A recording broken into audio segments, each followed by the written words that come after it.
So start thinking among yourself who will represent you in that game. My name is Century Favor, and we are from Mandate 4. Just introduce the organization that is organizing this event. Mandate 4. So Mandate 4 is a civic startup that is working to ensure good governance, better Nigeria for everyone. We don't support any political party. We are neutral. We are all about citizens. And what we want to achieve today is to talk about electoral reforms. And before we start the game, I want you to nominate someone from your canopy that will be representing you in that game. We have amazing prizes. Nominate somebody from your canopy. So next 10 minutes, I will go around and you select somebody from your canopy. Discuss very well who you want may represent you for your canopy. So we don't get person who will represent red team, yellow team, blue team, and orange team. Yes. I hope say for red team, and not select person with a talk. Welcome everyone. By 11 a.m. on the clock, we will start this event. In the meantime, we invite you to just take a preview of a recent community event we had right? in yourself. Tell us what's your name. To engage people on the need for electoral reform. So just have a nice viewing. Thank you. 11 a.m. on the clock, we will continue this event. Thank you. Fantastic. Yellow team, where should they? Where you go? Okay, I don't change it. Okay. You don't hear what I mean? I come. So yellow team, they represent yellow team, Abi? Yes, sir. You be their chief, eh? Okay. Tell us your name and what you they do. Good morning, everyone. My name is Blessed Ifeanyi, computer operator. Okay, Blessed Ifeanyi, computer operator. They represent yellow team. May I clap for them? I am blue team. And I don't deliberate well, Abi? Fantastic. So you represent blue team, Abi? Good. So tell us your name. My name is Deborah Diko. I'm a farmer. Farmer! Hey! Fantastic. I am orange team. Okay, tell us your name. Good morning, everyone. My name is Simon Adama. My occupation is dry cleaner. So this game is very, very simple, right? We are going to play 3 rounds of this game. 3 rounds. For the last round, whoever wins the last round, now the real winner, right? But we go try play 2 rounds. We understand the game very well, right?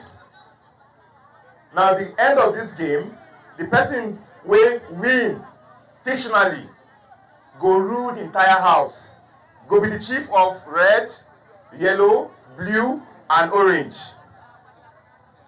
You understand the game, right? For the 3rd round, whoever wins, go be the chief of all of the whole houses. I be the. I mean, they decide, right? I go manage the game, decide the rules for this game. And so make I tell the rules. The rules are very simple. We get close to 18 steps, from 1 to 18. For the first round, they go throw this thing. They go throw them. And whenever you land, you go match. If you land for 3, you go move, go waiting. If you throw on that one, you match 2. That 3 where you do, you add 2 white. Like that, till we reach the end. But for the first round, we go throw this thing 3 times. The person who will reach here at the end don't win that round. We agree? The person will reach. Now if you throw him 3 times, nobody reach here. The person where they front well, right? Go don't win. So that's 1. I get my companion Damian here. He could help me in this game because this game not be only them where they Wait there for here, they play the game. Now wait there for the crowd too. Now go join us waiting, play the game as well. So now, I don't bring my own person, make back for this game. Don't bring Abby.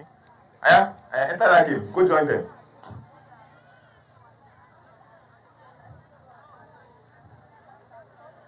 So that person don't join the game. What will be your name? My name is Ibrahim. What did they do? I be a graphic designer. Okay, Ibrahim graphic designer don't join the game. And if I bring you win, it go roll off now. We go start the game now.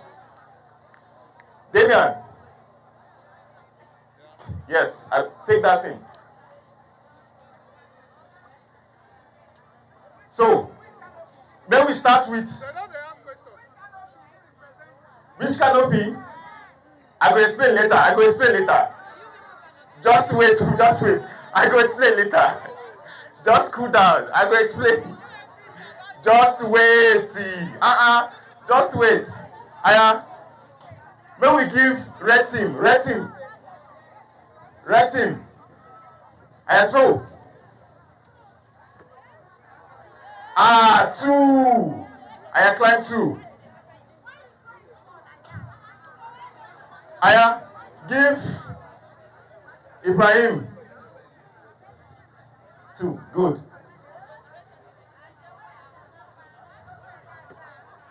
3. No, not be 3 be that. Now 6 be that.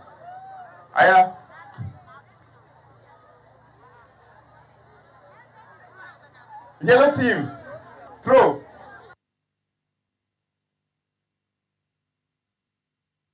4. Move 4.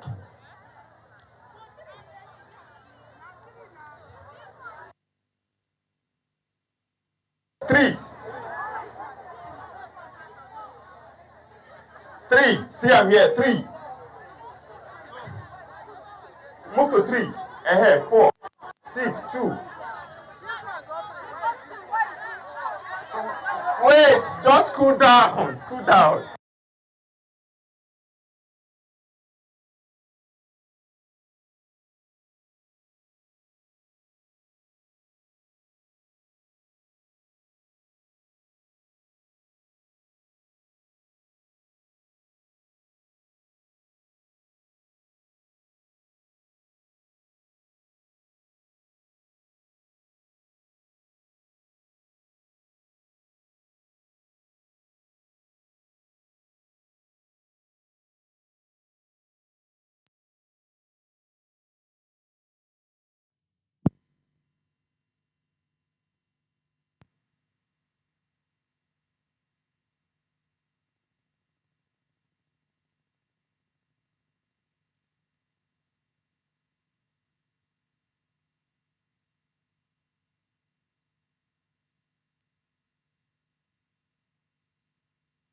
3. Yes.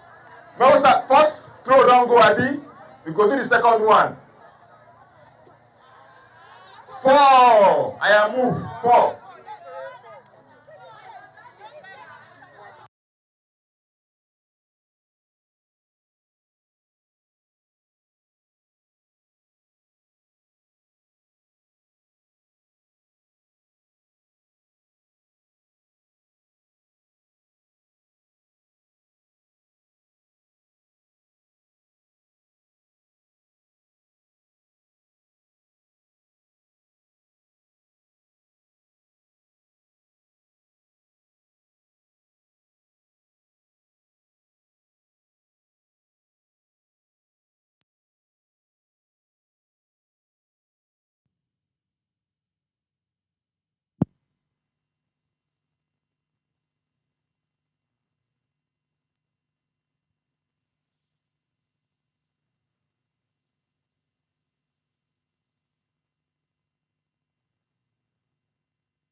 Apologies for the power interruption. We're trying to resolve it to ensure that we have a more seamless event and experience. Thank you for your patience. Now 6 I see. Now 6 I see. Just wait. Now 6. Just wait, see. Just wait. Just wait. Just wait. Just wait. Just cool down. Cool down. We get 3 rounds now. We get 3 rounds. You go pick catch up later. Don't worry. Aya. 5, Abi. 5. Ahead. Throw your own. And 3, 2.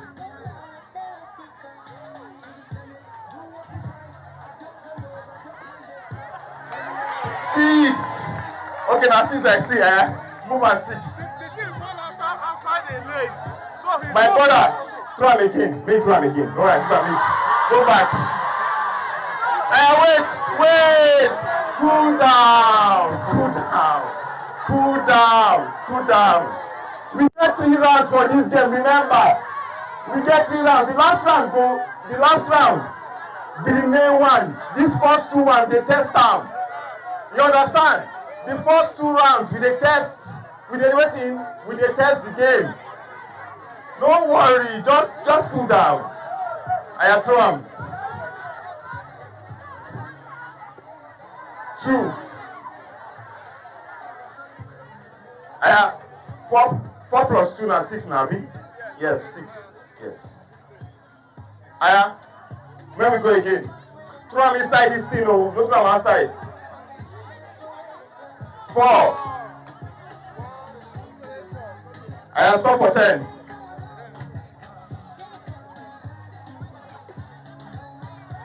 6. You don't get 6, so don't really talk am. You don't get 6. Okay, madam, come. Just come. Stand for here. Just stand for here. We go reason your matter now. Give the next person, may through.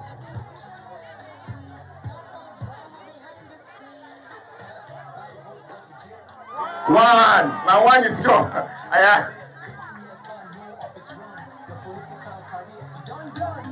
Through. 3. Fantastic. You throw your own. 5.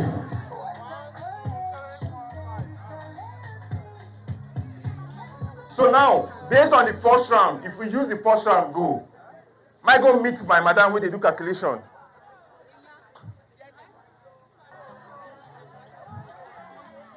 Okay, so based on this calculation, where I don't see an I go pronounce the result. The result for the first round. And this person win. Why not know the clap for him now?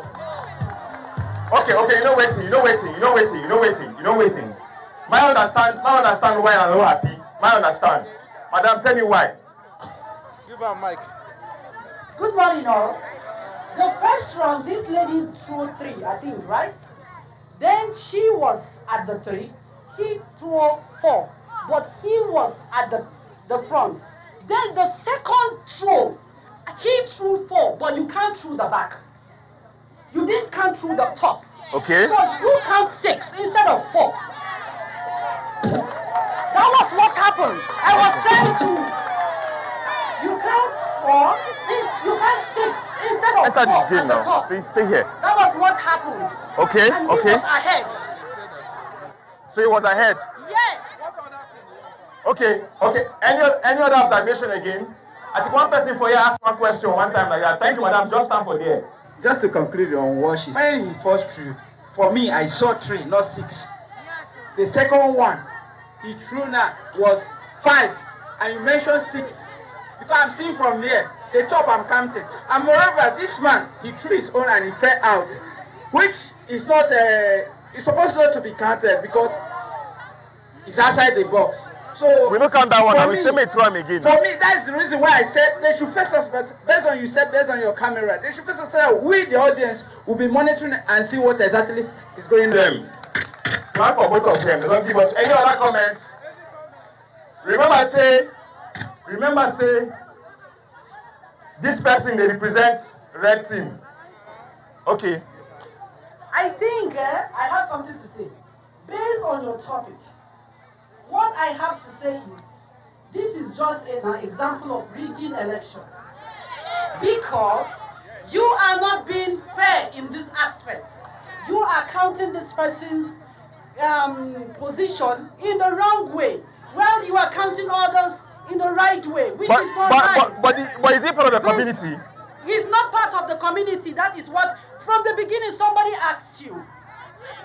You said we should wait. So we wanted to get that. So I just have to now put it, figure into Okay. When I clap for him, this man gets. You don't catch me. But no agree. They don't give me the power to decide things. So we can play the game again. Okay, what's it? Hello, gentlemen and friends. My name is Sister Christiana Pini. I came from Taipei. What I'm learning is teaching work. We want to ask for this man. What brought this man to here? That is what we want to know. Okay, what brought this man here? Okay, the normal English, they say, this man will represent my community very well. That is what him bring him here. You don't discuss, say, go do well for our community, so we put him. Right? That's one. But the backyard one, be say, person can't tell me, say, my put him here, or now I put him. Don't worry about the person. Okay, now, what we go do for this guy? We want to play on that round again. What do you want me to do? Maybe come out time. Okay, red team. Maybe come out time. I know you hear now very well. Maybe come out time, I be. Okay, and they listen to me now. Tell me what I do. Yellow team, maybe come out time. Blue team, maybe come out time. Orange team, maybe come out time. I don't hear orange team, they don't agree. Come on, come on, come out. Now don't come out. Clap for yourself. Clap for yourself well. Okay. The first game, get ICB. But this guy who don't come out already, he don't already rule in our community for 4 years. 4 years, he don't rule already. But now we go play him again. Now we don't get 4 people. I don't confirm. Nobody here come from outside. I be now. Okay, we go start the game again. They me and my game master. We will give them. But wait. I'll give you 6 for this,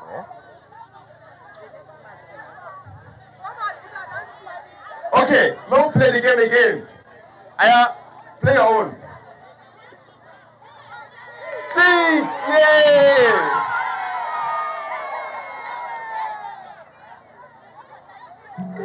Wait, 6, Abi.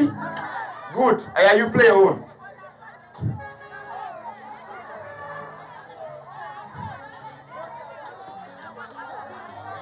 Three.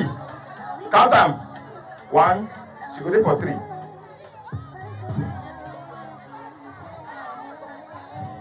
Throw your game. Oh, now 6, I see. Move forward. 6. Wait now. Wait. She wait now. Not the 6 now, see for you. Now 6. Blue team, waiting now. See, not the 6. Now 6, I beg. Now 6 a day. Give team. Give orange team. Throw. 6.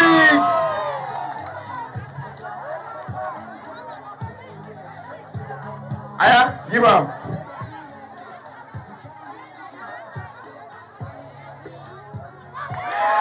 6. Wait. Listen. Now 2 I see. Now 2. Wait, madam, just sit down. Wait. Police, arrest this guy.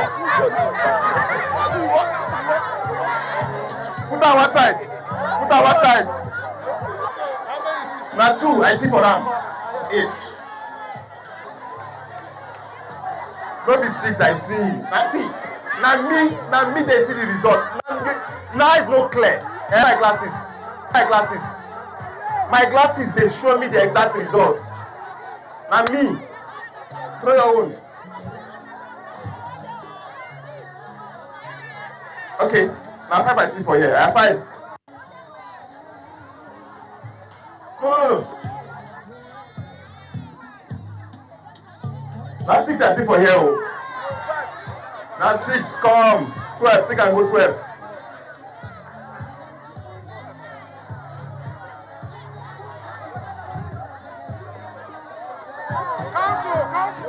My brother, you go disqualify, you know vex.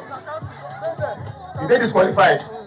I don't disqualify you, stand this side. You know, you throw for outside, just stay one thing, don't disqualify you. 4.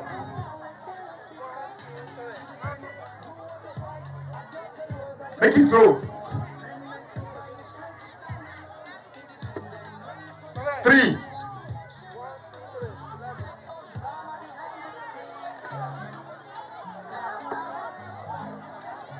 Now 6 I see for here. Now 6. Now here.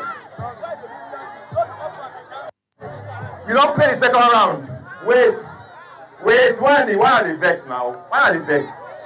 We don't play the second round. Right? And based on the second round, impartially, realistically, according to the constitution of this game, now blue team win. Clap for blue team. Make that clap for blue team. Blue team, make that clap for yourself. Clap for yourself. So blue team, what do you have to say? Blue team, what do you have to say? My talk. Thank you, sir. Yes, so she tell me thank you. You see, I don't do perfect job. So what do you have to say as a winner of your community? Hello, children. Let me be the winner. Congratulations. Okay, red team. When I guess I should be the winner. Can't tell you why. Why you no green? Red is the winner. Okay, red is the winner. Yes. Okay. Wait, why they do everything where they go? Why? Change our game. So don't do it. But you change our game. In this one, we have community and we have cheaters. That's why this will happen. How do I be cheater now? Because you went for a year and we didn't hear what you say. Okay, okay. I speak to her. Okay, what did I tell you? See, I don't tell them anything. Okay, you know waiting.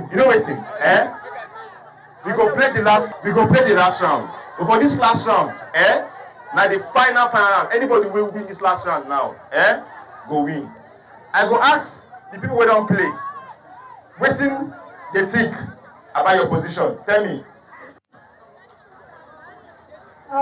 Concerning my position, I think it's just a rigid election here because partially, or like I said, normally I ought to be the one that won this because the second one I got 6, and he said it's 2.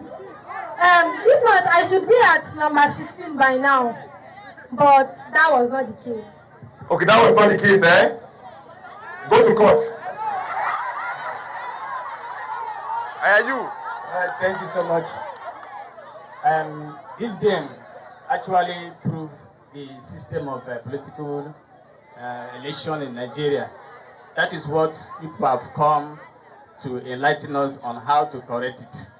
Because this game now, we just finished. I heard you spoken to my sister, telling her that 1966. In order for I lied. Where you take care of? Just off the mic, off your mic. You talk too much. I lied. Give me the mic. Police, arrest this guy. Come arrest him. They talk too much. I want to talk, sir. What do you have to say? I think all these things that is happening is on one person.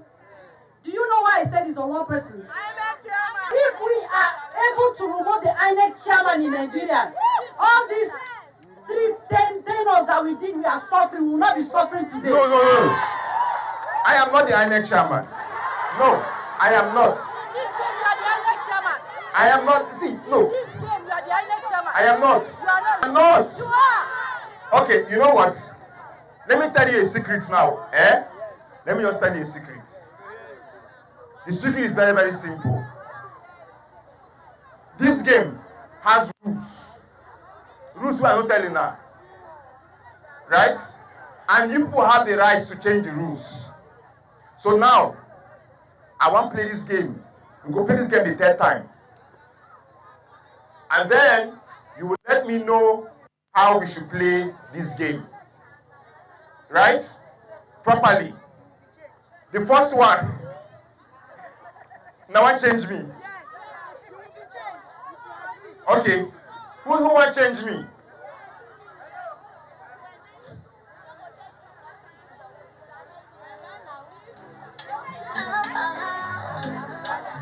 First of all, you said something earlier. You said we are playing the final rounds now. Yes.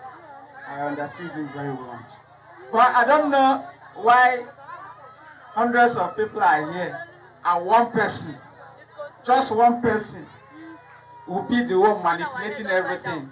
I think since we are playing the final round, we are changing a coordinator or the game organizer. We are changing the person, the judge, the chief judge himself, or the INEC chairman of this election. We are changing. We need somebody else to monitor the game. Okay, when I tell you something there, even though if you change me, anybody where you put there go do the same thing. You go do the same. You know why? Where my document? Where that document? Bring my document. Clean paper. The rules and what the rules and what to follow the rules. Sir, okay. Will have to be changed here. No, we are not going to change. No, let me tell you. Okay, wait. One by one. We will change the INEC and the person recording these results. If you change these two people, they are working hand in hand. Okay, working hand in hand. Okay, ask your question. Please. Hello. What they are trying to tell us is for us to open our eyes. How do you think if you change INEC chairman, another one they are bringing will not corrupted? How do you think that will not be possible? It's possible. So now, let me just clarify something. Some are saying change INEC chairman. Some are saying different things. But this is the rules that guide it all. So should we not change the rules? So changing the rules is more effective. Do you agree with me? Change what? Because you don't know the rules. The rules is here, right? So we'll change the rules. And so we'll demand what you want to see in these rules. And I'll be listening to you. So what should be the rule of this game? I want to ask questions now. What should be the rules of this game? I don't say you don't tire. You don't tire now. Now I'm in business. This last round now I'm in business. Abi? So what should be your rule for this game? Just tell me. Kisa should be faithful. Adopt them. To be faithful. Right now for you, I will be faithful. To be faithful. Someone said truthful. I should be truthful. In agreement, I said this might be truthful. Right now for there.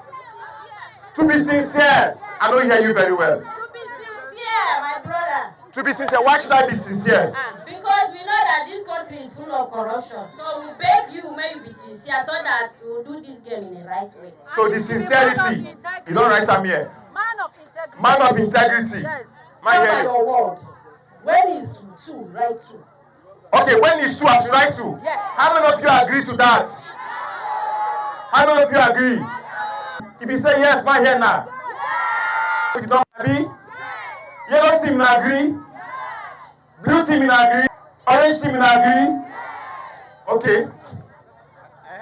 Hello. Well, for transparency's sake, only you cannot be there now because we have seen the first one. So now we have lost confidence in you. For transparency's sake, only you. If all of us agree that you should be there, only you cannot see the result alone and tell everybody that this is the result. If we don't have the power to change you, we have our own people, our own person too, to delegate and be with you. Either one or two. Okay, so I don't agree. Say if they say make as they count the result, make another person they follow me count the result for that place. I think. If I agree to that one, I don't hear this place very well. You say my do have. So you agree? I'm not sure. I don't hear that one. Yellow team will agree. Okay, select one person for one of here. You agree? But I give my election the last time. I'm waiting. But I agree for this one.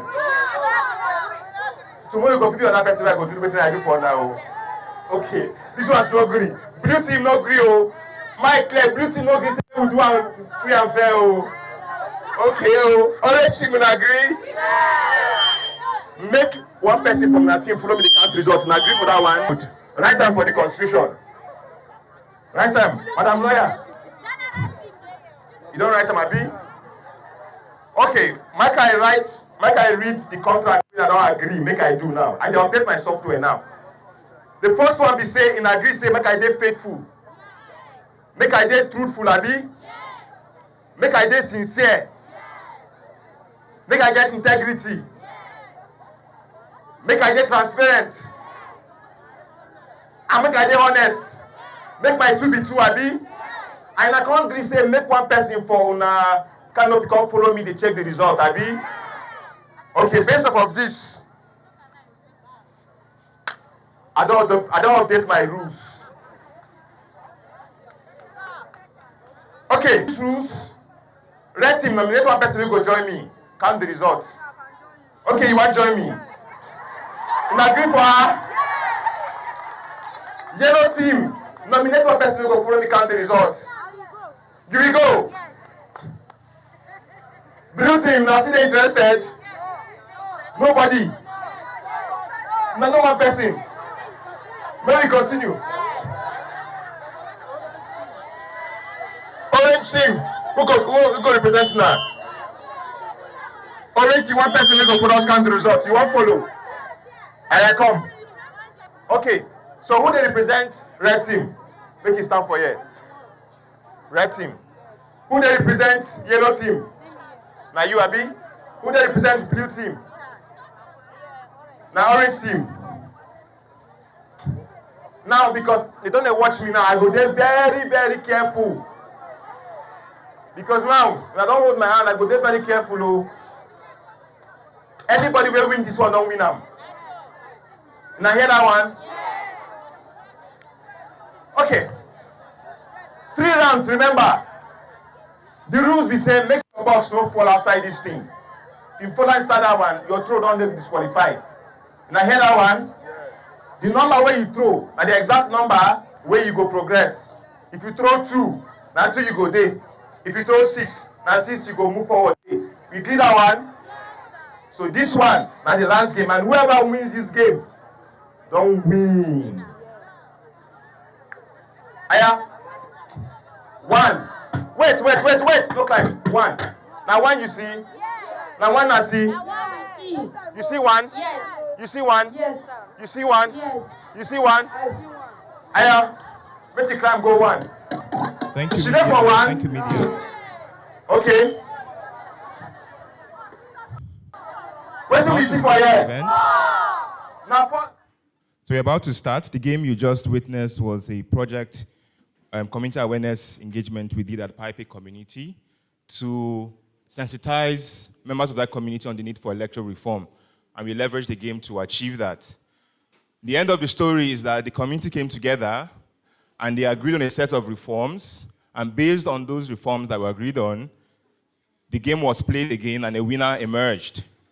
And the winner that emerged was celebrated by the entire member of that community. Both the blue, red, orange team and everyone were excited that someone won. And they celebrated it despite the fact that the winner was not from their team. It represented the fact that if we have free and fair elections, we would all be happy whenever someone is elected, because we know that the process that enabled that person emerge was free and fair. And that's the entire goal of democracy as we celebrate Democracy Day. So today we're about to start. By 11 o'clock on the dot, we're going to commence this event and sail this ship. Really excited to have everyone here. We'll just do a small video to provide you with context about the organization hosting this event before we start. Another tense day in Nigeria as demonstrators return to the streets. The fact of the matter is, we are currently at crossroads. Democracy is in crisis mode. We are interfacing with the protesters, we are engaging them. Across Africa, the politics and the quality of the decisions by those who were elected into office, governance, are falling short of expectation. Questions are being asked.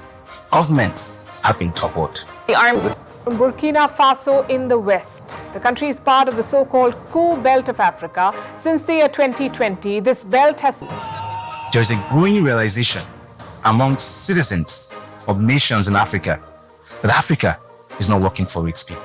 No work, no employment. Send them to go and buy something for me. They couldn't buy, they had to come back home because things are so expensive. Countries across the continent are facing attacks by Islamist-inspired insurgencies. Want to give it a cut? There is tribal whatever it is. There is this religious whatever, your religious inclination.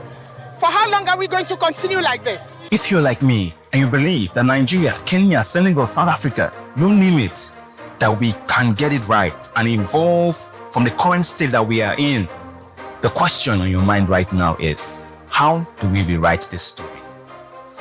How do we strengthen democracy and give it a fighting chance?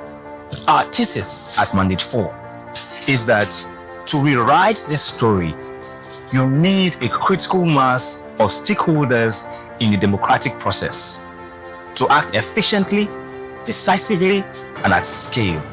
You need a critical mass of value-based leaders. Leaders who would run and deliver on their manifesto and ensure good governance outcomes are delivered at scale for the people who vote them into office. We need a critical mass of engaged, enlightened, and empowered citizens who will vote for these value-based leaders and, most importantly, hold them accountable when they're elected into office. We need a critical mass of civil servants who are smart, sharp, efficient, who understand the importance in the development of the nation, delivering public goods for public interests. We need a critical mass of activists, advocates who understand the issues and also have a great sense of what the solution should look like, and would advocate and engage with citizens, mobilizing them at scale, and power accountable. Doing so, we need a critical mass of non-profits and NGOs who deploy the resources at their disposal to deliver projects and initiatives that deliver good governance outcome at scale. We need a critical mass of media organizations, journalists, who would conduct themselves with the utmost sense of integrity, holding those in power accountable, becoming the voice of the voiceless, and preventing themselves from being influenced by several third parties. We need a critical mass of professionals in the regulatory agencies who would uphold the Constitution, stand for what is right. People in the judiciary, in the electoral bodies like INEC, for example, in Nigeria, across security agencies, who will make sure that the votes of citizens count, and whatever regulations that guide our democratic processes are upheld, irrespective of whoever that will be affected by their decision. We need a critical mass of a new political class, who would act for the interests of the people, shelving their personal interests, coming together to build political parties that ensure that the best of us are put forward to run for office as flag bearers. We need everyone. We need a critical mass. And that's why we exist at Mandate 4, to build this critical mass across the different stakeholders I've mentioned, who would come together to effectively execute their role efficiently, effectively, and at scale.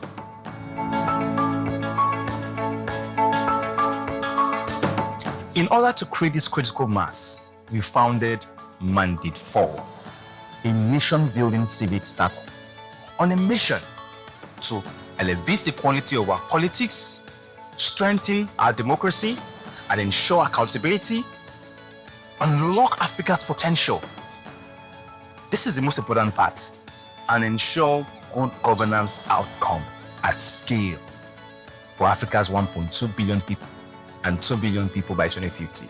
To achieve our mission, we design and deploy projects across 6 expressions, such as data and intelligence, strategy and operations, mobilization, advocacy and behavior change communications, policy and legislative engagement, technology, talent, and capacity. Our projects enable stakeholders in the nation-building process, such as non-profits, governments, NGOs, media organizations, you name it, to act decisively, efficiently, and at scale to entrench democracy and ensure that it delivers for Africans, irrespective of their tribe, religion, or economic reality. Our goal is to create a democratic space where citizens, governments, regulatory agencies are able to collaborate and come together to tackle different democratic challenges, ensure good governance outcome at scale for Nigerians, for Africans, and most importantly, strengthen democracy. Africa can work for everyone. We are Mandate 4. Nation building is what we do.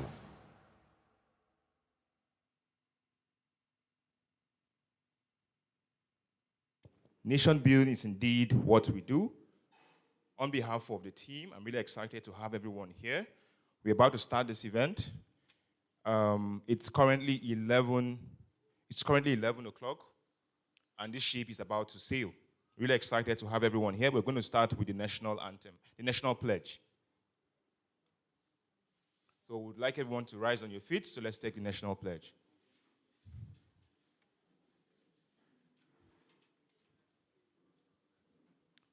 On the count of 1, 2, 3, we start.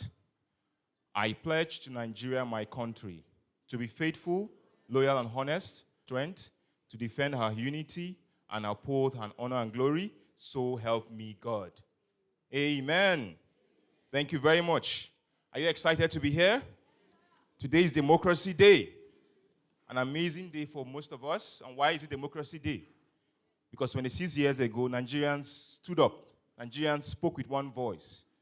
Nigerians voted across religious backgrounds, across different regions, class. They voted in one of the freest and fairest elections. But we know what happened. It was annulled. And what happened later? At the end of the day, justice was served, because today we are celebrating that day. So justice can be delayed, but it can't be denied. And right now in the history of this nation, we constantly celebrate Democracy Day. And so I'm really excited to have every one of you here, because what we are trying to do today is not just romanticize the past, but also shape the future. Have strong conversations on how do we move forward as a nation? How do we address the challenges facing our democracy? And one of the critical stakeholders that would drive that conversation is citizens. Citizens play a very critical role. And that's why we are having this event. The theme for this event is Citizens United in Shaping Nigeria's Democracy. The most potent force, the most powerful force that has the capacity to set this nation right are not our leaders, are not our religious leaders. It's you and me, the market woman, the bricklayer, the blue-collar worker, the person working in civil servants, me, you, everyone sitting in this hall, the moment 50 million of us say enough is enough, this nation will change. And that is why we have to be united. But what happened? We are divided by religion, tribe, different interests that subvert our judgment. Most times we're also distracted by our realities. We need to hustle. We need to fend for our families. And so we forget about governance and politics. We forget about democracy. And things start getting bad. Years after years, things get worse. The decisions of those that elect us, that we elect or stay in power, constantly affect us. The quality of our democracy is diminishing. And so today we are having a very serious conversation on how can citizens unite to shape our democracy. And we are approaching it from 3 phases. The first one is we're going to try to understand what is the problem. What is really wrong with our democracy? When we say our democracy is in crisis mode, what is really wrong? We want to understand it. Then once you understand the problem, because if you understand the problem, you can then decide the solution, right? Then what is the cause of the problem? Right? What is the cause? And then once we decipher and try to understand the cause, then we can start discussing the solutions. And after the solutions, we'll now take action. This is the birth of something big, something amazing. You are making history here by being here today. And we have amazing speakers lined up for this session. We have Dr. Begele Ezekwesili. She's going to be joining us physically here to talk about monopoly democracy and how it's affecting the quality of our democracy. We're going to be having Shehu Budget. Most of you have heard of Budget. That's a fierce fighter when it comes to ensuring that there is transparency and fiscal responsibility in our spending space. He'll be speaking all the way from the United Nations, online. We're also going to be having Ms. Alero Ayedo Otobo, this digital VC of the School of Politics, Policy and Governance, a school trying to train 10,000 value-based leaders that will run for office in Nigeria and across different countries. They're currently in Nigeria, Senegal, they're scaling to Kenya and MENA. That's the Middle East. We're also going to have Randy Pitaka, right? Randy Peters. You've all seen him on social media talking about electoral reform. He's going to make a case for why electoral reforms is important, why we need to really think about electoral reforms. We're going to have a policy expert to wanna talk about the need for a people's agenda. How do we design an agenda that we can drive as citizens instead of them using our money to do rubbish? We tell them this is what we want, and they do it. We're going to design that. We're also going to have Comrade Aisha Yesufu, right? You all know her, Bring Back Our Girls. She's going to be here very soon to talk about the need to find value-based leaders that would run for office and win. How do we find them? Because the solution to Nigeria's leadership crisis is not the old guard. It's a brand of new leaders. You, sitting in this room, someone in this room can run for office and win. You don't need godfathers. You need citizens who say, you know what? This person, she's a market woman, but she represents us. We all come together, vote for her, and she will run there, and she will go there and deliver the good governance outcome for our community. How do we do that? How do we build that new class? Communasha is going to talk about that. Then Obinna Gabriel, a very good friend, is going to be talking about how do we mobilize people in our community to start speaking up intelligently. Because you can make noise on social media, Twitter, everywhere, and be talking about issues. Well, how do you do that effectively? And he's going to tell you how we did it in the community in Kwara State. How we mobilized members of that community to fix a road that has been bad for years. You're going to see that. He's going to speak in this event. So that's the solutions. And then we're not going to share with you amazing products that we've designed to empower you to make a difference. But before we go deep, I want to say, on behalf of the Mandate 4 team, I want to thank every one of you for being here. To our guest speakers, Peter, to all of those online here, Jonathan, to our speakers coming in from Dr. Ezekwesili and all of you, and to students of Abuja University, we really appreciate your presence because you are the future of this nation. The future of this nation is not our fathers. You are the ones that will shape this country. In your generation, we'll fix this nation. So I'm glad that you are here. To Pipe community, a community that you just witnessed, they are here as well to continue that journey because changing the nation, it requires deep grassroots engagement. That's how you fix things. You have to roll up your sleeves, go to the grassroots and engage them to make a difference. So we are glad that Pipe community is also here. Really grateful. And other communities we invited, other stakeholders, market women. A couple of people came from Kaduna, several parts of Nigeria to be here for this event.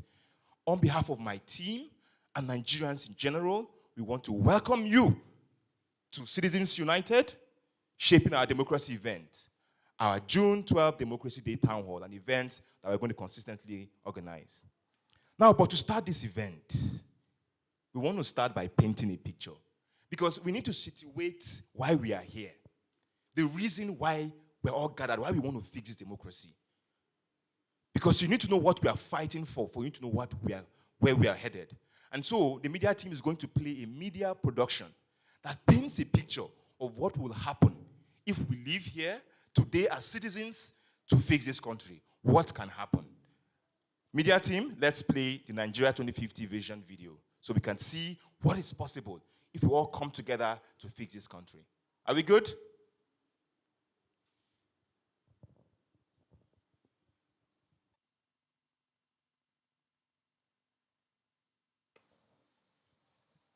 Approximately 400 million people. We can be. By 2050, Nigeria will be Africa's heartbeat, home to approximately 400 million people. We can be one of the world's most powerful and prosperous nations, but only if we get it right. I would like you to pause for a moment. Imagine if we get it right. Imagine a Nigeria where we've built a $4 trillion economy, powered by AI, agriculture, clean energy, fintech, smart manufacturing, and advances in medicine and healthcare. With high-speed trains, intelligent transportation networks facilitating the movements of goods across the country. Imagine smart green megacities with inclusive urban and rural planning and quality standard of living for every Nigerian. Imagine a logistics and trade powerhouse with millions of young entrepreneurs building thriving businesses from Zaria to Warri, exporting products and solutions to the world. Imagine a Nigeria where our elections are sacred, our government accountable, our streets safe, and justice real. Imagine a Nigeria where our culture is no longer trending, it's transforming the world. Afrobeats is the planet's pulse. Nollywood is breaking the global box office. Our fashion, food, and storytelling have become Nigerians' most powerful exports. We don't just entertain, we inspire the world. Imagine a Nigeria where we are no longer just a regional power. Nigeria now leads Africa's charge on global reform, reshaping trade, climate, and tech, with a permanent seat on the global table and a new generation of diplomats, leaders, tech envoys, and peace builders from Kano to Calabar, from Ikeja to Aba. Imagine a Nigeria where every child is educated, jobs abound, every dream is possible, every community is thriving, where gender, tribe, religion no longer matter, where a child of nobody can become somebody, a nation that you are proud to be a part of. Imagine a Nigeria where your passport commands respect and access to hundreds of countries around the world. Represents this future can become a reality if we fix the system, if we fix our institutions, if we fix our mindset, if we fix Nigeria.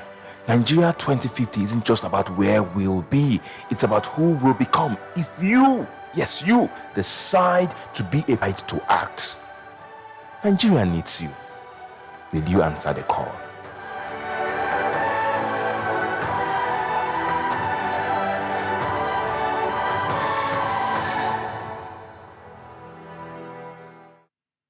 By 2050. Yes, a round of applause for yourselves if we can fix this nation, if you believe we can fix this nation. Thank you. So we just demoed a video that sort of like provides you with context on what is possible when we get it right. When we what? Get it right.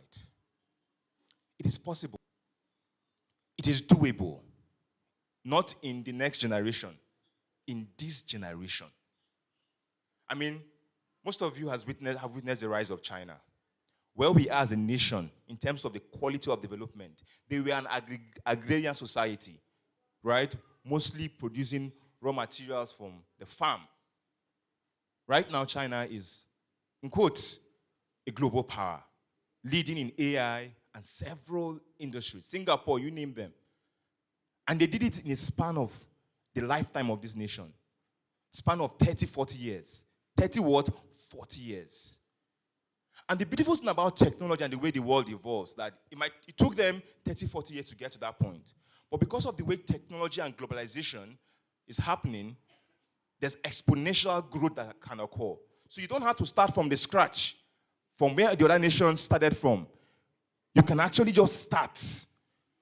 You can leverage what has been done. You don't have to do experiments. And so we can even get further in a lot more shorter timeline. And all that is required is for citizens to say, you know what, I want that Nigeria. It's possible. I want that Nigeria where I can get free healthcare, where my children can get good education, where I don't have to worry about food. Like, food is not a problem. I sit down and my children are healthy, working on good jobs. Your husbands have good jobs. They are earning in a way that is competitive globally. That man from the top, our leaders cannot give that Nigeria because they are already living this Nigeria in their head.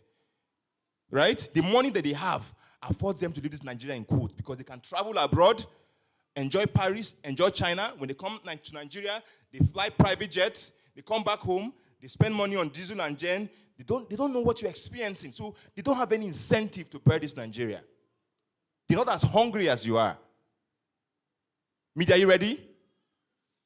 They're not as hungry as you are. And so they don't have incentive. It is now on you to birth this Nigeria, to drive them to birth it. Now, but to birth this Nigeria, we need to really come back to the grassroots and understand what is really happening. What is happening in this Nigeria? What is wrong? What is the problem?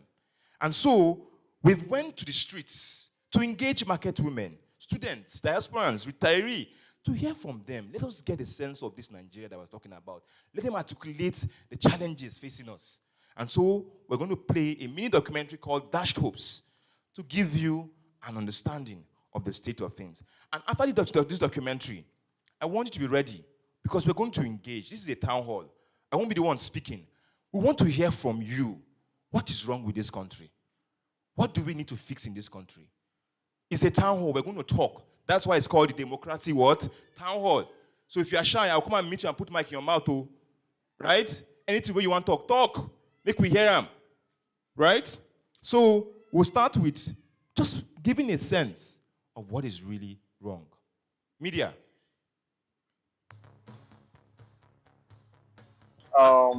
The social economy or the present economics has affected my business in a way that I can't even, because everything is in a high side. If we are buying charger 1.5 before 5, so how much will you now sell it to a customer? Before you convince a customer to buy a charger from you, it's something else. Our education was too bad in this country. That's the finish school. You don't have work. You didn't sit down for house. How should not have, you know, join any team like that. And unless the person finish school, they have work. You cannot join all these courses or join or Yahoo. No. Ina so in je school. Kuma an kone mana school ɗinmu ne. Kuma yanzu shekara 3 kenan an ce za a zo a gyara. Kuma to ba zo an gyara ba yanzu kuma ina zuwa talle. Kuma ni ina so in je makaranta. You see somebody with a sound knowledge on the street hustling. Why they will tell you that there is no work in our country where you are an indigene? After struggling, going to school and all manner, they will come to tell you that you need to start afresh, go else and help yourself. Where are you going? This is our country, this is our fatherland. If you cannot prosper in your fatherland, where else do you want to prosper? Electoral reforms is actually very, very important, very pivotal if Nigeria is going to work. So that the people's mandate will be there, you know. And if you get there through the people's mandate, you'll be accountable to the people. And people can ask you questions and all of that. I think electoral reforms is the most important thing we have to get right. The plan I had initially, the dollar thing this was not what I wanted to be after 1 year. I wanted to expand with rent. Like I started here last year. So my plan was after 2 years, I would get another shop, then have 2 stores because business would have been good. But because of this dollar thing, it's not been as helpful to an extent, because as you're making what you're supposed to be saving, you're reinvesting it back into the business, and it's not much. So I don't know where we're even heading to. Corruption has to stop in the power sector. In fact, since I started the business, there has never been a good power in Nigeria. It has affected right from the beginning. Even at home, not just my business area, power supply is zero. Most times you find out that while working, there is no light. At midnight, you need to go for your generator and delay the business. This will make the customer not to have respect for you, not just respect, will not trust you dealing anything business with you. We are eating from hand to mouth.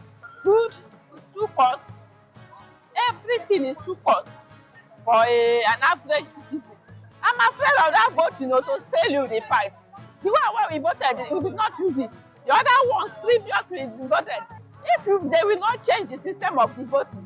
The price of things is very high, and the price is not stable. Something today, tomorrow when you come back, they will give you another price. What we are expecting free and fair election. We are tired of all this sitting down in the house, not finding something to eat at will. I cannot eat what I like. As at this morning, I have not eaten. Because I was thinking, I sent them to go and buy something for me. They couldn't buy it, they had to come back home. Because things are so expensive. And it's so unfortunate that the children who are supposed to be looking after us, they're all at home sleeping. No work, no employment. Employment is about gender. They put gender limitation on it. Political connection, there is age. There is tribal, whatever it is. There is this religious, whatever, your religious inclination. For how long are we going to continue like this? And you want our children to feed us at old age? We are not asking for anything other than an enabling environment where people can do their businesses rightly and profitably. Yes, what next? We're here to discuss what next, to figure out what next. And to enable us discuss what next, we're going to start engaging the audience, to start that conversation, because this is not just going to be from the podium engaging. The solution to these challenges we've addressed are also in the audience. So we would like to take some submissions from the audience on giving us an idea of why Nigeria is not working and what is not working in this country. Like how do you think we can fix it? Alheri, you have the mic. Please pass it across to anyone who's able to speak.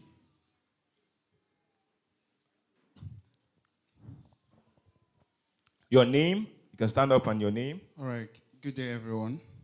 My name is Simon. I'll just give my own suggestion why Nigeria is the way it is. First of all, I will talk about ethnicity, religion, and the likes of them. Like all of us seated here, we are from different tribes. And these politicians have ignited this thing in us that if a Yoruba man is running for a political position, every Yoruba person or every Yoruba tribal person must follow that man. If you don't follow that man, that means you are not a good person, you are a bad person. You even see your fellow tribal man attacking you because you are not following that particular man. And we are forgetting that whosoever becomes the president of our country, we are going to face everything the same level. You are not going to buy fuel cheap because you are from Yoruba, or because Tinubu is the president of Nigeria. That means you are going to buy fuel cheap. Or there will be a particular filling station whereby they are selling fuel for just Yoruba people for a cheaper price. There won't be that. And that has gotten deep into the fabric of our being, whereby we don't even know what's going on. So I feel that if you actually want to have a better Nigeria, you need to start from us.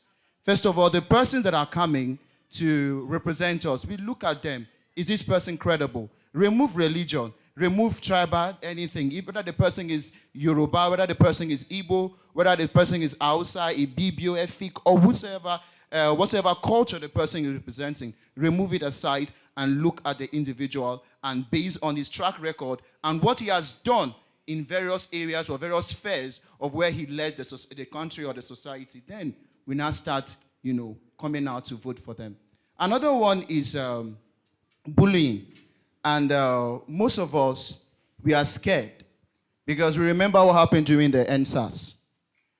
Some of us here came out to, protest and all that. We saw what happened. So because of that, so many people are scared to even come out to even do anything again. Because we just feel that at the end of the day, what did the government do? At the end of the day, if you die for this country, you just die like that and just go. So that coming out again to do one of the things, we are scared. Instead, we are looking for a way to get our papers done, to travel abroad for a better future there. And we forget Nigeria because it seems as if all the institutions are fighting against you as an individual. Where are you going to focus on?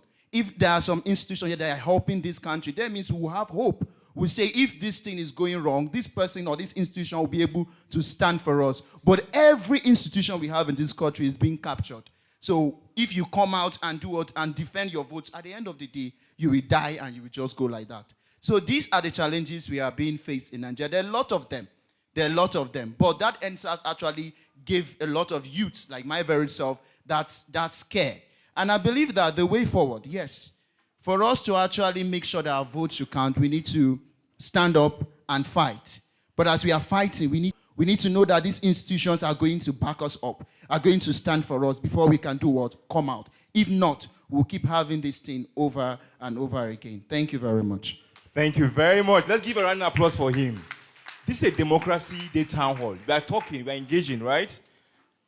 And so before we proceed, I want to announce that we've had some significant dignitaries that are here. We have Comrade Aisha Yusufu. You all know her from Bring Back Our Girls. She's here present. We also have Pitaka, a foremost activist for Fix INEC. And we also have Dr. Obiageli Ezekwesili. Let's clap for her. She's here, live and direct, to supercharge us on the need to fix our democracy. Thank you very much, Ma, for being here. And also other members of our community that are currently present here. We're currently undergoing a session where we are trying to understand why Nigeria is not working. And we are asking citizens to give us insights on why. Our last speaker talked about the fact that we have captured institutions. Our institutions are captured, right? How do we resolve that? There's division in the land around tribe, religion, you name them, political connection. That's a problem. That's preventing us from achieving the Nigeria of 2050 that we all desire and dream about. And so, I want to put also that question to the audience. Is there anyone that wants to speak to give us, okay, we have a speaker. It's Ibrahim Zulehat from Kogi State.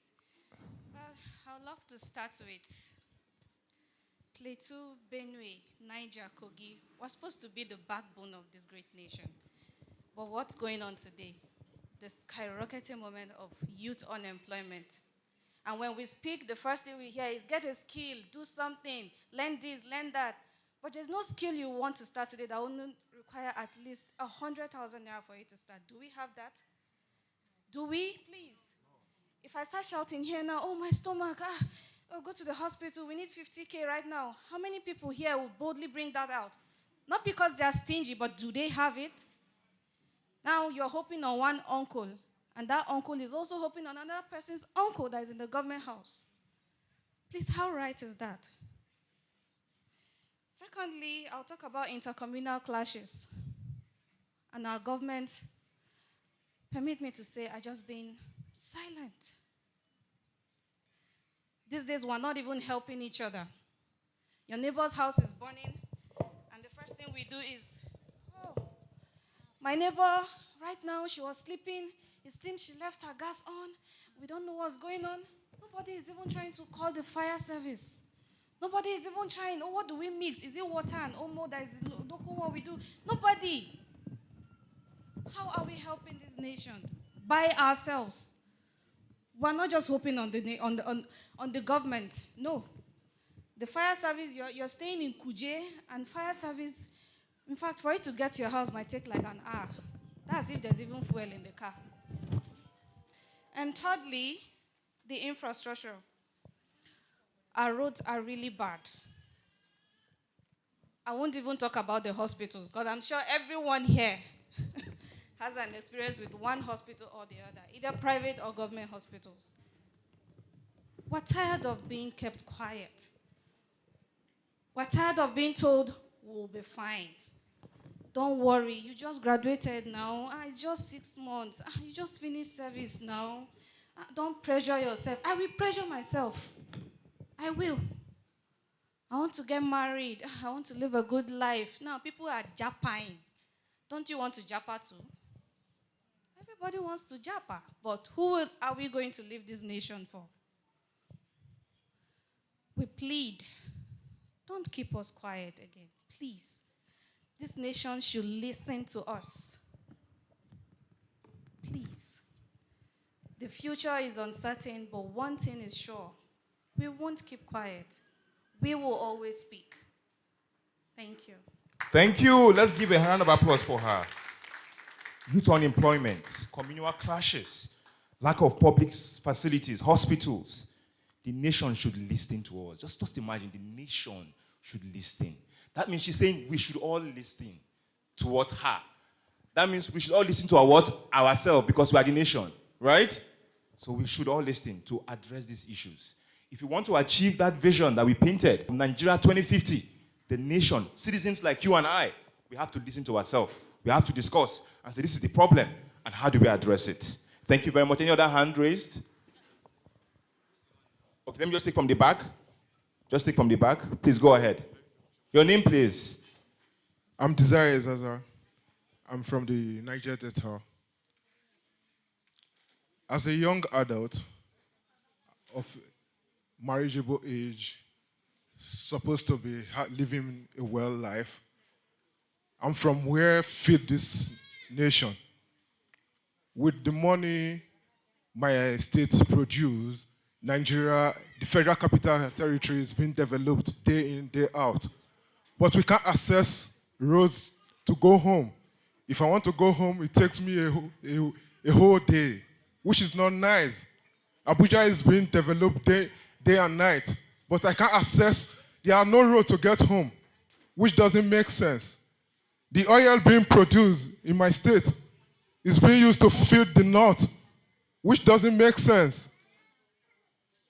The government really needs to look into our agitation daily. There's pollution. The air we breathe is messed up already. The government is not doing anything. We listen to Ogoni cleaning, Ogoni this, Ogoni that. Shell comes, Shell pay money, but nobody is using the money to develop the Niger Delta. And it's breaking our hearts daily. If we don't resort to militancy, they don't care about you. What about me that want to go to school, I don't want to join the militant? The government is not listening to us. And I can't be a violent person all of a sudden. I don't want to be a militant. I want to be a responsible Nigerian. I want a better livelihood for people from the south, from people from the north, the west, the east. Let every Nigerian benefit from what is being taken from my state. I want to stop here, and I believe we have people here who will take my message, which I brought from the Niger Delta, to the people who are running the affair of the country. Thank you. Thank you very much. Let's give a round of applause. All the way from the Niger Delta, expressing the pains of people of Niger Delta, the lack of development of the Niger Delta. Most important, he says, I want to be responsible Nigerian. I want a nation that works. I don't mind the resources from my region benefiting other regions, but fix my region. Ensure it works for me. And this is the cry of millions of indigents of those in the South-South. Are we all listening to his cry? Would we wait for the president or the governor to address that? No. The solution to that is in me and you. We have heard him. What are we going to do to address it? Thank you very much. We're going to go on to the next hand. We have just 3 hands. This is a town hall. We want to listen and engage before we get our speakers to sort of like unpack and bring all of these things together. Your name, please, and the region you are speaking from.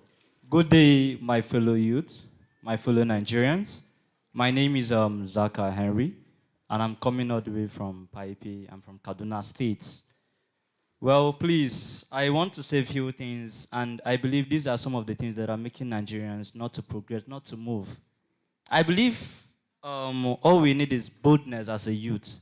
Because I could see that most times, whenever things are being raised, whenever motions, protests are being raised, you will find out that the youth are the one even sitting down at home, while they should be the one coming out so that we move this thing to the next level. So I feel the youth are very, very weak in that aspect. And I believe in Nigerian we are today is a Nigerian that they need full force for us to be there. Let's attack them. Even if it's by fighting, there will be a time whereby we, all Nigerians, will fight with our blood.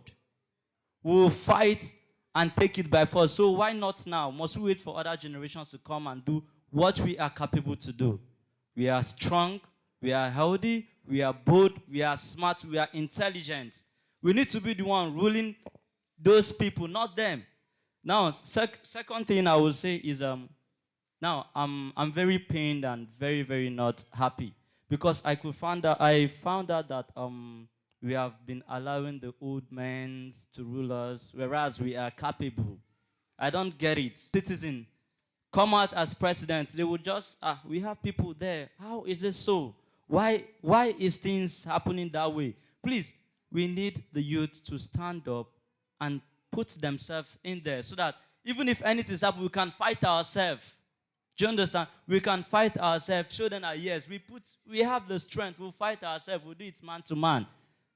You understand? That is one thing I would definitely say, that we should remove the old people and then fix in those who are capable, those who have the strength and the agility. And then, thank you.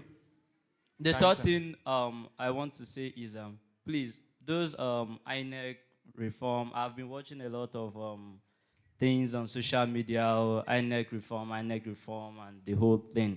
Well, I am very, very, very, very happy because I wish I have the means of transportation to be moving and then here and there, trying to see that things comes out the way it is, comes out right. Nigerians will be happy.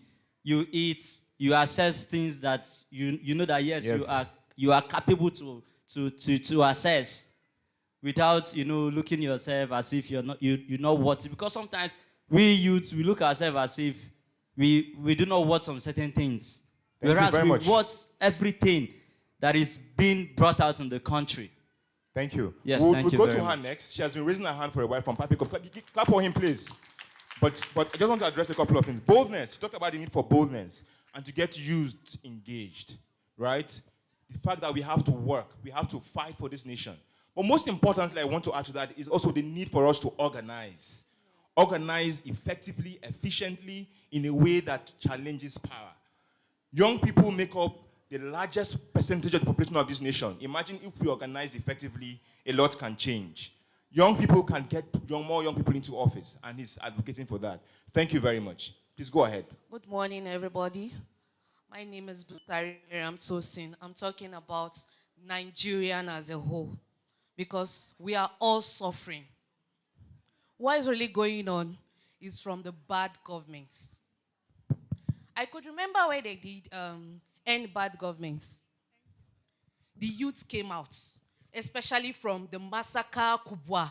I could even watch them from the upstairs when they were doing the end bad governments. The bad governments elect some women from the secretariat to do end the protests. After finish end the protests, they start giving them one moody of rice and 500 naira. Just because of what? Hungry. We are all hungry. We are hungry. We are lack of money. If you go to the market, you take 5,000 to the market, it won't cook a pot of soup for you. Just because of bad governments. Dollars increase every day. If you check today, dollars is more higher than what you expect.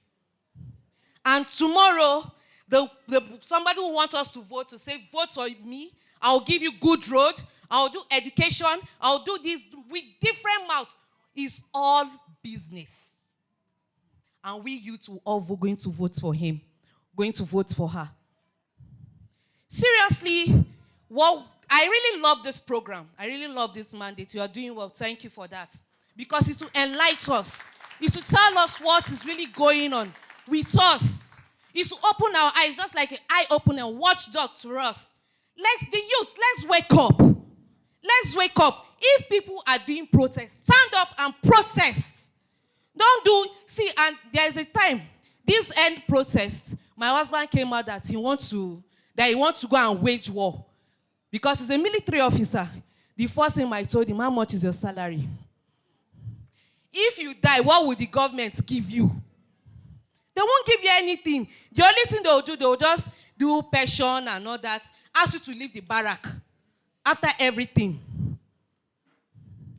I called somebody, I asked a military officer, why didn't you go? He said, what if they can't kill me for that process? Waiting my family go chop. The force are suffering. We youth are suffering. They are the ones still enjoying on top of it. Please and please, if they say vote, vote for your rights. Tinubu votes. Nobody votes for him. He entered. That is why I say, Emilokon. Let's help ourselves. Seriously. Thank you for this. Thank you very much. This is a town hall that enables citizens to speak. So we're going to have more conversations. We're going to have more conversations. So those that have raised your hand, we're going to have more conversations. Don't worry, we're going to have more sessions to have strong conversations. And one of the things she raised is the fact that citizens can be the problem. So you have citizens that have woken up, that decide to engage, to protest, and then you have citizens that can also be mobilized. But I want you to understand that the reason for that is that hunger has been weaponized, right? People are hungry, people are poor, people are struggling, and so if you give them any small thing, they would even fight against their own interest. So these are the kind of people we need to engage, to convert, to come and fight for this nation. Young people are tired. She talked about it. Young people, some of them do not come out to protest or speak up, and they're distracted. Yes, we have to go and engage them. We have to wake them up. They are sleeping. We have to rise them. And it starts with what we are doing today.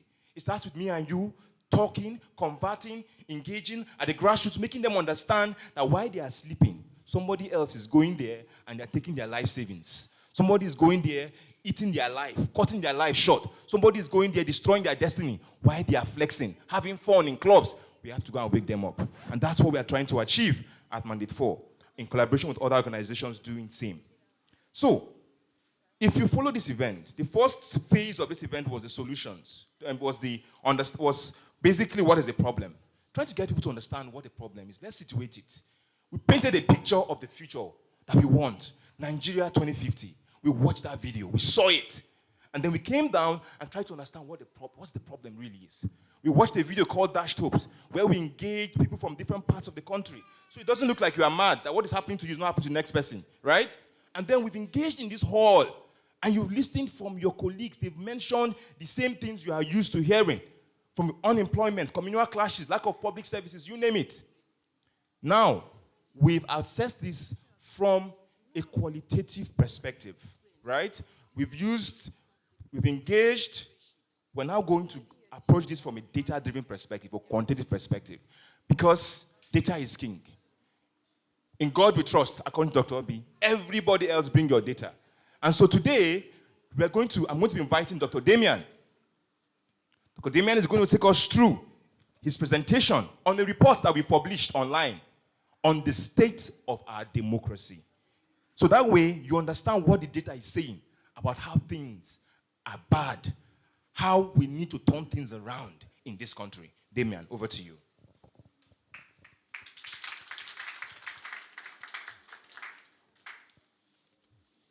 Good afternoon, everybody.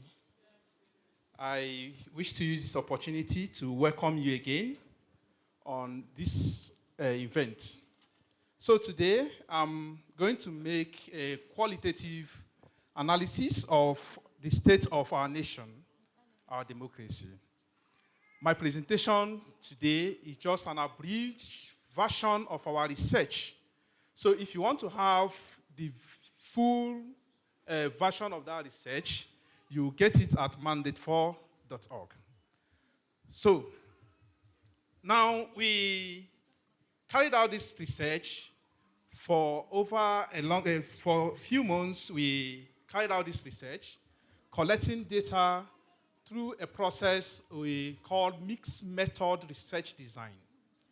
Now, why we did that is that just like the last speaker that made a presentation, he said that the value of Nigerian currency is changing every day. In fact, if you want to go to Bureau de Change to change your currency, maybe you check the exchange rate on your phone. Before you get there, you'll be surprised it will change again. It will not be the same. So in view of that, we used a mixed method research design, combining data from documents and equally carrying out survey to make sure that what we are going to present today will be at least it will represent the state of art. So looking at our democracy, we looked at some indicators and we come up with youth and citizens disengagement. Now, 60% of Nigerians, we discovered that 60% of Nigerian youths are eager to migrate or travel out of Nigeria. Now, this particular percentage is very worrisome. And why it's very worrisome is that, remember, most of those people that are eager to travel are the doctors and nurses who will attend to you when you are sick. And you might be very surprised that a lot of doctors, if you have most of your doctors' friends, you notice that most of them are overstretched because we don't have enough doctors again due to migration. Then 28% of previous voters were youths. The youth came out to exercise their franchise in 2023, but from field data we are seeing, most of these youths are not even eager to do that again because of that shocks. Please, next. Next slide, please. Then, erosion of electoral confidence. 73% of Nigerians now distrust INEC. You know, the problem of this is that sometimes last year or during the elections, most Nigerians came out to vote. And from the data from the polling units, data from the ward, didn't correspond with what INEC actually announced. And most citizens are now very aware that when they see something that is a misrepresentation of facts, they know. So from the data we collected, 73% of Nigeria, they do not trust INEC. Even as we are doing our engagements, there are some communities you just talk to me and say, INEC, please, I don't want to hear about it. It still represents this data that we are seeing this place. Then restricted civil space. Honestly, since 1960 to date, the civil state in Nigeria or the civil space has been so repressed. The repression represents police brutality, clamp down on media houses, and opposition voices are being pursued around, even mock trials or allegations and a lot of things. So Civicus monitor rate Nigerian civil state as repressed. This repression, even from the higher tier of government, from federal government, state government, and local government, none of these tiers are actually spared. Next slide. Then crisis of institutional trust. The key institutions in Nigeria, the courts, the police, even the courts, the police, the judiciary, the trust level is so low. In fact, I'm from Southeast. The part of the state I'm coming from, Enugu, Nsukka precisely, you notice that the trust on police institution is so low that people can even decide to, instead of taking a case to the police, they will tell you, I'll go and report to my village deity. It's as bad as that. Next slide, please. Then weak political alternative. Now, weak political alternative is that we are in a scenario where political legitimacy or legitimacy of political parties are being decided not by what the party is doing, but it's being decided by the number of the campaign of people in our party. And it is too bad that currently Nigeria is skidding into one-party system. Next slide, please. Then endemic corruption and elite capture. 18 billion annual procurement fraud. procurement fraud has been a very serious problem in Nigeria today, especially in terms of if the money people use to lobby for procurement, you see a procurement contract of 100 million and somebody is spending over 50 million to get that contract. So at the end, you ask yourself, will the person actually do that contract? At the end, you see that the person will save the money he spent to get the contract before even doing anything. And that is why most roads, you see most roads within 6 months, a road is commissioned within.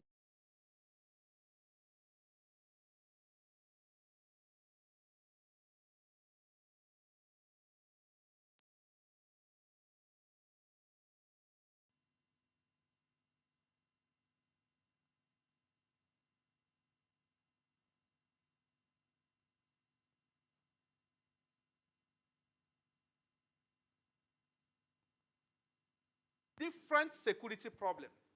The security problem in Northeast, Central, and other parts of the country. And most of the time, this security actually have a ripple effect of other things that we are currently suffering in Nigeria. For instance, the farmer headers crisis has effect in food production. It has effect in food production. The insecurity, the instability of the economy equally has effects in other aspects of nation life. The fuel scarcity has effect in cost of goods and logistics. Then we'll look at legislative limitation. Currently, what we see in our National Assembly or the legislative arm of government is an indirect fiction or the unification of the legislature being a fiefdom or an extended arm of the executive body, to the extent that sometimes we think they don't exist. Next slide. Then energy deficiency. Now, from our survey, we discovered that averagely 9 hours power supply, most households or most places experience average of 9-hour power supply per day. In fact, this is even worse in people staying in rural communities where this 9 hours is even for 1 week. Next slide, please. Next slide. Talk about this. Then we look at the economic indicators. The economic indicators, we notice that there is high population growth as Nigeria is currently being scaled to have 229.9 million Nigerians, which is an advantage if we can plug this population to a productive use, especially figure. If this figure is being utilized properly, you notice that Nigeria cannot be importing labor or even need expatriates to be here. Next slide. Then, but alarmingly, of this 200 and something million Nigeria, 106 million are living below poverty. Alarming poverty rates, 47% estimated in 2024 by World Bank. Then over 47% of this population lives in abject poverty. Next slide, please. Because of abject poverty that we are experiencing, the moderate GDP, gross national products and growth rates of Nigeria now is currently expressed as 3.4, which is equally so low and insufficient to address structural issues facing the country. Then there is extremely high inflation. Inflation is basically defined as when, it's basically seen as when more money is chasing few goods. Where you see maybe the cost of goods being exorbitantly so high, where you see maybe as per the quality of what you are getting. Next slide.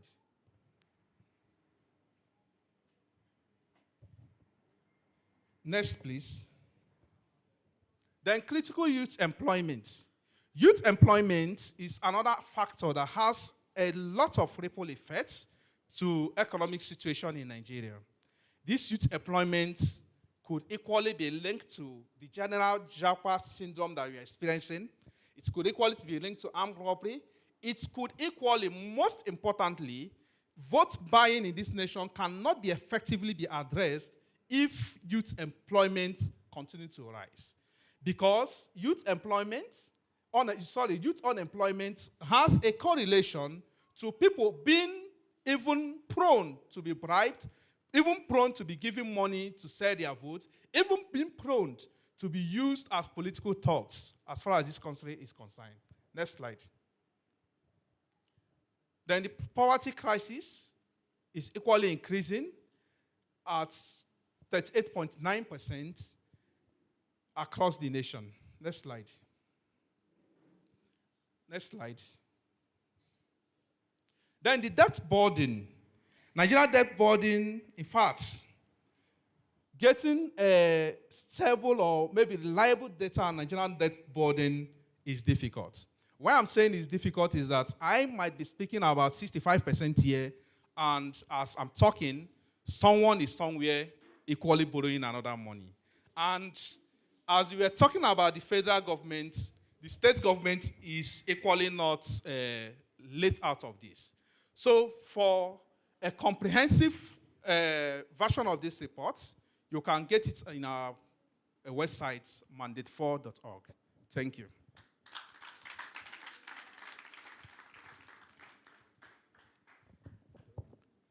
Thank you, Dr. Damian, for your presentation. Dr. Damian has done a fantastic job of providing us with quantitative data on the state of this nation, on the state of our democracy. And on that note, how do we bring all of this together? We now know there's a problem. We've agreed. But it's time for us to understand the cause of this problem. And I'm super excited and honored to invite a distinguished woman that I not only call mom. She's not just, most of you know her as Dr. Obi, but to me, she's my mom. And I'm super excited to have her on to do justice on the topic of monopoly democracy, state capture, and how we must respond. But I'm going to read her profile so you know who is coming to speak to us. Most of you already know her. Bring Back Our Girls and other initiatives, but I'm going to read up her profile. Dr. Obiageli Obiazekwesili is an accomplished economist. I shouldn't bother. Okay, ma. You said I shouldn't bother. We all know who she is. Thank you very much, ma. We invite you on stage to give your speech on monopoly democracy, state capture, and how we must respond. Thank you.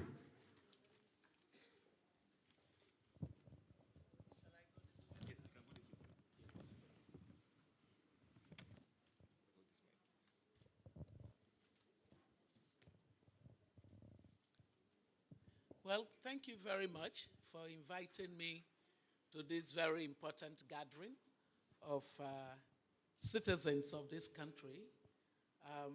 You have all come out today in celebration of June 12th, right? I see that your faces are not looking like people who are celebrating. You're mourning. I listened. I listened to what some of those who spoke during the town hall session were saying, and I believe that whatever you are expressing is reflective of what a larger number of Nigerians are feeling. And it is an important feedback on democracy for you to be able to express that whereas you should be celebrating, be in celebratory mood, like the rulers of the country, who obviously are going to have a democracy party, you should be the ones in that party mode. But in your own case, what you're saying is, what has democracy done for us yet? Well, I'm here to let you know that the most important thing around the conversation on democracy is appreciating democracy as a principle. So democracy as a principle is essentially the reason why someone who is well quoted on this a former Prime Minister of Britain, Winston Churchill, said that democracy is the worst form of government until you've tried the others. Do you understand that? So he's saying whatever you feel about democracy is correct because it is the worst form of government. But hold on until you see the alternatives. Do you get it now? So yes, it is okay to say that it's June 12th and you don't feel the essence of democracy. It's also an expression of democracy that you can say that, right? But it is not okay to then think that democracy is useless. Because what we know of democracy is that it is not useless. There's a distance between the principle of democracy and the practice of democracy. So what has happened is that the practice of democracy has diverged from all the principles that are important. And the reason that this has happened is also why I am excited that you have gathered together today as citizens to actually probe governance and to determine how governance can improve so that both the principle and practice of democracy will begin to converge. I am very proud of your coming out. Please clap for yourselves. Because the truth is, the gap between the principle of democracy and the practice of democracy is explained for by the missing citizenship for democracy. For many years in our country, the citizens were missing in democracy. You were missing in democracy. We were missing in democracy as citizens. But by your being here today at this event that is organized by citizens like yourselves, it is evidence of progress, isn't it? You know, in Igbo land, we normally say that the hunger that has a hope of being satiated eventually does not kill. So the fact that you've begun this journey of saying the gap that existed between the principle of democracy and the practice of democracy in our country, I no longer want it to exist, and you're decided to take responsibility for ensuring that that gap is closed. That means that we are on a journey that ultimately will lead us to you coming for a June 12th event in, say, another 5, 6, 7, 8, 10 years, whatever number of years it takes, you staying the course as citizens and saying, I will no longer be missing from democracy, is actually the solution where you now begin to be happy on Democracy Day. Do you get it? It's very important because that's the basis of my topic that they asked me to speak to you about, which is that there is something called, I constructed the concept that there is monopoly democracy, that democracy can become a monopoly, and a monopoly is actually injurious to society. We normally use the word monopoly when it concerns economy. So within the economic theory of markets, we have an aberration, that is something that is not right. So markets are looked at from the degree of competition. And the theory is that when there is healthy competition in the market for a product or a service, that what you will get is a situation where those who consume that product or service will get the best value. They will get the best value because the price of the product will be good and the quality of the product will be good. And therefore, their welfare will be maximized. Do you understand it?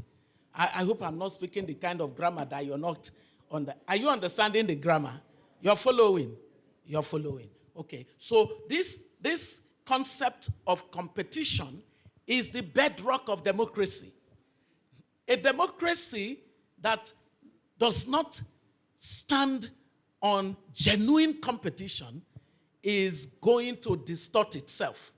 So it can go, instead of being a competitive democracy, it can become an oligopoly, meaning that a few people that can turn into a cabal, can get together and decide what kind of service or product that democracy will give to those who consume the democracy. Who are the people who consume the democracy? The citizens. The citizens are the consumers. The same way that you consume a product, whether it is water or Coke or whatever, or the way you consume health service or education service. So you're the consumer. Now, if democracy moves away from being genuinely competitive, it will no longer produce the kind of quality that the theory of market says that a competitive democracy should be able to give you. So when it becomes an oligopoly, there's a trouble that is surfacing seriously. But that trouble worsens when it then becomes a duopoly, where just two people or two groups of people can determine the quality of democracy that you're getting. Then it gets worse, because it can go from duopoly to monopoly, where the one idea or one kind of behavior or one set of people are determining what you as consumers can get out of democracy. When that happens, you now have a complete collapse of competition in democracy. And when you have monopoly, even from the economic context of it, you know what happens? There is absolutely no power of the consumers to determine quality, to determine price. They are locked into whatever it is that the suppliers are giving to them. So those who supply democracy are the politicians. They ultimately then become the people in government when they, according to whatever they do, win. And so when they supply you democracy as monopolist, they cannot supply you quality. They cannot supply you value. They cannot give you cost effectiveness. So that is why it turns out that on June 12th, 20, how many years? This is that 26 years of unbroken democracy. You are gathered together, but you're not smiling at all. Look at your faces. Your faces really look like people who are not celebrating at all. And that is good, because it is an important, let me tell you what is good about it. It is your feedback. Do you get it? Because there's a way to solve for monopoly in democracy. It is for the citizens to then rise up and say, this quality you've been giving us is not good enough. Because that monopoly democracy is the height of what we call state capture. State capture means that a few people have captured the democratic space and are now determining what is produced in that space and who has a portion of what is produced in that space. So governance is no longer for the people. It is governance for the monopolist of political power. You're contesting that by gathering together on Democracy Day as citizens and saying, this is not acceptable. So I just end on the note that when a monopoly situation happens, like we have in our democracy, and when a state capture, where all the principles of democracy cease to function. All the institutions, the nuances, the ethos, the values, the bedrocks of democracy stop working. What will normally happen is that the consumers of democracy have to rise and say, no, we want to determine the quality of supply of democracy that we will get going forward. Do you get it now? So you suddenly say, this service, this product is not something I want to continue to take. I now must, as citizens, work together and say, we deserve better.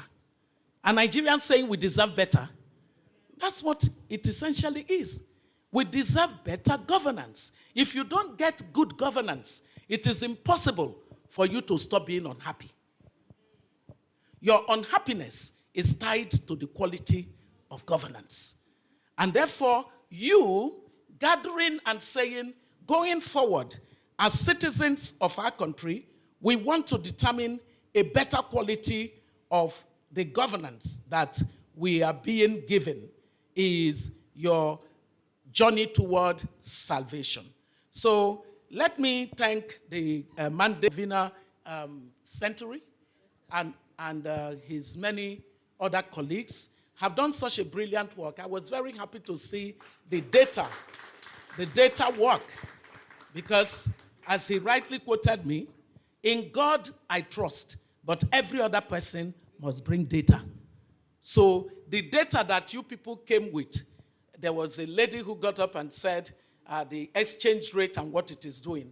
Another one got up and said the unavailability of roads. Another one got up and talked about the level of youth unemployment. All of those things have data behind them. It's not, I think, I feel. These are real. These are, you can measure them. And so, by using data as a basis to engage this power of the citizens to act and ask for a different level and quality of supply of democracy and governance, you have begun well. I am praying that as you go forward with this, more civic education and awareness, engaging with the institutions. I think this gentleman, the name, Peter for Nigeria. I mean, like I see you, going around and campaigning about the reform of INEC. Many more Nigerians should join you, because without a credible INEC, it would be impossible for the current suppliers of democracy to take away their monopoly. They have no incentive to stop being monopolies. Monopolies have no incentive to stop. You have to stop them, all right? And part of what you're doing is what would make that happen. So utilize media and digital platforms, engage, mobilize as much as possible, and ensure greater participation of more citizens, and then just continuing to understand that all things can happen. It's happened in other societies. When the citizens had enough, they simply said, enough is simply now enough. And here is not a conversation about, party. It is a conversation about the mindset of the political class that has monopolized the politics and governance. You want a different mindset, it will be you as citizens that will break up monopoly democracy. I thank you very much.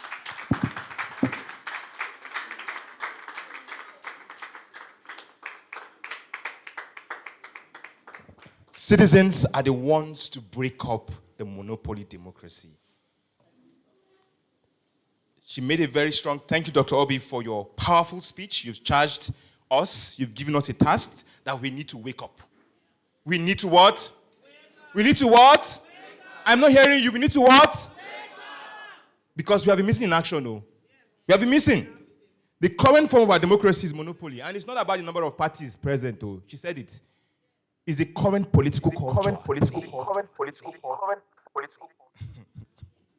Effect. So our supply is tainted. Citizens, we need to wake up to break the monopoly.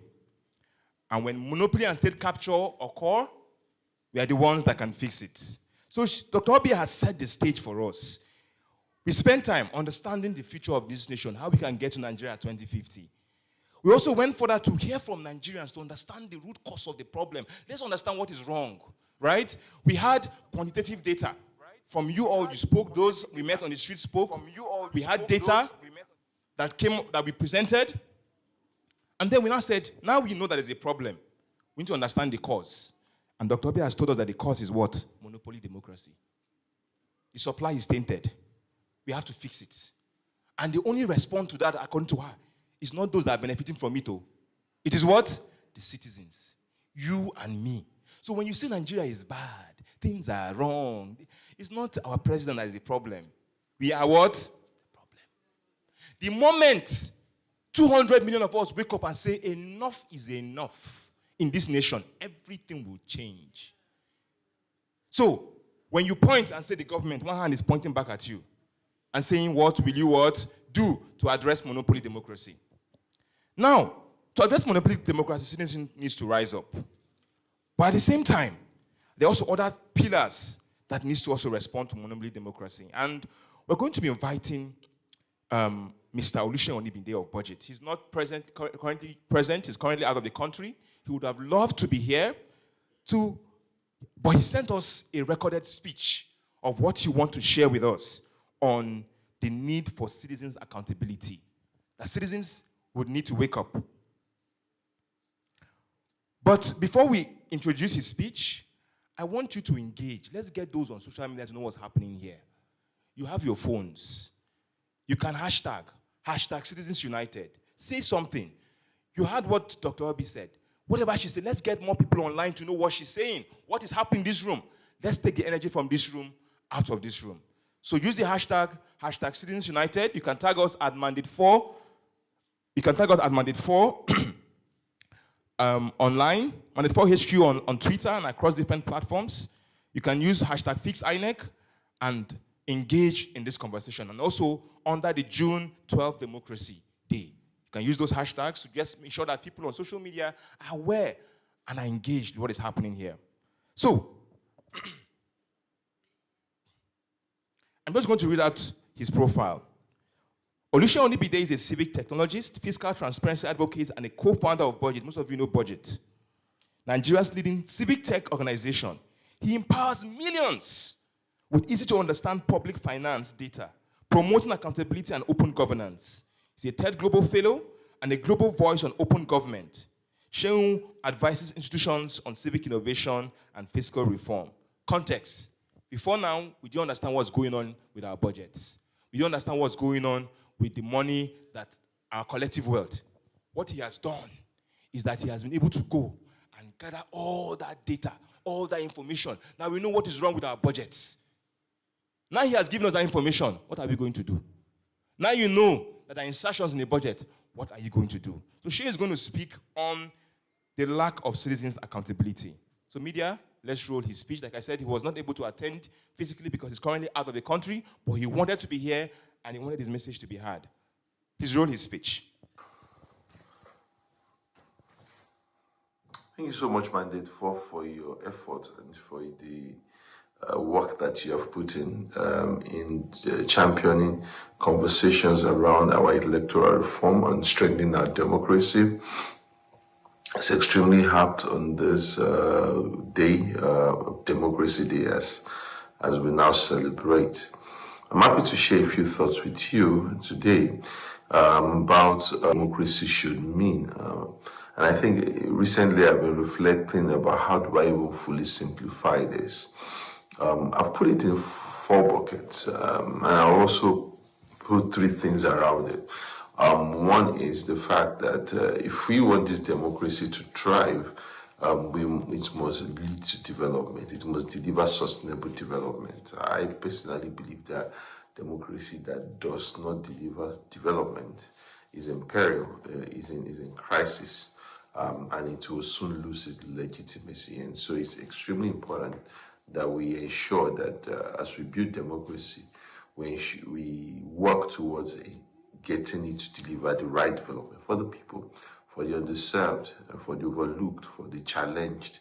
Those are the what we should be able to think through effectively. The second thing, I think, is also dialogue.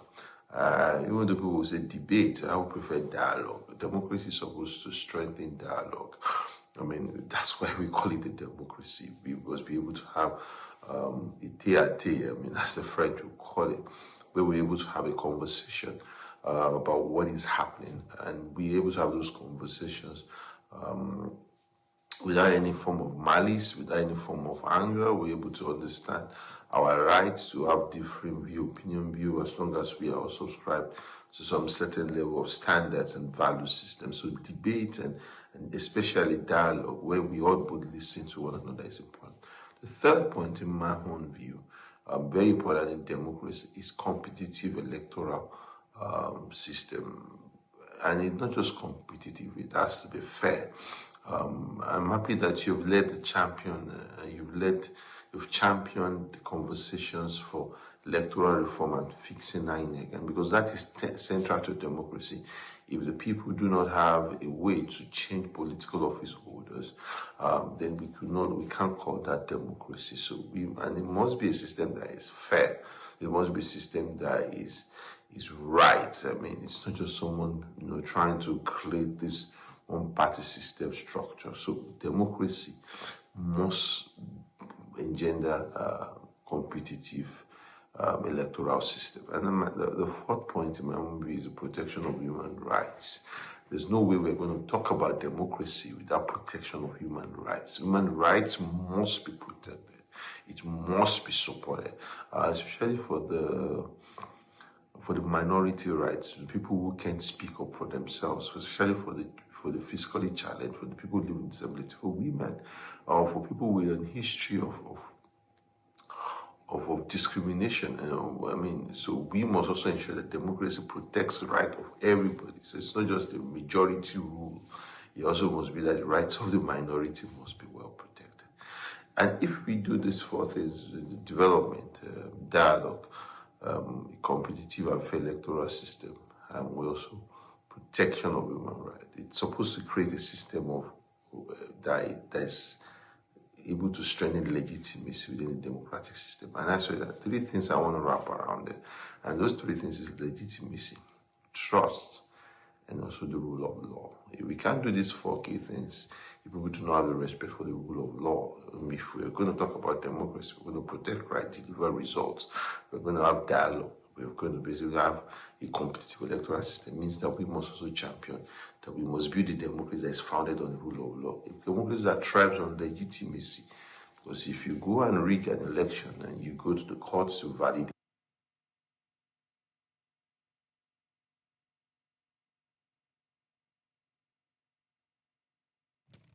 Okay, thank you very much. We had a brief technical challenge preventing the completion of his speech. So while the media team tried to resolve it, I want to confirm if our next speaker is ready. The next one. Okay, thank you very much.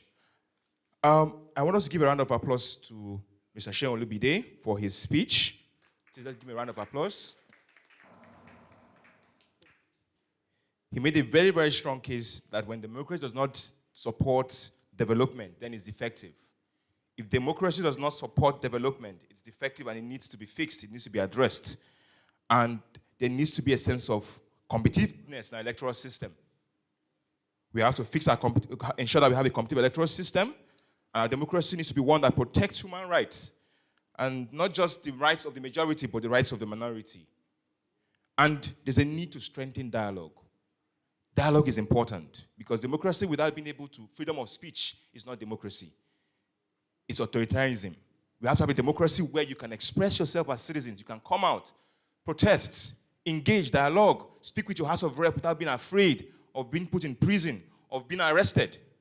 That is what we are here as citizens. And we as citizens are the only one that can ensure that the kind of democracy that we imagine or we wish for is here. Thank you so much, Mr. Sheon Olubide, for your presentation. Our next presentation is going to... Are we ready? Just give me a moment, please.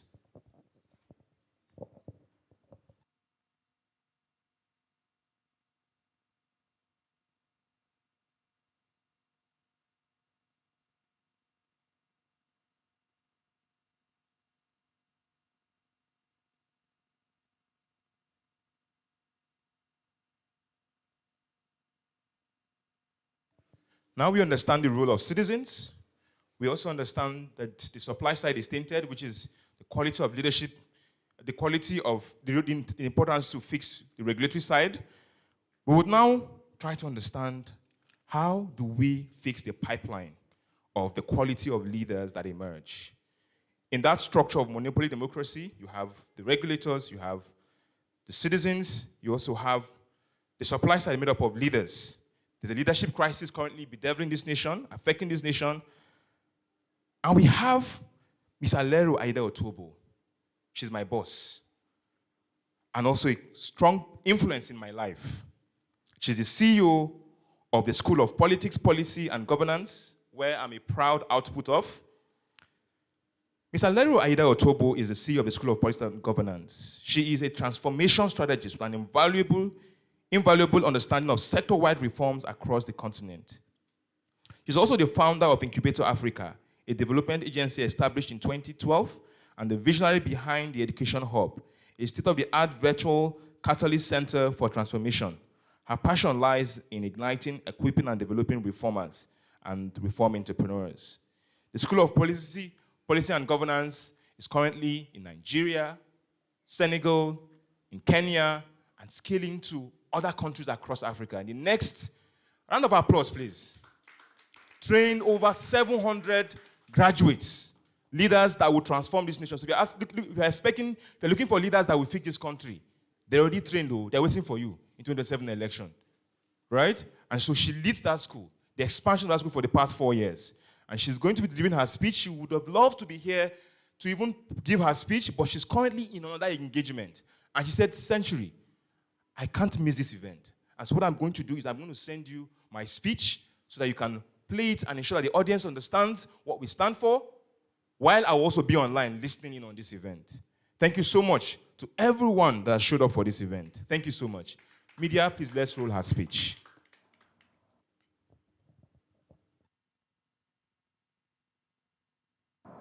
A very good morning to every single one of you. It's such a pleasure to be with you at Mandate 4. This is a critical conversation that we are having today. June 12th, Democracy Day. A time to awaken citizens, to ignite citizens, and to raise the awareness that we need a new political class to take Nigeria out of the mess that it is in. I'd like to thank the organizers for doing an incredible work. This great job, congratulations. This is a cause whose time is now. I'm currently reading a book that caught my attention.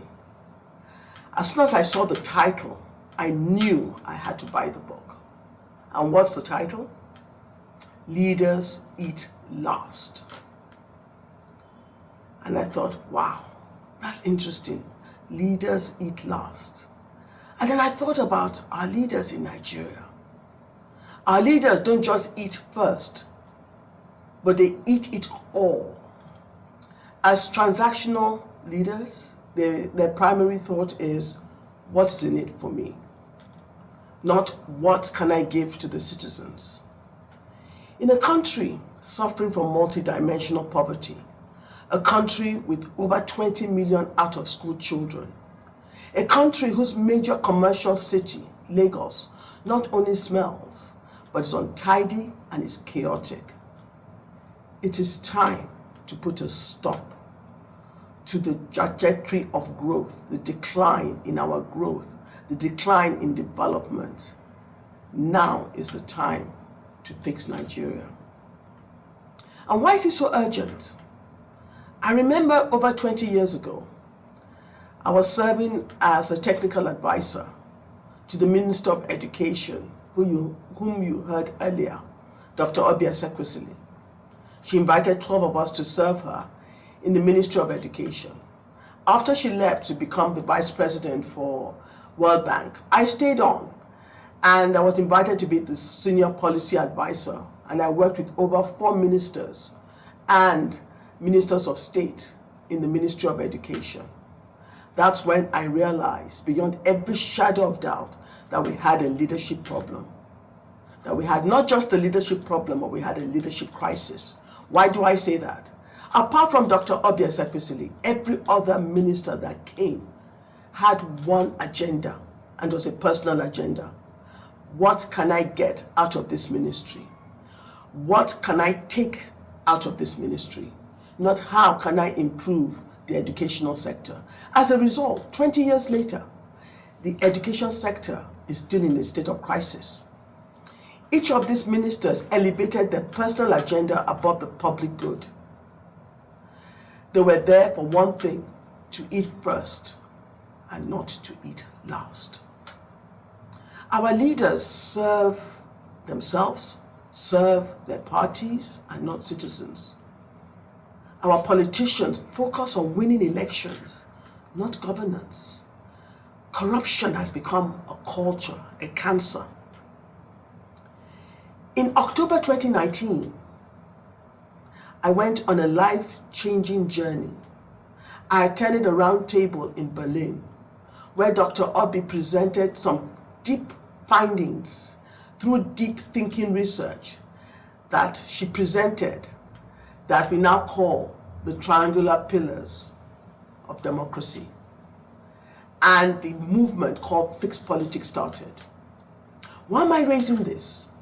To fix politics, we need a whole new political class. A political class of values-driven leaders whose mandate, whose thinking is to serve the citizens, listen to the citizens, to eat last. We need values-driven leaders.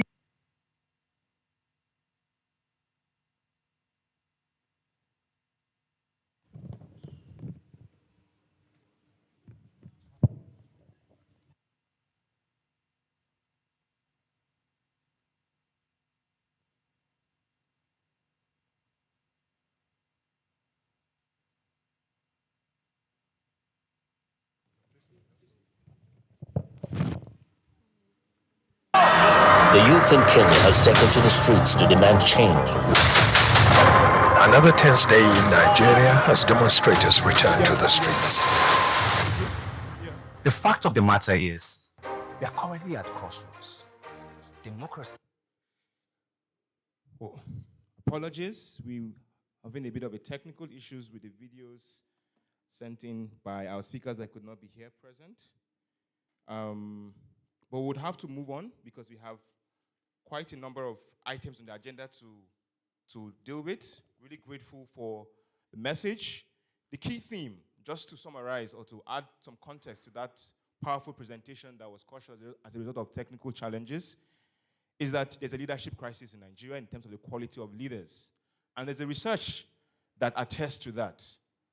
And for us to fix that, there needs to be a pipeline of leaders that would emerge away from the current political class. Leaders with competence, leaders with character, that would emerge and provide a new version of leadership that would create a competitive playing field to fix the quality of leaders.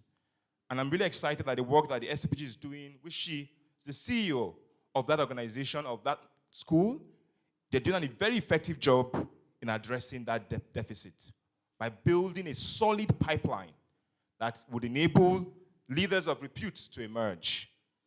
10-month quality program with over 90 faculty members from across the world. Researchers, policymakers, people who have been there, done it, experienced people, come to class every day for 10 months, 3 hours to impart Nigerians, future leaders with the skills they need to run to win and most importantly, govern well. It's a school that I've attended. I'm a proud alum of. And for those of you who have intentions to run, to be the solution to Nigeria's problem, this is your answer. Let's give a round of applause to her, please. Thank you so much. Future events will definitely ensure that we address some of these technical issues when it comes to the clips, so it doesn't happen. But we'll move on. We're going to be going on to the next aspect of this program, and we have Peter Aka, an activist, that will take us on it. Please clap for him. Now we understand the problem, right? We know that there's a monopoly democracy. We also understand there's a leadership crisis. Citizens need to wake up, and there's a regulatory issue. There are 5 key outcomes that Mandate 4 is trying to achieve in the next by 2027 and beyond. The first one is that we want to fix INEC. We want to design a people's agenda. We also want to birth a new class of leaders that will emerge and support them. We want to reform parties, ensure that we have value-based parties that emerge. And then we want to unite citizens to deliver the kind of democracy that benefits all of us. And to address each of these outcomes, we've put up a very strong lineup of distinguished speakers. The first is Peter Aka. Next slide. So Peter Aka is a prominent Nigerian social media personality.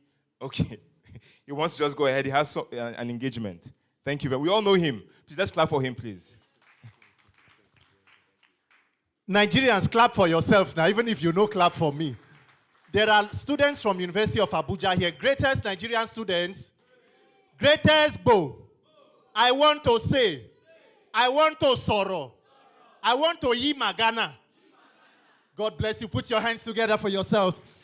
Please, let me just stand on existing protocol, ladies and gentlemen, but I must first of all acknowledge and pay respect to our own mother, a mother figure in every sense, as a mother, as a leader, and in every step she has taken to ensure that we have a nation where we as young people can thrive. Ladies and gentlemen, please a resounding round of applause to the former Minister of Education in Nigeria, former Vice President of the World Bank, amongst many, many others, Dr. Mrs. Obiageli Ezekwesili. Good to be with you, ma. Our own comrade, Aisha Yesufu. You people know that clap is not for Hajia Aisha Yesufu. If you know what these people are doing for all of us, and every other speaker on the panel, every person here, God bless you. My name is Peter for Nigeria for the sake of time. Okay, so how many of us have problem with waiting they go on for Nigeria? How many of us have issues with Nigeria?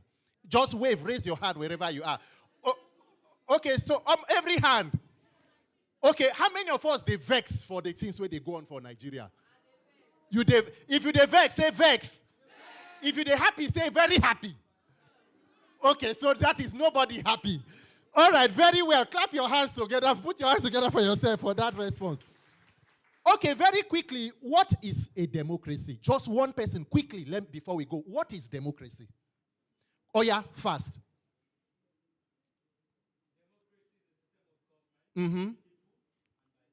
For the people, is he correct? Please put your hands together for him. All right, so I need to control my movement because of microphone now. So somebody just said, because they said we should talk about the solution. Somebody just said now that democracy is a system of government for the people and by the people. So the simple definition of democracy is that it's a system of government where power must come from the people. Power is vested in the people. Unfortunately, in Nigeria, the challenge is that we have decided to put the cart before the horse. So everybody in Nigeria is struggling today because we have failed to identify the most important thing that we are supposed to do.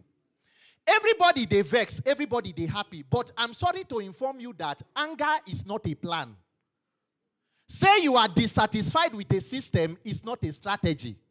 You can be hungry for 60 years. Nigerians have been angry for 64 years and counting. If you have been angry for democracy since 1999, if you don't do anything by 2025, you can still be angry till 2050. In fact, you will pass over anger to the next generation. You don't understand? You were shouting up NEPA. The person where you go born today go still shout up NEPA because you have failed to fix power.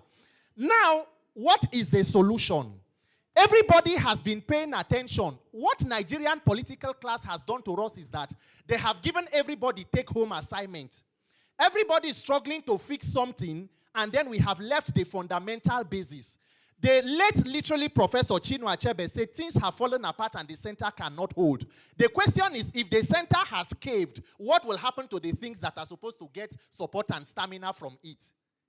If you fail to fix governance and leadership, you will just be going around in a vicious circle, struggling with no end.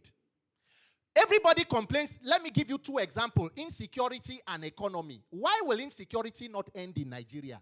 The more money you put in, the more the insecurity they increase. As we are talking today, the Nigerian army is in active duty across the 36 states, including the FCT.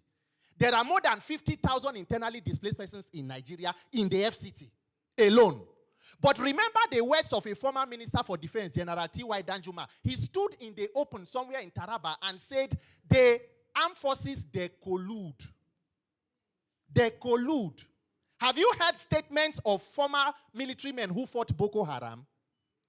Remember in 2019 when police went to go and arrest a certain kidnapper somewhere in Taraba, men of Nigerian armed forces opened fire on that convoy, killing 3 officers and a civilian, and somehow the kidnapper escaped.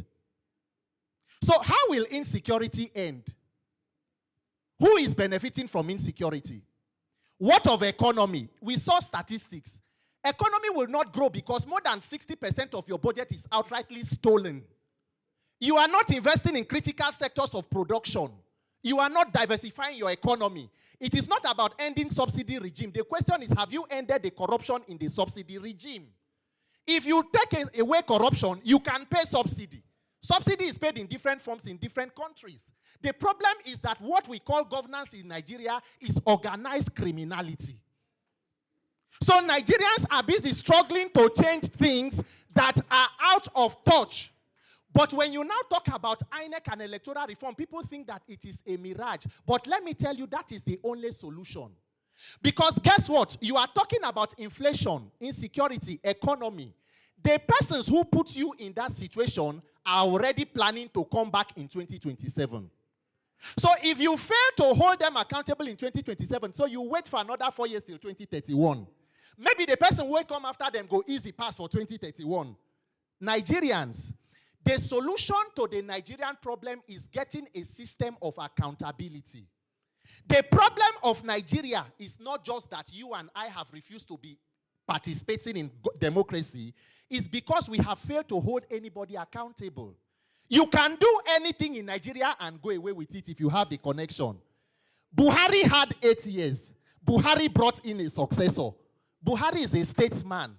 If you are not careful, if you live long enough, like Babangida, Buhari will write a book about democracy and how he fought for democracy.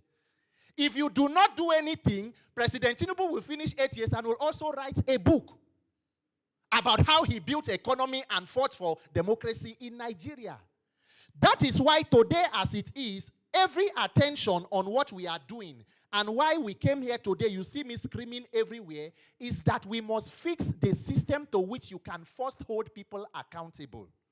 But unfortunately, they have made Nigerians to believe that free and fair elections are not possible. It is a lie. It is because we have refused to activate our office of the citizen. Every Nigerian is too either unbothered or afraid to hold the bull by the horn. They go tell you, say, this same set of senates, they no go give free and fair election. If they not give you, where will you get it from? Maybe you wait for the next people to come. The issue of electoral reform becomes even more dire for us because as it is today, if you allow the consolidation of the criminality that took place in 2023 as an election in 2027, you can foreclose Nigeria as a democracy. Nobody should tell you that elections are okay in Nigeria. Take Rivers State, for example. 2015 election, Buhari versus Jonathan. Rivers State, Jonathan won with 1.4 million votes. 2019, Atiku versus Buhari, Atiku won with about 473,000 votes. 2023, Atiku, Obi, and all of that, the person who won with less than 200,000 votes. Are the people voting in Rivers shrinking with time or they are increasing? According to INEC, total number of registered voters 2023, 93 million. Collected PVCs, 89 million. Less than 30 million people came out to vote. Why are Nigerians not interested in that process? Nigerians, there is no other solution. If we continue to talk, we will talk because what they will do for you is that they will throw a lot of frustration on you. there is hunger, there is lack of health care, there is lack of basic amenities. So you are too weak for you to demand. That frustration and disappointment is a benefit to those who are hijacking or monopolizing the democracy. So the more they will not want you to come out and speak up to make a demand, the more you must embolden yourself. Because I will ask you, and I will end with this. What is our other option if we decide to keep quiet? We are not talking, people are dying. You are not, the 150 people who were killed in Plateau just 2 weeks when the president traveled for vacation in France, were they protesting? The people where they don't kill for Benue, were they protesting? Nigerians are dying without protest. So Nigerians must summon the courage. The problem is that when you talk about politics, a lot of people think it is your own, it is their problem. Politics is blood business. The lives of persons who may be alive till 2027 may just depend on what we have today as governance and leadership. Nigerians, what is going on in Abuja in the National Assembly concerns you. It affects your life directly. Politics is about human lives. Don't let them tell you it is a dirty game. If it is a dirty game, it is a dirty game about your own life. We must fix INEC. We have a petition already in the National Assembly. We are following for electoral reform. Make mandatory to tell you that no matter how long oppression may have lasted over a people, when a majority of them together say enough, it will be enough. Activate your office of the citizen. Let me activate mine. And let Nigeria be what we have decided or chose for it to be, and not the land of oppression. God bless you. My name is Peter for Nigeria.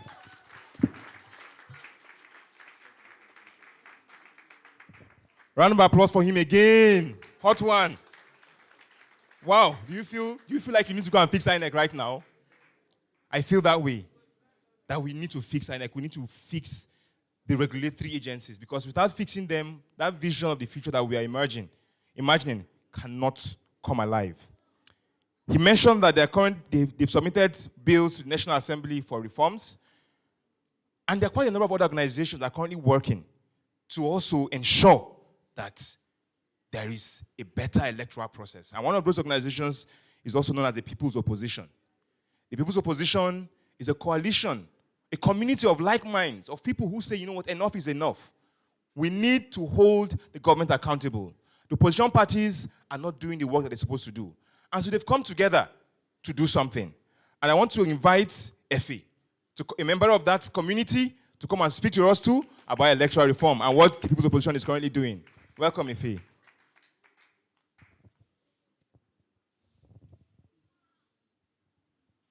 Thank you, everyone, for giving me the opportunity. This is like a surprise to me, but I just felt I should come and talk about the People's Opposition. First of all, you can tell yourself that you are not part of governance, or people can do what they like, but the truth is that you'll be affected one way or the other. For example, just a few years ago, I was living in Edo State, Benin City to be precise. If you want to go from Benin to a place like Auchi or to a place like Ekpoma, the insecurity is so terrible. People are scared to, some people have not gone by road, they've not taken road transportation for like 6-7 years because they are too scared to just move from one place to the other. So whether we like it or not, like I'm here in Abuja, I'm looking after my elderly mom, I'm her primary caregiver. But I decided that I will do what I can do to help Nigeria for us to move forward. So at that point, I was thinking about it. I heard about the People's Opposition. And if you want a place that there's true democracy, a place where everybody has a voice, is the People's Opposition. Everybody there has a voice. Members are made to feel like they are part of what's happening in Nigeria. No matter where you are a student, whatever you are doing, you have an opportunity to be a member of the People's Opposition. And the People's Opposition, because let's really be honest, we don't really have a credible opposition party. I'm not a politician, I don't know much about the inner workings of politics, but one thing I know is that 1 minute you see a candidate, he's in another party, next minute he's crossing to the other party. And it's kind of shocking. I'm not going to mention it, but I had a particular relation that was very active in one major political party in Nigeria. They were in government at that point. So I just saw that because her husband, I don't know if he's a senator now, but he was a senator, and so she was actively supporting him. They were in a prominent political party, and on Facebook, I saw her, she was now supporting another political party. And I was like, what's going on? I thought you were so into this party. But she said, you don't understand, Efe, you don't understand politics, you don't understand what's happening. So whether we like it or not, you don't really have a credible opposition. Some parties we even looked up to, there's a particular party, I'm not going to mention their name, that I particularly looked up to. They seem to be different. But if you look at it today, there's hardly any difference in the political parties. So we've decided that we as a people, we are the opposition. We are the opposition, and we are so bent to do what we need to do that even if somebody within our fold tomorrow becomes a politician, we will still, because I believe that for democracy to be credible, people have to not oppose, I don't want to use that word to oppose, but people have to keep the government accountable. It's natural. Like I look after my mom. If I know my sisters are coming to check some things, I'll be more serious that day. Because there are things they will ask me, why didn't you do this? Why didn't you do this or that thing? So it's human nature. So we can't say, okay, maybe tomorrow Aisha Yesufu becomes president of Nigeria. We will be there to make sure that she does the best that she can do. Yes, nobody is above being scrutinized. So that's what we believe at the People's Opposition. Right now, we are talking about the elections and the Electoral Act. I was like clueless about things like this, but when I joined the People's Opposition, I had to be serious. I had to read about the electoral reform, 2022 electoral reform, Nigerian constitution. So I realized through being part of the People's Opposition that we need a document, we need something to use to hold the leaders accountable, people in government accountable. If we don't have a document, they can maybe get away with it or feel that nothing can happen or we are not serious. So we have come as a force, as a people, we have come together, the People's Opposition. We prepared a document where we talked about issues within the election, the issues within the election that we need to talk about. So, someone is making a sign, I don't know, that we need to talk about. So, we are going to present a document to the National Assembly. This document was written by people like me, by experts, professors in universities. We are bringing a document, and the document is ready, and we are taking it to the National Assembly. So as we go on, we'll talk about that. So please join the People's Opposition, www.thepeoplesopposition.org. Everybody, we have students there, we have regular people, we have big people, we have normal Nigerians like me. So please join the People's Opposition. Thank you. Thank you, Efe, for giving this speech on the spot. So the work that Efe just mentioned is part of what we do at Mandate 4, right? Our goal is very simple: to support organizations that are trying to fix this country. There are different stakeholders. Those of you that were not here to watch the first video, is that we like to work behind the scene to support stakeholders in democratic process, from non-profits that are trying to fix issues in our democratic process, to movements, to organizations, to governments, to citizens, to empower them to be effective, to act decisively and at scale. And the People's Opposition, working with them, there is a document, a detailed proposal, 28-page proposal on what needs to be done to reform INEC.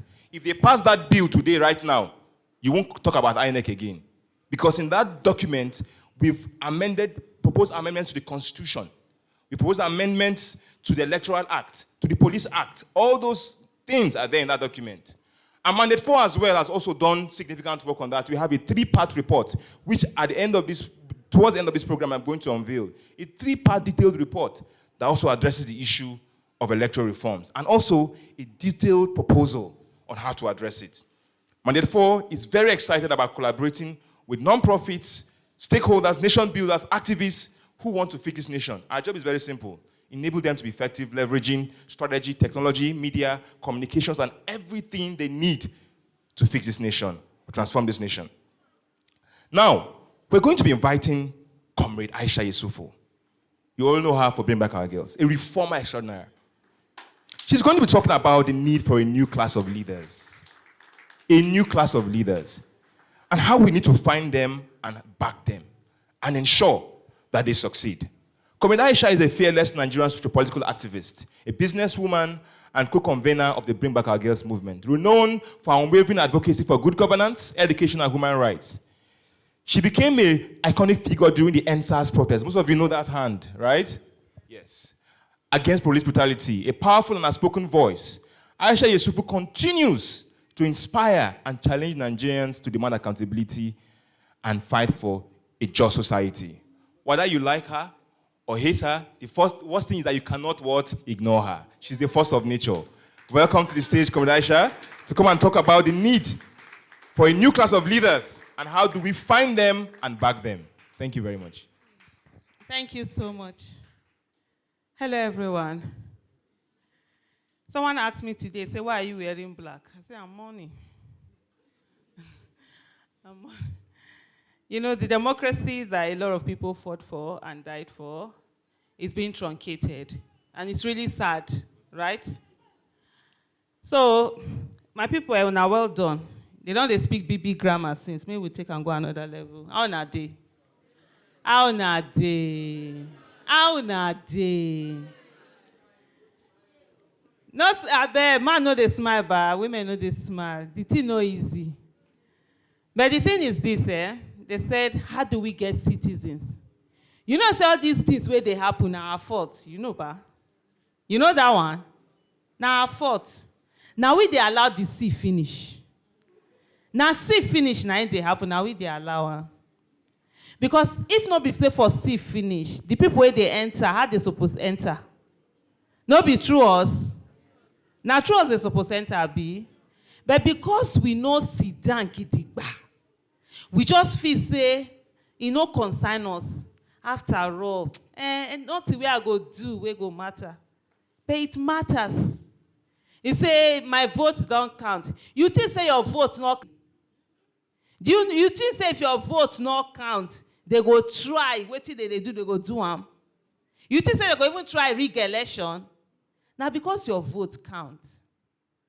And the only way that we can get good governance, yes, is by you and I ensuring the right people get into office. Do you get it? You and I ensuring the right people get into office. And so we go look amongst us here. That guy will get green card. People I say you love Nigeria. Where I bro, stand up. You see you as a day here, so you feel be my house of rep. You Abi. And when you be my house of rep, what I want to look for? Can you work for Nigeria? I don't want big English myself. Can you work for the betterment of Nigeria? Are you ready to serve the people? Do you care? Do you have empathy?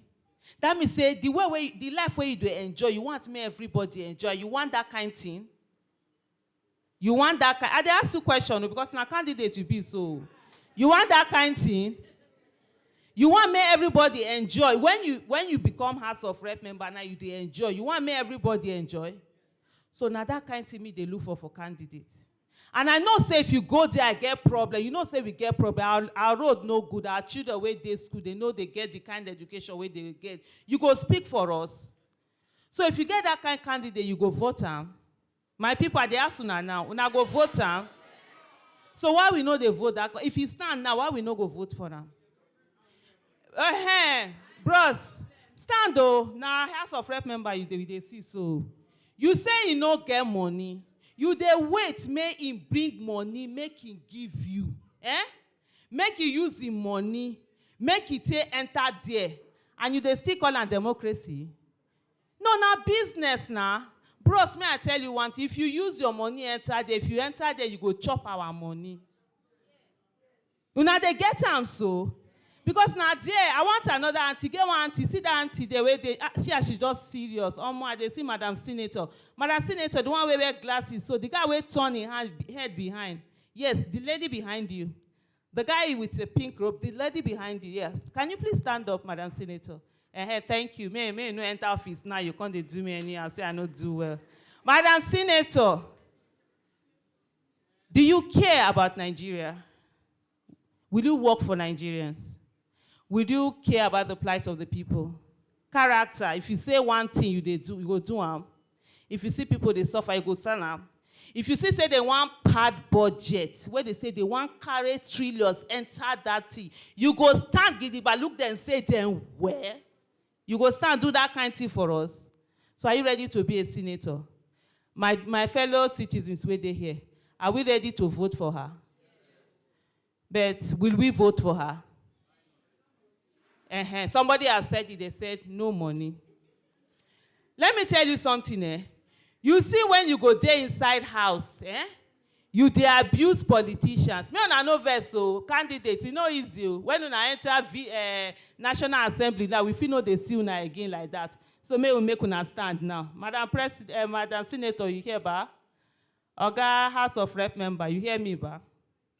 So you see this thing, who they do bell there now? You know, we want to elect people now. They give me 5. Now 5 minutes now. I want to elect people. Don't be elect people for 5 minutes. I also do stop. But you see, if we allow them as then they so, you get anybody where they do anyhow here, when nobody say go there, go just chop money anyhow, you go drive car, you know, go listen to anybody. I know say nobody go angry now. But I guess some people will be say they their mind. But let me use this thing, say this one another candidate. You see this candidate right there, you no send anybody, Papa. Shoo, wait to concern and I get your time. You no send. And we get money. You know say as he fat there, now money full everywhere. If you there, I go share money for all of you now. You go just buy on our mouth. Say now they make noise too much. Say now they're hungry. May I give you a 10K? You see that kind another candidate. Nigerians go vote him? Yes. So you see what they happen. I mean, project them. I better not project me. Project our 2 candidates there. What actually happens? I want this matter where they talk, not be joke matter. Oh.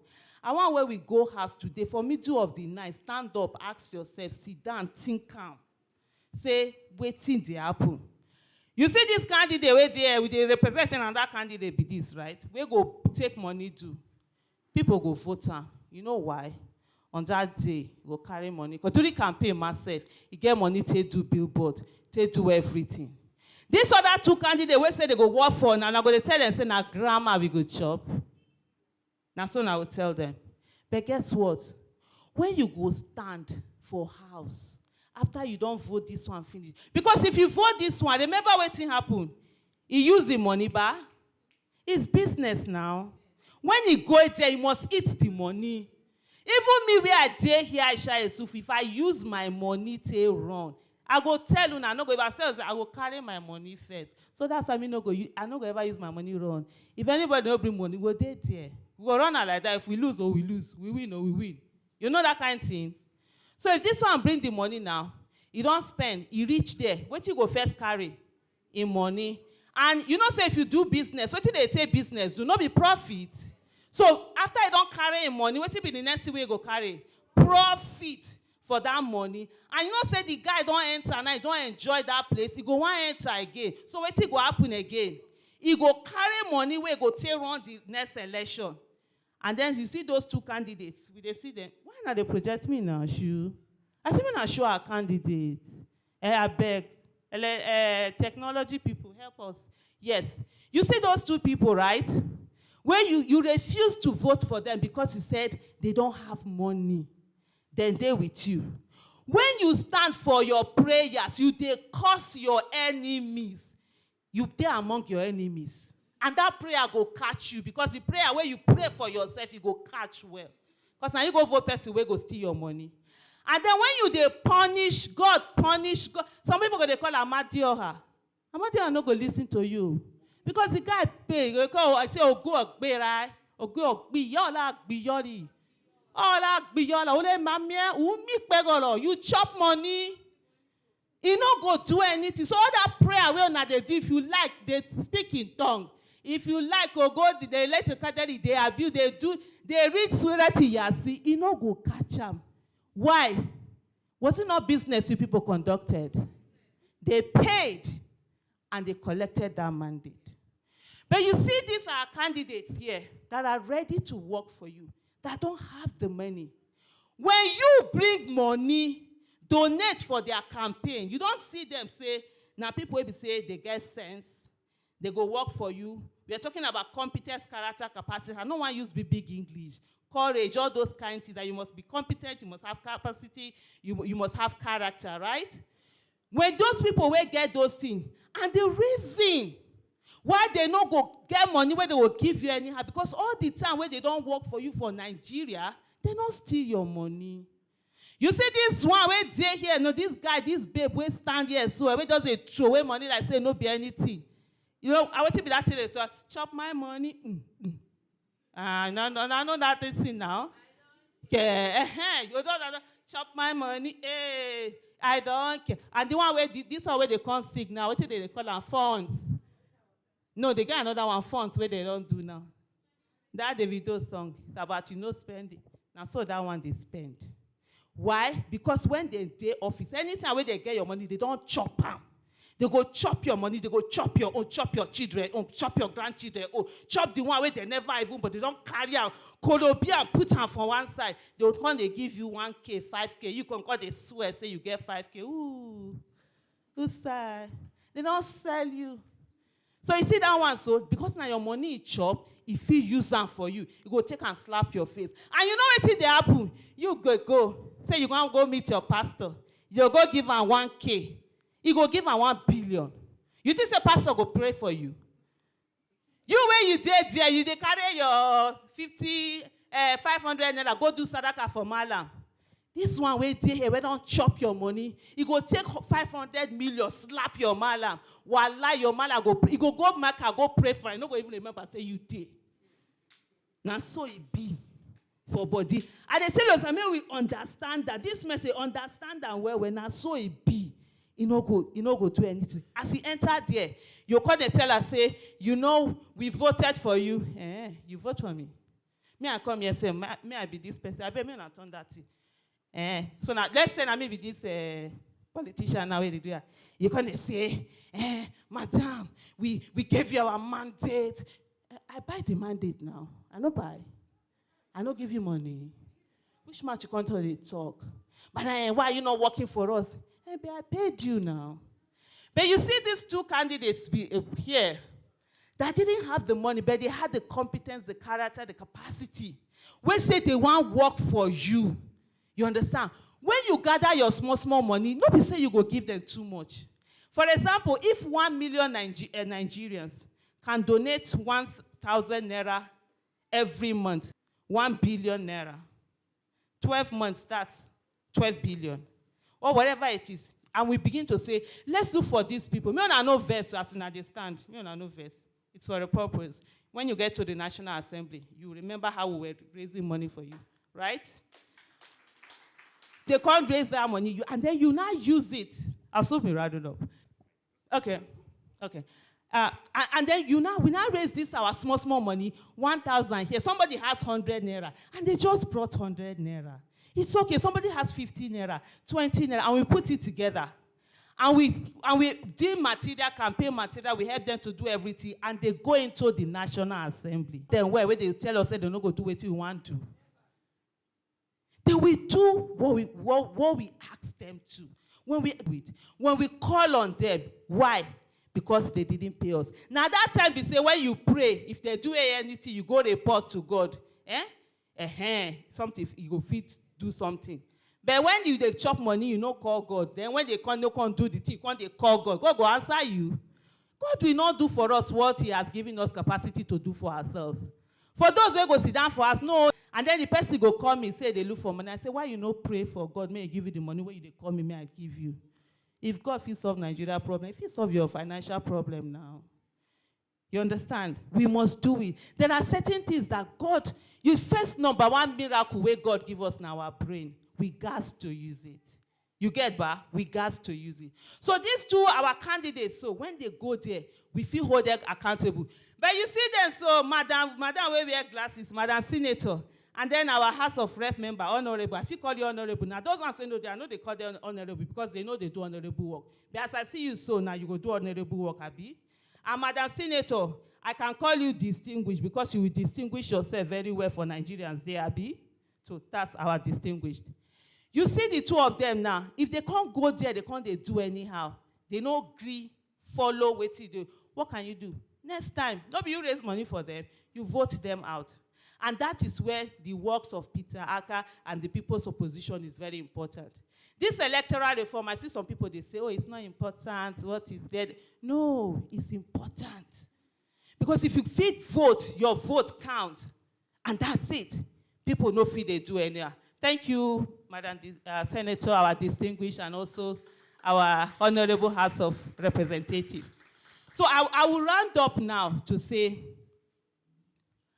we are not hopeless. We are the ones who have not demanded to be listened to. I heard a speaker who said they're not listening to us. They won't listen to us because we have not insisted that they have to listen. And until and unless we stand and let them know that no Nigerian is more Nigerian than any Nigerian, that in this country we are all equal, and everybody's vote must be counted, and that when we go to vote, we will not only vote and go back home, that we're going to ensure that our votes are candidates that we voted for. In 2019, I was the only person who voted for my candidate at my polling unit. I stayed there till 3 a.m.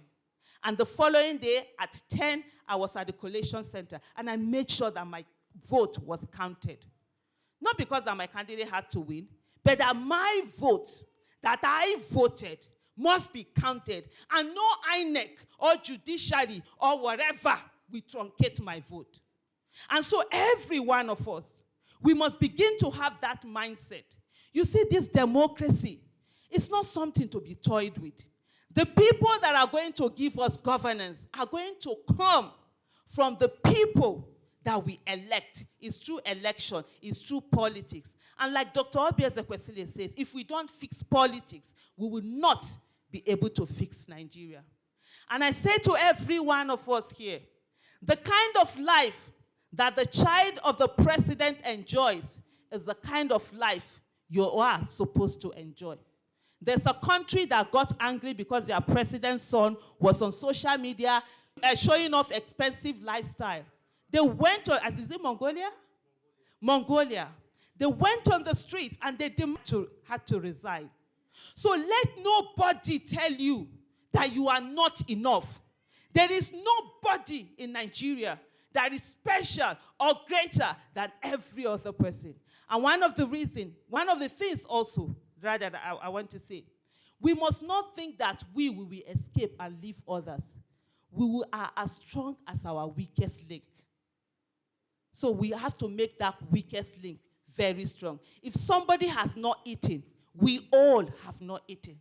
If there's a child who is not in school and not in school, we must begin to think it's not about going to church every Sunday and going to mosque every Friday and praying 5 times a day. And then when it's time to change some figures, you stand in front of the traffic light that turns red, you will jump, you run off, and you'll be happy about it. It's about you understanding that whatever it is that you are enjoying, whatever it is that you see, you want other people to have it. If you and I begin to have that mindset, we'll have a country that works. We are very religious people. Unfortunately, we're very godless. We want to get everything. That's why they are sharing food in a party, they will take more than they can eat. They will end up at home, they'll throw it away.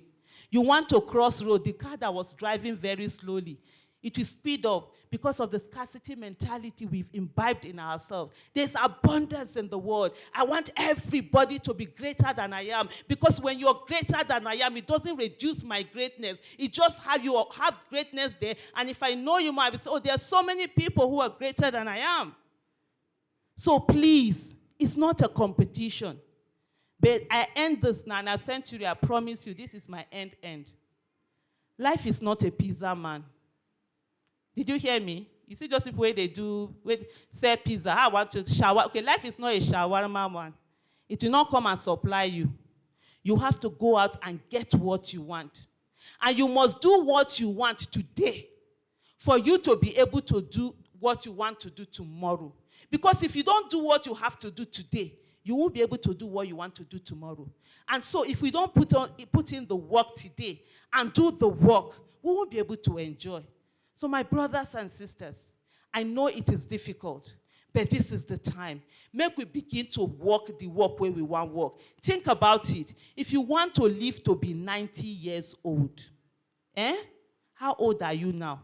And how many more years remaining? Do you want to keep lamenting and suffering every June 12th?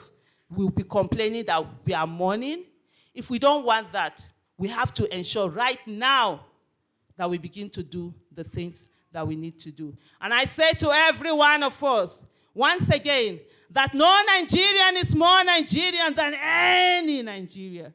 I say to every one of us, this country belongs to us. And one day we will stand before our children and our grandchildren, and we will say to them, once upon a time that Nigeria used to be a country where these things that we're experiencing now are happening. And they will look at us and they will tell us that we are lying. Not because they are disrespectful, but because they would have had a Nigeria that you and I will work for so hard for them to have, that they wouldn't believe that Nigeria was once in a place where it used to be. And I say to you, stand for Nigeria, fight for Nigeria. It is worth fighting for. And we must get to a place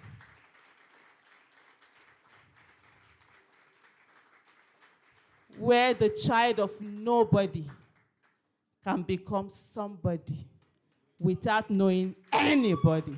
Thank you.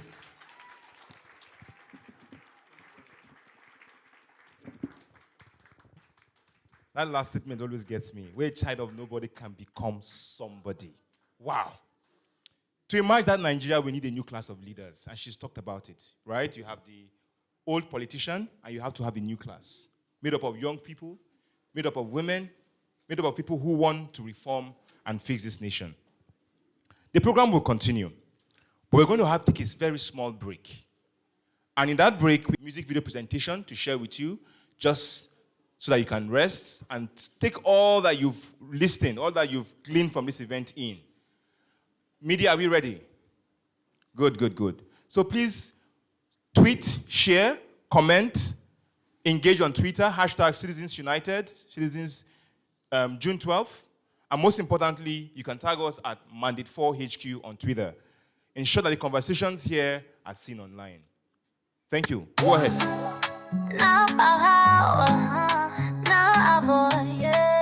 Election no begin for noise. Now we go choose. Now we go change. Time to break the rigging chain.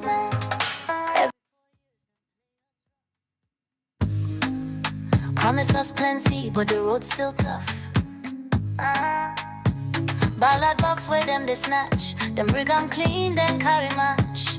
But if I innate work like it's supposed, now better leaders go wear the clothes. Fix some now. Fix some now. Fix the land. Make it start. Make our vote. Make our vote. Day for our hand. Day for our hand. No more pride. No time down here. Fix some now. Fix Nigeria. Truth go loud like stereo speaker. To the Senate, do what is right. Adopt the laws, adopt mandate for amendments. Give INEC strength to stand alone. Independent, no need for bold. We want election where they clean, not all drama behind the screen. Buy votes, go to jail. Rig election, 15 years in prison. No chance to bail. 15 years ban, no office run. Your political career, it done.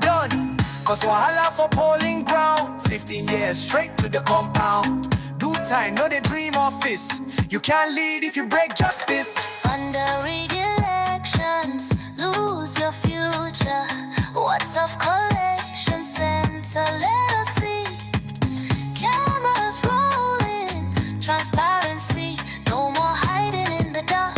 We dey watch, we gon' make our mark. Join the squad, join today. Protect the vote, start the way. 5 million strong, we hold the ground.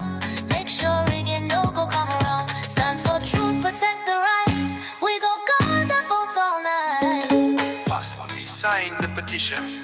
Become a citizen protection volunteer. Join the 5 million vote protection squad. Now we go fix Nigeria.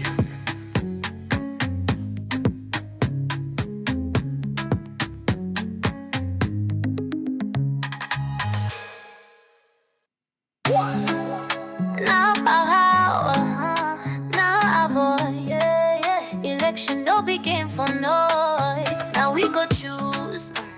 Now we go change. Time to break the rigging chain. Every 4 years them play us rough. Promise us plenty, but the road's still tough. Ballad box where them they snatch. Them rig on clean, then carry match. But if I innate work like it's supposed, now better leaders go wear the clothes. Fix some now. Fix some now. Fix the land. Make it start. Make our vote. Make our vote. Day for our hand. Day for our hand. Yeah, we dey rise, the time down near. Fix some now. Fix speaker. To the Senate, do what is right. Adopt the laws, adopt mandate for amendments. Give INEC strength to stand alone. Independent, no need for bold. We want election where they clean, not all drama behind the screen. Buy votes, go to jail.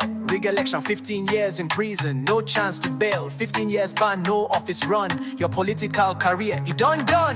Cause wahala for polling ground. 15 years straight to the compound. Do time, no they dream office. You can't lead if you break justice. Fund the rig elections, lose your future.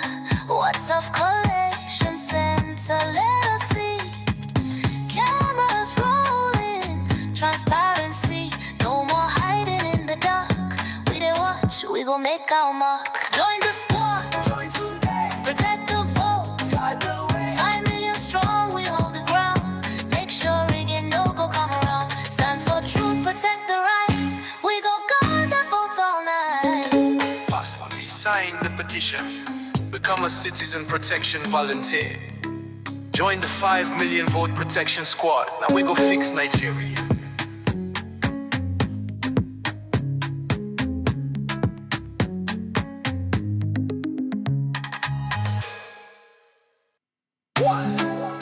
Now now boy, yeah. Election no be game for noise. Now we go choose, now we go change. Time to break the rigging chain. Every 4 years them play us rough. Promise us plenty, but the road's still tough. Ballad box where them they snatch. Them rig on clean, then carry match.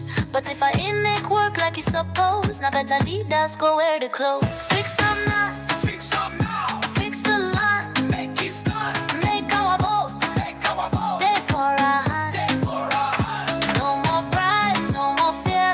We dey rise, the time done near. Fix some now, fix Nigeria. Truth go loud like stereo speaker. To the Senate, do what is right. Adopt the laws, adopt mandate for amendments. Give INEC strength to stand alone. Independent, no need for bold. We want election where they clean, not all drama behind the screen. Buy votes, go to jail. Rig election, 15 years in prison. No chance to bail. 15 years ban, no office run. Your political career, it done. Cause wahala for polling ground. 15 years straight to the compound. Do time, no they dream office. You can't lead if you break justice. Fund the rig elections, lose your future.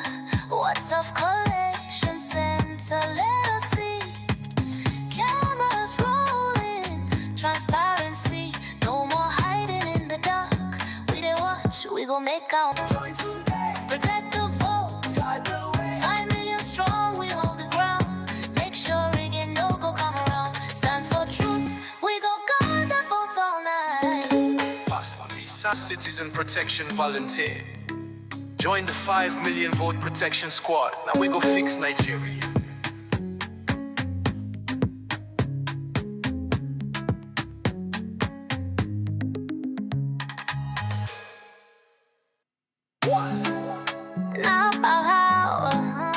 Now boy, yeah. Election no be game for noise. Now we go choose, now we go change.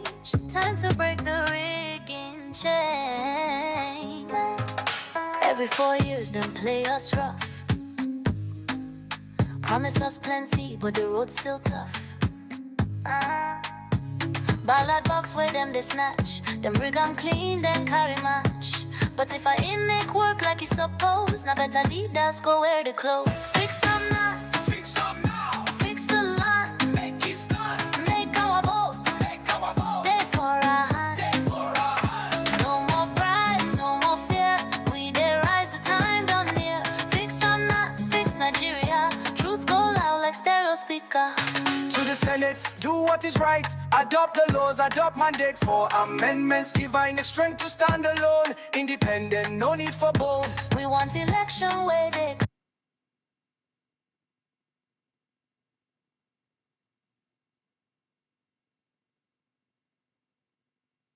By 2050, Nigeria will be Africa's heartbeat, home to approximately 400 million people. We can be one of the world's most powerful and prosperous nations, but only if we get it right. I would like you to pause for a moment. Imagine if we get it right. Imagine a Nigeria where we built a $4 trillion economy powered by AI, agriculture, clean energy, fintech, smart manufacturing, and advances in medicine and healthcare. With high-speed trains, intelligent transportation networks facilitating the movements of goods across the country. Imagine smart green megacities with inclusive urban and rural planning and quality standard of living for every Nigerian. Imagine a logistics and trade powerhouse with millions of young entrepreneurs building thriving business worry, exporting products and solutions to the world. Imagine a Nigeria where our elections are sacred, our government accountable, our streets safe, and justice real. Imagine a Nigeria where our culture is no longer trending, it's transforming the world. Afrobeats is the planet's pulse. Nollywood is breaking the global box office. Our fashion, food, and storytelling have become Nigerians' most powerful exports. We don't just entertain, we inspire the world. Imagine a Nigeria where we are no longer just a regional power. Nigeria now leads Africa's charge on global reform, reshaping trade, climate, and tech, with a permanent seat on the global table and a new generation of diplomats, leaders, tech envoys, and peace builders from Kano to Calabar, from Ikeja to Aba. Imagine a Nigeria where every child is educated, jobs abound, every dream is possible, every community is thriving, where gender, tribe, religion no longer matter, where a child of nobody can become somebody, a nation that you are proud to be a part of. Imagine a Nigeria where your passport commands respect and access to hundreds of countries around the world, representing the black race. This future can become a reality if we fix the system, if we fix our institutions, if we fix our mindset, if we fix Nigeria. Nigeria 2050 isn't just about where we'll be, it's about who we'll become. If you, yes you, decide to be a part of the solution, if you decide to act. Nigeria needs you. Will you answer the call?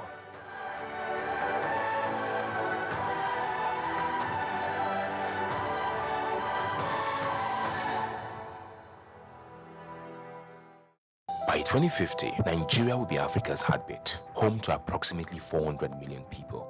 We can be one of the world's most powerful and prosperous nations, but only if we get it right. I would like you to start. We're about to start. Let's reconvene. We've taken our break so that those of us that need to go, coming from very far locations, can go. So we need to start so that we can complete our agenda. Please find your way to your seats. Those currently at the red carpet, please start finding your way back to your seats.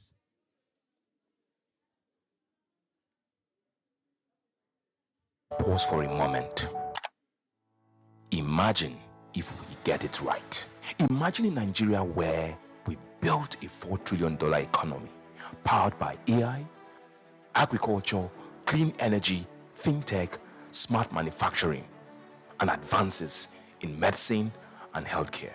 With high-speed trains, intelligent transportation networks facilitating the movements of goods across the country. Imagine smart green megacities with inclusive urban and rural planning and quality standard of living for every Nigerian.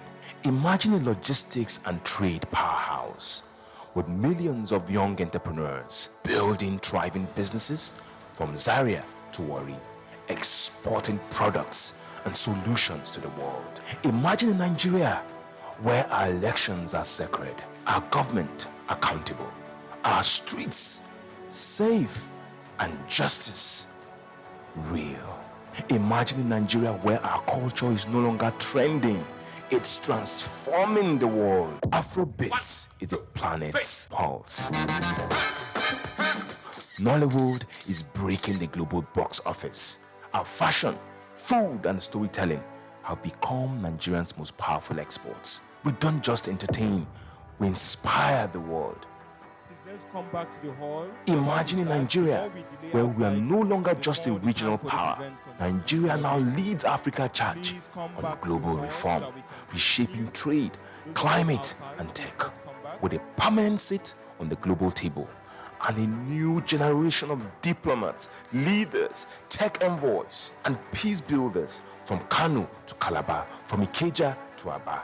Imagine a Nigeria where every child is educated, jobs abound, every dream is possible, every community is thriving, where gender, tribe, religion no longer matter, where a child of nobody can become somebody, a nation that you are proud to be a part of. Imagine a Nigeria where your passport commands. Media, please. I want to welcome everyone back to the June 12th Democracy Day Town Hall. If you've been joining us, for those of you online, those of you in person, I want to say thank you so much. It's been an amazing couple of hours. We've had distinguished dignitaries, fighters, activists, governance advocates, transparency watchdogs speak to us, engage us on the need for us to wake up as citizens to unite to shape Nigeria's democracy. Now, under phase 2 of this dialogue, of this town hall, we started by trying to understand the cause of the issue. Dr. Begeli made a very strong case on why we need to respond to the current state of monopoly democracy that has bedeviled us, the current state of state capture. Mr. Olusegun Onibide made a very strong case on the need that we need to rebuild our democracy and ensure that it gives even minority voices a voice. We also had Mrs. Alera Ayide-Tobo, the CEO of SPPG, that made a very strong case that we have a leadership crisis on our hands and that we need to rectify and address it. And we had Peter, an activist, fixed INEC activist, that made a very strong case on the need for us to reform INEC. That without reforming INEC, we're definitely not going anywhere.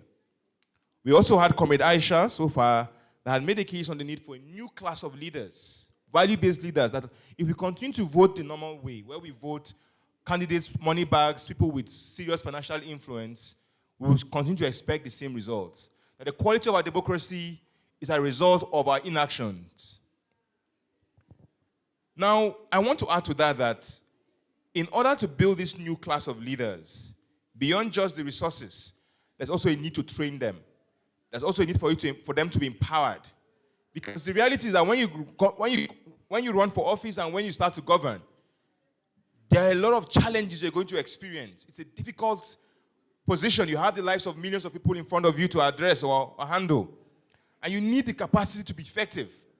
And that's why I'm really proud that Mandate 4 and my team, we're currently working with the School of Policy, Policy and Governance to build a new tribe of leaders that will be empowered with the skill, with the competence to be effective, to govern, to deliver good governance outcomes, so that when we all come together as citizens to support you, to provide you with resources, you are sure that when you go there, there's something in your head.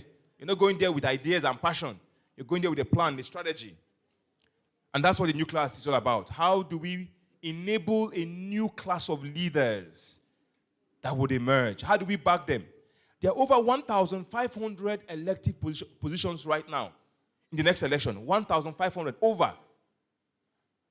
And all that we need is to organize. If women say, for example, today that we want a woman president, it will happen. No? Do you know that? Because women have the highest population. If young people say they want a youth president or a young person as a governor, it will happen. Because the population of young people is more than those who control power. But you have to decide. You have to find those new class of people and back them. Now, let's say we fixed INEC, right? And then we have found a new class of leaders that would emerge. But guess what? We need to tell them what we want. Not just wishes. We have to be clear to demand this is what we want. This agenda, the people's agenda, a governance framework. So bite your elephant project, whether we will go and waste 20 billion, 30 billion to do one airport that nobody will visit, or to renovate one stadium or whatever that nobody needs. It's time for us as citizens to say, we want good healthcare. This is a blueprint of that. And that's why I'm proud and honored to invite Owana Johnson. Please, a slide. Owana Johnson, a policy expert, to come and do justice to this topic. Owana Johnson is a lawyer, an advocate, a researcher. Can come on stage. A lawyer, a researcher, a good governance advocate. She has experience designing policies that has transformed nations. She's a researcher and advocate working at the intersection of governance, economic justice, and human rights. Her work focuses on strengthening democracy, promoting gender-responsive policies, and amplifying marginalized voices with governance structures. She has worked extensively on public accountability, so she knows what it takes to build a very strong governance framework. Anti-corruption and economic empowerment. Research exploring Black and African movements in Nigeria and globally. She's here to do justice to this topic. And also to add, she's also a member of the Mandate 4 team. Thank you very much, Owana.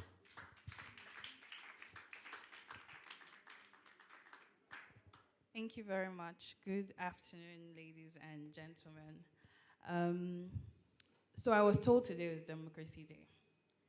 And from my understanding, the word democracy connotes a form of leadership that's by the people. And I don't think that's something that we have achieved strongly here in Nigeria. Yet, here we are on June 12th. Now, Nigeria is a country, we're not short of potential. We have no shortage of reports. We have no shortage of agendas. Year in, year out, we have NGOs, we have INGOs, we have government agencies putting out reports on different sort of state of things in the country. Yes, we don't see any actual change in what is happening and what we see today. And one of the things that I believe that is the reason for this is because we do not have what I call a shared sense of direction. I don't believe there is alignment. So everyone seems to be doing something, but we're not coming together to have an aligned purpose, to have an aligned sense of direction that then sort of pivots us towards what we can then see as potential change within the country. And at some point with the people, we need to stop thinking or talking about what the problem is and start asking real questions, like what exactly do we have to do as a country, collectively, clearly, and intelligently to fix things around here? And that question is what the People's Agenda, seeks to answer. Every 4 years, we're being sold big promises by candidates, people that run for positions, but these promises are never fulfilled. And this is partly because politics in Nigeria for a very long time has been run without a people-structured template, a people-authored template. And our leaders write their own metrics. They write their own agendas. They measure their own progress, based off of whatever it is that they put up for themselves. And they govern without the burden of having to answer to you, the people, because you haven't exactly made a demand on them. But how can we make a demand when there is no there is no sort of, direction in what it is that we're asking of these people? There is no one voice. There is no one document that says this is what the people have said that they need within healthcare or within education or within, the agricultural sector to be able to make things work. And this is where the People's Agenda comes in. So I want you to think about the People's Agenda like your Google Maps. It's like a civic GPS. It's not going to drive your car for you, but it will tell you where you are. It will tell you where you need to go, and it will tell you how to get there. That is what we're calling the People's Agenda. And primarily, it's a call for Nigerians, me and you. It's a call for citizens to come together and define a clear governance structure, a clear governance agenda, what it is that we're asking of these people that we're putting in power. And we need this to be delivered across all 37 states of the country, including the FCT. The agenda will be presented in a collection of reports, and these reports will be detailed, state-by-state governance reports that will cover each state and primary sectors within the state. So at Mandate 4, we've highlighted what we believe are the core functional sectors that need to be working optimally for us to have a functional society. These sectors include things like corruption, which everyone knows we have to, curtail. Things like healthcare, things like education, economic development, transportation, agriculture, security, electricity, power, energy, infrastructure, and more of them. And each of these reports, what it does is it diagnoses the current state of what things are in that sector in that particular state. It also evaluates what existing frameworks are within that state, whatever initiatives that the government have also, put in place, and why they are not working. The report also highlights successful global practices that we believe can be imported and applied at in the local context. And lastly, each report presents an actionable, realistic, and sustainable recommendation tailored to that particular state. The People's Agenda isn't just another white public government white paper. It's something more than that. It's a tool for every citizen who wants to take ownership of Nigeria's future. And when candidates come in 2027, whether be it governor of Enugu or the senator representing Kogi State, we can say to them, look, we know what the problem is in our state. We know what is broken in our state. We know what needs to be done. This is what the data says. This is our agenda. So what are you going to do about it? And this is what accountability should look like. This is what I believe democracy must look like. Because this shifts our perspective on how it is that we ought to be going about elections. And it's centered on who is fit for purpose. Because when we have a clear voice and we have a clear agenda, then we're looking at people based off of, can you solve the agenda that it is that we have proposed to you? How are you able to work towards, achieving the goals that we have presented to you? And we're able to assess them, like Comrade Aisha has said, based off of their character, their competence, and their capacity. This is what our new civic tool should be. The People's Agenda is not just for the political class. It's for every Nigerian. It's for the market woman. It's for the students. It's for the activists. It's for the youth leader. It's for the teacher in the school, the community organizer. It belongs to everyone to use and translate into as many languages as possible. Because the last thing we need is to be putting out a report or, coming together and being able to bring together one voice as to what the people are asking from the government. But people in the Tunu Weda community don't understand what is in that report. So we need to make sure that when it is that we bring together what it is that we want from this government, we're able to translate these reports in as many languages as possible to make sure that nobody is left behind and no one is left unturned. Because the more people are aware of what it is we're asking for, the more we have people that are talking about what exactly it is that we want. Not just who is going to win in 2027, but what needs to be done by 2027 and beyond. Now, I'm going to end by saying this. This agenda, if we get it right, will be one of the most powerful democratic tools that we have created in this country. For too long, this country has been run on, governed without a standard. We have people come into power and they govern as they like.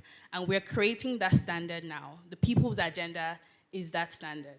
And it is my hope that maybe next year, when we do gather around for town halls like this on Democracy Day, I'm able to say Happy Democracy Day without any form of hesitation, because by then we would have come together to create that one voice, that people's agenda that we are asking for.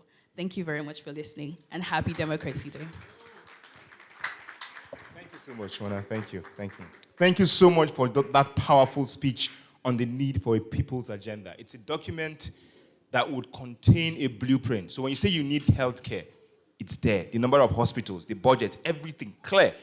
Everybody would have a say in that document. And we are working to ensure that we bring that document to life. And Wana is doing a very fantastic job in ensuring that that document is produced. Thank you so much, Wana, for your speech. The next, please confirm if we have our guest online.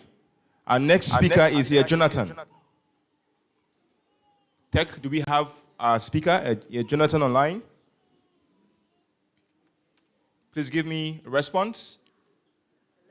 Morning, or rather, good afternoon, everyone. Thank you very much.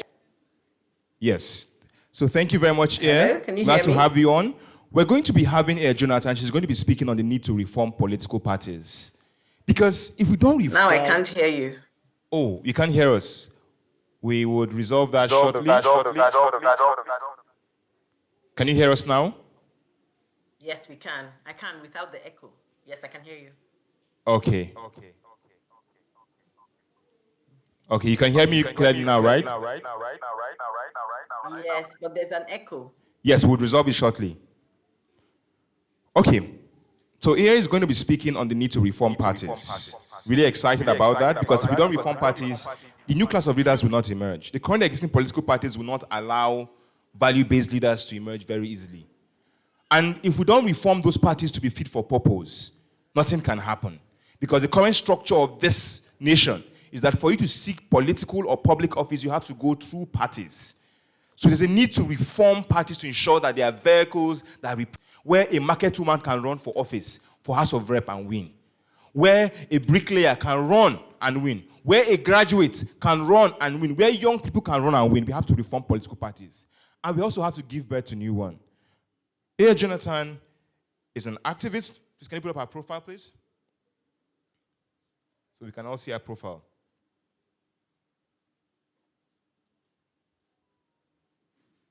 So here, Jonathan is a dedicated social entrepreneur, a leading nonprofit supporting internally displaced persons, IDPs, and refugees across Nigeria. With extensive experience from her time at UNICEF, Air is a recognized expert in displacement issues, tirelessly working to provide vital relief, rehabilitation, and innovative housing solutions for forcibly displaced. Passion for justice and humanity drives her impactful work, making a profound difference in the lives of thousands. To add to her profile, she ran for office, right, in the last election, and she experienced party politics. And she's here to tell you this is how we reform parties. Here, Jonathan, you have the floor to give us your speech. Thank you. Let's give a round of applause for her, please. Thank you very much. I'm aware that the time is fast spent, so I'll just quickly get to it. I want to congratulate everyone for making it out today. Happy Democracy Day. I say that in hope, in faith, that, as Wana said previously, that we will actually be saying Happy Democracy Day and be smiling and happy.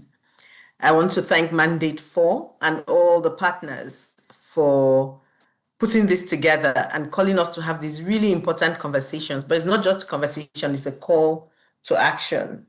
So as Century did say, I'm happy to say I'm a very proud member of Fixed Politics. I'm a proud graduate of the School of Politics, Policy and Governance, and very much still involved. I also teach at that school. And so I will say that I ran for office under a party. I ran, I think I'll say the name of the party since we're having very honest conversations as well. I ran under African Democratic Congress. And to be honest with you, whatever I'm saying to you, even if it's a smaller party, what we see in the bigger parties, a lot of the time plays out in many ways at the smaller party level. I ran for the party. I would say what was good. Of course, we've made some for women to for inclusion in terms of women and youth, and African Democratic Congress on that. Either they offer candidates and youth, people aged beneath maybe 35, free tickets. You don't have to pay the others. Some argue that that might also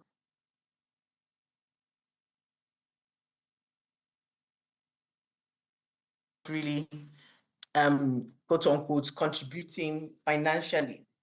So one of the things, I'll just talk about the state of parties. So, 31st of May this year, and within 24 or 48 hours, he had ported to the opposition party, who had already had their aspirants, who had already gone through their due process for emerging their own candidates. But he got into this place, whatever it was that they did, they threw out all their due process, all their rules, and adopted this person as their candidate. Of course, when he came in, he won, and his party members, the ones who he kicked off, the aspirants, wanted to go to court. And the party prevailed on them for unity's sake, not to go to court. And they said, oh, they'll be at peace. And of course, after a while, the party started having issues, and the governor would not listen to them anymore. And these are the things. And my sister, Aisha, alluded to that earlier. I don't know if you can still hear me, because I think my camera is frozen. Yes, we can hear you. We can hear you. Can she hear us online? Hello, can I get an indication? We can hear you. Or We maybe can my hear you. network. We can hear I you. can hear you, man. Okay, We can hear great. you. I'm also Thank you. online, So like, I'll so I just can quickly hear you. continue. So one of the key things in fixing our party democracy is just making sure, sorry, I'm referring to some of my notes. It's just first and foremost insisting and making sure that in the parties we go to, we're actually sticking to our rules. And one of the things, yes, there are a lot of people who are asking for new parties. And of course, I'm so happy we're talking about fixing INEC, reforming INEC, great work that is being done there by Peter and all of us who are pushing on this area. We know that the House of Reps has a bill. They put out a bill, I think, in March of this year that was seeking to remove the registration of parties and so on and so forth from INEC. INEC itself needs to be much more independent and away from the control of the presidency, and so on and so forth. So it's very important. So it's very important that we continue to push for those reforms. But the House of Reps is also pushing. It will not be out of place for us to start writing our rest members and asking, where are they with this? Last time I heard it had gone to committee, to a committee for even further review. I think it had passed first or second reading. I cannot remember, but they wanted some things looked at. So perhaps that's another thing we need to be looking at. Of course, we want new parties registered, but if we're going to register new parties and join in new parties, we have to make sure they're strong. Back to our sister Aisha's point about supporting candidates. To be honest, it is not too soon. This is 2025. Our people are already shouting, the opposition or the people are already shouting 2027. It is not too soon for us to begin to get into our parties and start putting money together and doing the crowdfunding that is being talked about so that we can advance the people's agenda that we want to advance. But in terms of internal party systems, we absolutely need to birth parties or join parties that are citizen inclusive, that are progressive, that are really about the people's mandate. Now, if you ask me, are there any such parties? To be honest, right now, I struggle to see those parties because so many of them are politicians of the old order. There is no ideology behind it. So that's why you see they're constantly cross-carpeting. And we do need to seriously and urgently think about how are we going to do this thing? What parties are we going to push for? Or are we going to seek to start parties? Is it too late already? So these are some things we need to look at. Or we decide that we are going to band ourselves as citizens and go to certain parties and let me not say infiltrate, that's not the right word, but really mobilize, join those parties and be contributing even now so that we can build our strength. If it's that 1,000 naira a month, let's get friends, let's join some of these parties, look at their documents, look at their systems and get involved. It is very, very critical. And when you do join, please don't be silent. You have to make yourself very active. You have to be very much in the front line of on rules being followed from the very beginning. I think I would just talk about one of the other things I would have said we could push for, and I've always wanted to, hoped we'd have, is independent candidacy. It's not something that is in our rules, but Yes. even a big democracy like America has it. And I recently read about a Democrat who decided that she's going to become an independent candidate and run her next election as an independent. So it's not something that's out of place to even advocate for. But of course, at the end of the day, whatever it is we're pushing for, in terms of having internal thing with internal party democracy, I will stress here. And the key thing, yes, I'm being told my time is up, so I'll just wrap up. The key thing is the inability of our institutions to follow even their own rules. And that lack of integrity, that lack of character is what is causing all these issues. So again, even as we strive to rebuild our country, it starts with us. And with us where we are in our associations, our organizations, as we join the political parties, making sure that we ourselves conform, going to do, let our yes be yes and our no be no. Just some ideas to round us up. Let us channel our energies right now. This is the time to organize. I'm glad we're talking about getting even better educated. I'm looking forward to getting some of the documents being referenced to so we can talk them through. Let's take the time to educate ourselves. One of the problems we had in the party is a lot of people hadn't read the electoral laws. A lot of the candidates, even or aspirants, did not even know the party rules. So they'll go ahead and do things, and then there'll be issues. And then they'll start saying they're going to court, even though they did not follow the rules. So let's take time to educate ourselves. Let us band together to find ways to be financially independent. One of the things that helped my run in the party, where I didn't have to depend on godfathers within the party, was that I focused very much on doing fundraising for my campaign. I wasn't waiting for one big party wig man or whatever to give me funding. I'm glad to hear about the visions that we're having, the people's mandate. How can we make these visions real for the people? How can we visualize a better country? Because when we have the vision, that is what gives us the energy to stay the cause. Let us refuse and reject cynicism. All this, you cannot reform INEC, you cannot reform this, you cannot reform that. That is a lie from the pit of hell. Let us reject it. Let us forget it. Let us focus. We can reform countries. We don't have two heads. We have one head like everybody else who is doing it. And please, I will plead with us, let us outsource to others. Back to what Aisha was saying, please let us not say, oh, it's not our concern. And when we see our friends trying to get involved, it is not for NGOs alone to do, for the politicians to do. We are all politicians, we're all citizens, and we all have a stake in this game. The other thing I would say, lastly, our brother Peter talked about the need for accountability. We do have to begin to devise ways to make those who have refused to obey the rules extremely uncomfortable with the status quo of them disobeying the rules. So we probably have to be more creative. We have to start writing more, perhaps letters, being like the persistent widow in that parable that we read about in the Holy Book, the judge, until justice was done. So right now is the time to guide our loins. And let us lastly support people with a track record, as was being mentioned earlier. Thank you. Not people who are money bags. Money bags will never do anything for us. The way we can strengthen our democracy. So thank you very much. The time is not much. Those are some of the things I can think about that we can do, but also we can begin to push for within our system. Have a great outing as you continue, and thank you all. Thank you, Iye, for your remark on the need to reform parties. We're going to soon be done. Thank you, in the next Iye, couple for of your minutes. remark We'll take one more speech from Obina Gabriel, then I give my keynote from Mandate 4, and then it will be a wrap. So just to give an idea in terms of the remaining items on the agenda. Thank you so much for your patience so far. And so I'm going to call up Obina. He will speak for 7 minutes or less than 7 minutes if possible to address the issue of how do we unite citizens and what can happen when we unite citizens. What are we capable of if we decide to come together and speak with one voice on a particular issue and make those in power uncomfortable? He's going to address that. Obina, please confirm if you can hear us on the screen. If you can hear us, just to confirm if you can hear us. And then please pull up his profile so that we can. Obina, are you there? And then please his profile so that we can. Obina, are you there? And then please his profile. Yes, I'm here. Oh, fantastic. Confirm Obina you is can here. hear me and you can see me. We can hear you loud and clear. Fantastic. Great. There? His profile, please. Can hear you loud and clear. Fantastic. Great.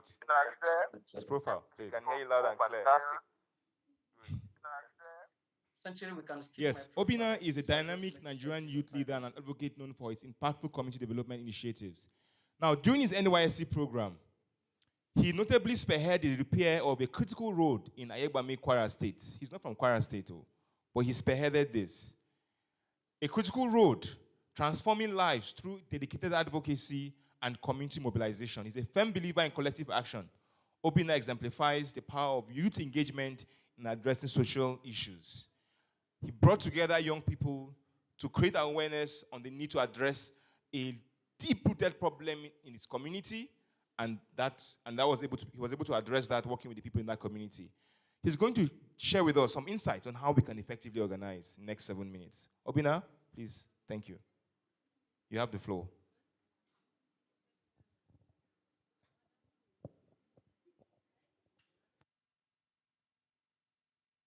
Everyone, I have just 7 minutes to do this. So please bear with me as I rush through the slides. Century, please confirm I am audible and you can see my screen. Yes, we can hear you and we can see your screen. Can anybody hear me? Yes, we can hear you. Can you pipe it so you can hear us? We can hear you and we can see your screen. Send him a chat in the WhatsApp, in the group there, please. Good day, everyone, once again. The image you see on the screen is a powerful depiction of the term unity and what it can achieve. The only way we can shape Nigeria's democracy is when we are able to mobilize ourselves, speak with necessary actions. I want to show you how I have exemplified this with personal example. I am from Ishegu Ibagwaka, Igboeze South local government area of Enugu State. And in 2021, I was posted to Kwara State for National Youth Service.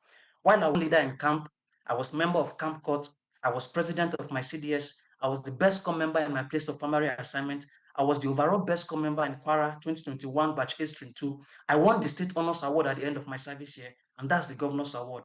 But the real question is, how did all this come about? I arrived at Ahigbami community and I met the community's major link road in this condition.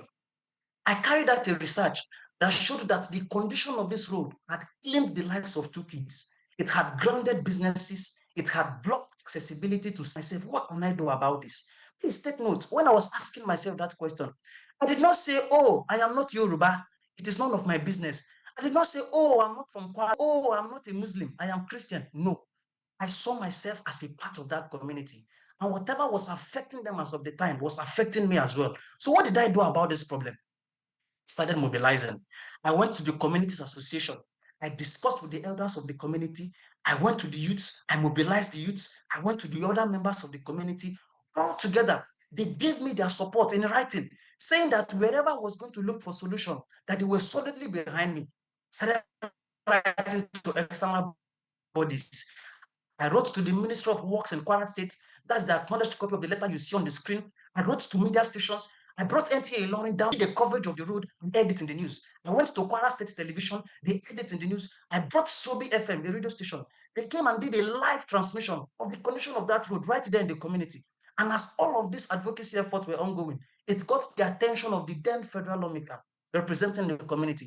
Honorable God may have it, that was how the miracle started. What you now see on the screen was during the construction of that road. They constructed the covert, they constructed drainages, and the carrying of gentlemen is the outcome of that major link road. The power of mobilization, uniting together, speaking with one voice, taking action. I did not stop here. There was another problem in the community as of the time, and that was the disposal system. I carried out another research that showed that of the over 3,500 residents in the community, with about 750 households treated for malaria every day. About this, it bettered my next project in the community that I titled hashtag Clean Up Ahigbami. What did I do with this project? I went back again to mobilize. Remember, I mentioned that I was president of my CDS. I went back to mobilize my fellow corps members.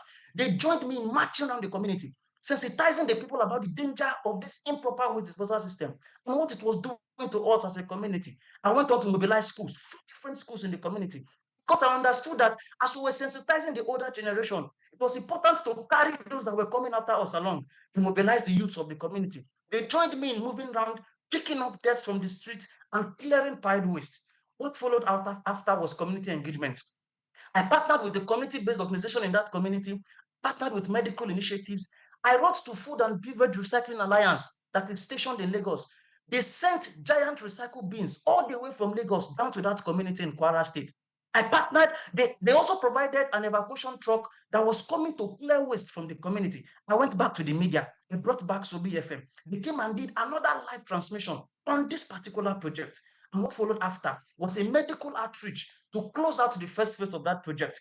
Both old and young tests were carried out by the medical initiative that I partnered with, and drugs were administered where necessary. And what you now see next was the second phase of that project, the waste evacuation itself. This vehicle was now coming to the community on the last Saturday of every month to clear wastes from the community.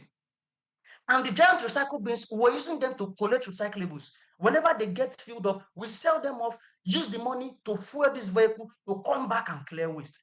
And that was how this problem was solved to some extent. The power of mobilizing, uniting and speaking with one voice to solve a problem. There was another issue in the community as of the time. Sister Judin Mohammed that you see on the screen. This is a boy that dropped out of primary school because the parents could not pay school fees. And I asked myself, what can I do about this? This is an interesting data that us as Nigerians should know. According to UNICEF 2024, Nigeria has 18.3 million out of school children. And this is the highest globally. So what did I do about Tajuni's case? I wrote to Chess in Slums Africa. I believe all of us should know Tunde Onakoya. Courtesy of Tunde, Tajudeen has been on scholarship since 2022, and he will be completing his primary school by September this year.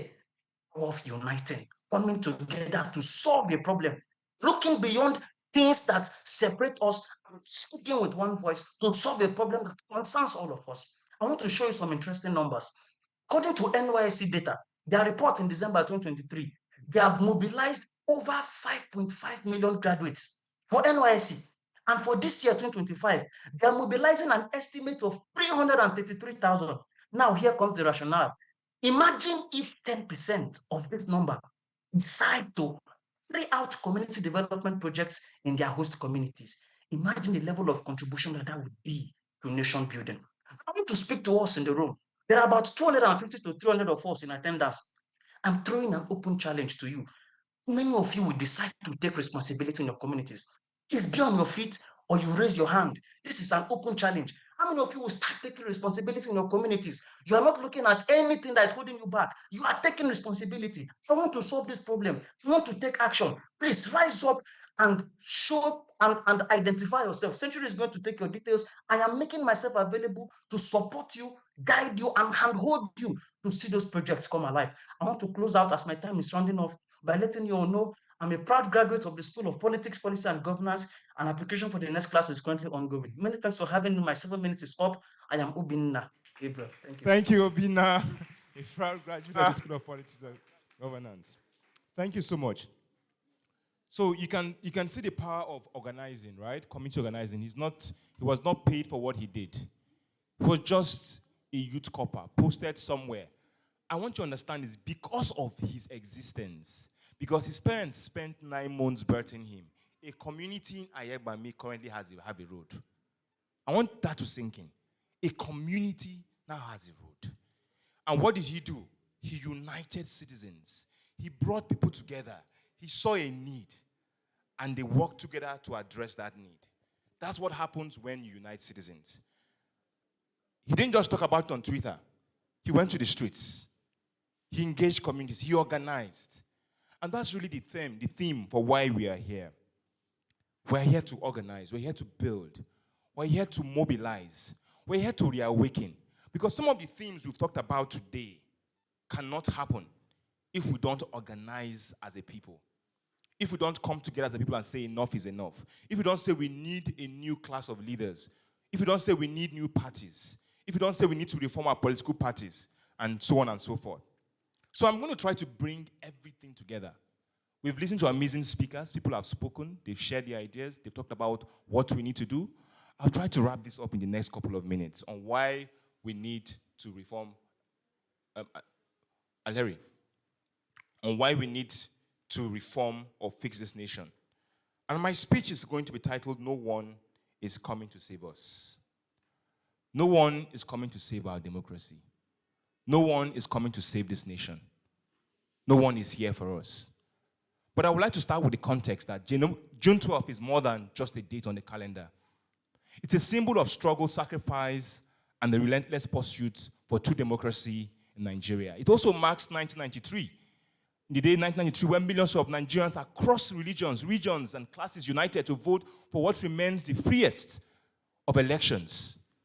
And although victory was stolen, June 12th has endured not just as a memory of what was lost, but also as a reminder of what is possible.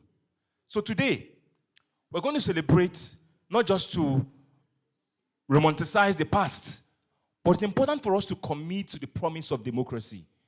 How do we build a government that reflects the will of the people? How do we build a government that protects the rights of human beings, delivers justice and prosperity and peace. How do we do that? Because the fact is, 26 years after June 12th, the promise of a democracy that works for us has not yet been fulfilled. Many of you have lost faith in the system.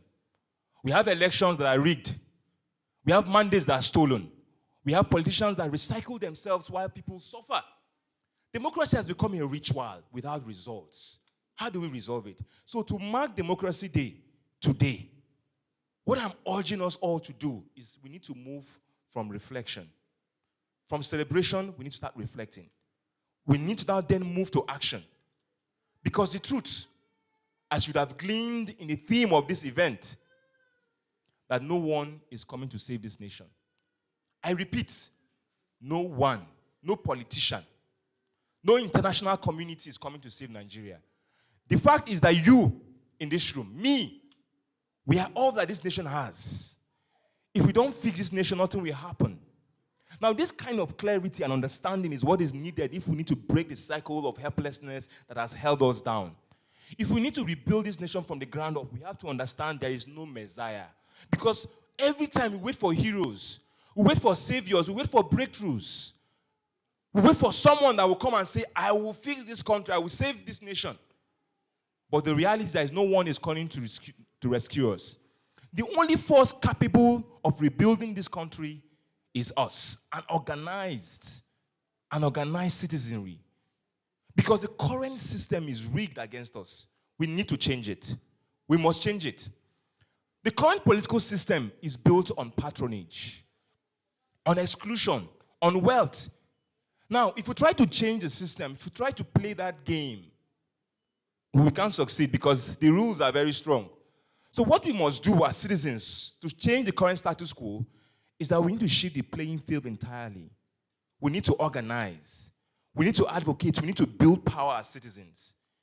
We need to move from protesting, which is very important too. You protest, you ask, but it doesn't end there. We have to organize. Organize, mobilize. You saw what Obina did. He went, he spoke to people, he brought stakeholders, he engaged them. We have to move from anger, outrage, to strategic pressure. The kind of pressure you apply, it yields results. We have to build a new kind of structure. So today, what I'll try to do in the next couple of minutes is to share with you a blueprint for how we can defeat the current political system, monopoly democracy, the system that holds us back, the system that takes away the good things that are ours. I will share some blueprints as fast as I can. The first blueprint or thing we need to do is that we need to weaken money politics with a new social contract. We need to weaken money politics. Because the fact is you cannot outspend the political class. If you think that I want to run for office and I'm going to become no, you cannot outspend them. Because they have an entire state and national budgets, rooted money behind them at their disposal. So what we need to do is that we need to start thinking about how do we weaken the power of money in politics. By making them understand that you can spend your money, but it will not yield results. There needs to be a new culture of chop and clean mouth. You take their money, but don't do anything. So they get to a point where they know that even if they give you money or whatever they do, right, you will not still do what they want. Right? They give you money to go and do influencing, to go and influence on social media. You take the money and don't do anything. Because it's your money, oh. It is your money. It's not their own money. They simply went and stole from you, went on the other side, and gave you back the money and asked you to do something. So there needs to be a new culture. So when it becomes clear that someone will spend 10 billion and he goes to the polling unit, he sees one vote, tomorrow he knows that the money does not make sense. So chop their money. Take it. You're right. We need to promote that idea. So they now know that money is not enough. People need to act with integrity. And so then we now find those people. We take the money. Now the right person, and we go vote at the end of the day. Oh. That is it. That's a new culture. Larry. Now, the next thing we need to start thinking about doing is that we need to start infiltrating power structures with value-based actors. Institutions like INEC, the judiciary, military, you name it, they're made up of human beings, so not ghosts. INEC is made up of our brothers and sisters, people that we know. We need to infiltrate them. And how do we do that? By engaging principled actors from within who want to work for us. So that at the dying minute, you have people who will say, you know what, I will do the right thing. When they ask me to announce fake results, I'll announce good results. I want to give an example. Imagine we have university students. You are here. In the next 2 years, most of you will be asked to go and become polling unit agents. Right? Imagine before elections, we groom them so that when they go to polling units, they will announce the right result, even when they try to force them to do the wrong thing. We need to groom good actors to emerge, to enter the system. Then we need to turn the outrage into coordinated pressure. How do we convert all the anger on the streets from Twitter, the Twitter space conversations? How do we do that? Because anger and outrage on social media in your personal space is not enough. Tweets will fade, hashtags will disappear, but coordinated structures will endure. A misbehaving senator or a leader can ignore social media trends because they will likely be replaced by the next news cycle. But they cannot ignore 500,000 registered voters with their PVC that say, you know what, we're going to be a part of a voting bloc. And because of what you have done, we'll vote you out of office if you misbehave. So how do we start organizing into voting blocks to now demand? So what we will do, we need to train at least 5 million people on how to organize. Because organizing is an art and a science. It's not just talking. It's about how do you convince people? How do you engage with trolls? How do you engage skeptics? How do you convert tribalists? How do you influence minds? How do you combat psychological operations? I hope you know that the division on social media between tribes is designed. Right? I hope you know that. It's not ordinary human beings. No, there is actual psyops happening. People are staying somewhere and saying, you know what, for the next election, we have to divide Yoruba and Igbo because of this. And they go and they deploy the plan methodically. And you think it's natural that you hate Igbos, or you hate Yorubas, or you hate Hausas. You think it's natural? It is designed. So we need to train a new 5 million people who will go and counter that, who will come and unite Nigerians. They have to be trained to organize effectively. And then we need to use new media to spark a national reawakening. Most Nigerians have turned away from politics because they feel that nobody is hearing them. They feel betrayed and exhausted. Most people have given up. The fact is that you are lucky to be here. Most Nigerians don't care. June 12th is just one of those holidays. We have to be intentional about how do we engage them. How do we reawaken them? Because if we don't reawaken them to understand that politics affects everything, nothing will happen. Because politics and governance shape fuel prices, job opportunities, education, security, and everything else. And this problem is cultural. It's embedded in us. We don't think that politics is important. And so we need new media voices. You have TikTok. You have Facebook. You have several platforms. We have comedians, influencers. We have to start speaking to ourselves. How do we tackle apathy? How do we address misinformation? How do we use humor, stories, music to drive interest in politics? Because the average young person is not interested in politics. How do we create content that reawaken our national consciousness, rewire our culture, and make people to understand the connection between politics and the money in their pocket? So we need to do that. And then we need to, like I said before, mobilize around issue-based voting blocks instead of parties and leaders. Yes. Because the idea before now is that we like to rally around parties, around leaders, right, as a solution. Yes, it's important because of our democratic space. But imagine if we rallied around voting principles, around shared values. Because these parties are fickle, as we know. They can jump from one place to another. Imagine if we came together and we built a voting bloc for restructuring and institutional reform. 5 million people come together and say, you know what? I have my PVC. And we are organized every day. We are meeting ourselves. We're not a political party, but we are meeting every day and saying, we want restructuring. Our students in the university who are experiencing ASU strike every now and then, every day, and you say you want better education. And all the young people in Nigeria come together and say, we are going to organize under a voting bloc for better education. They collect their PVC and they number themselves. You know, the challenge is they don't know who is who. You gather yourself. You are 1, you are 2, you are 3, you are 4, you are 1,000, you are 500,000, you are 1 million, and you stand and say, we will vote as a bloc for candidates that would ensure we have better education across the 1,500 and something positions. Is it for budget reform? We've been complaining about budget insertions, about what they do at National Assembly. And we have a voting bloc for budget reform. Anti-corruption voting bloc. Women and youth in government voting bloc. We need that. Because these blocks will now unite us, not based on the leaders, but based on shared values, not on personalities. And we can do that across parties. We also need to engage and energize the middle class. First-time voters. Let me shock you, the number of people that will vote in the next election are more than the people who voted in the last election. In the next 2 years, new voters will be born. We need to go and energize them. According to the African Development Bank, approximately 23% of Nigerians are considered as middle class. Most of them don't vote. With our population projected at 237 million, that means you have around 20 to 50 million people who are middle class. Those middle class people are people that you need to spend so much money to buy them. You can't buy them with 5,000 naira or 10,000 naira because they earn more than that. We need to go and find them and wake them up. Oh. Your money is reducing. Oh. Mobilize them. No politician can easily buy the middle class. But they are afraid to vote. They like to stay in their house. I don't want someone to kill me or cut my life short or all of those things. But stay there. When Nigeria happens to you, you have to wake up. It has been happening to you. It can destroy your house. So we need to go. Our game plan for 2027 is going to wake all of them. 30 million of them, wake up. Come out and vote. But let me shock you. By 2027, 39 million Nigerians will become 18 years. I want you to understand this. The last election, we had 23 million people. By 2027, what do I say? 39 million Nigerians will become 18.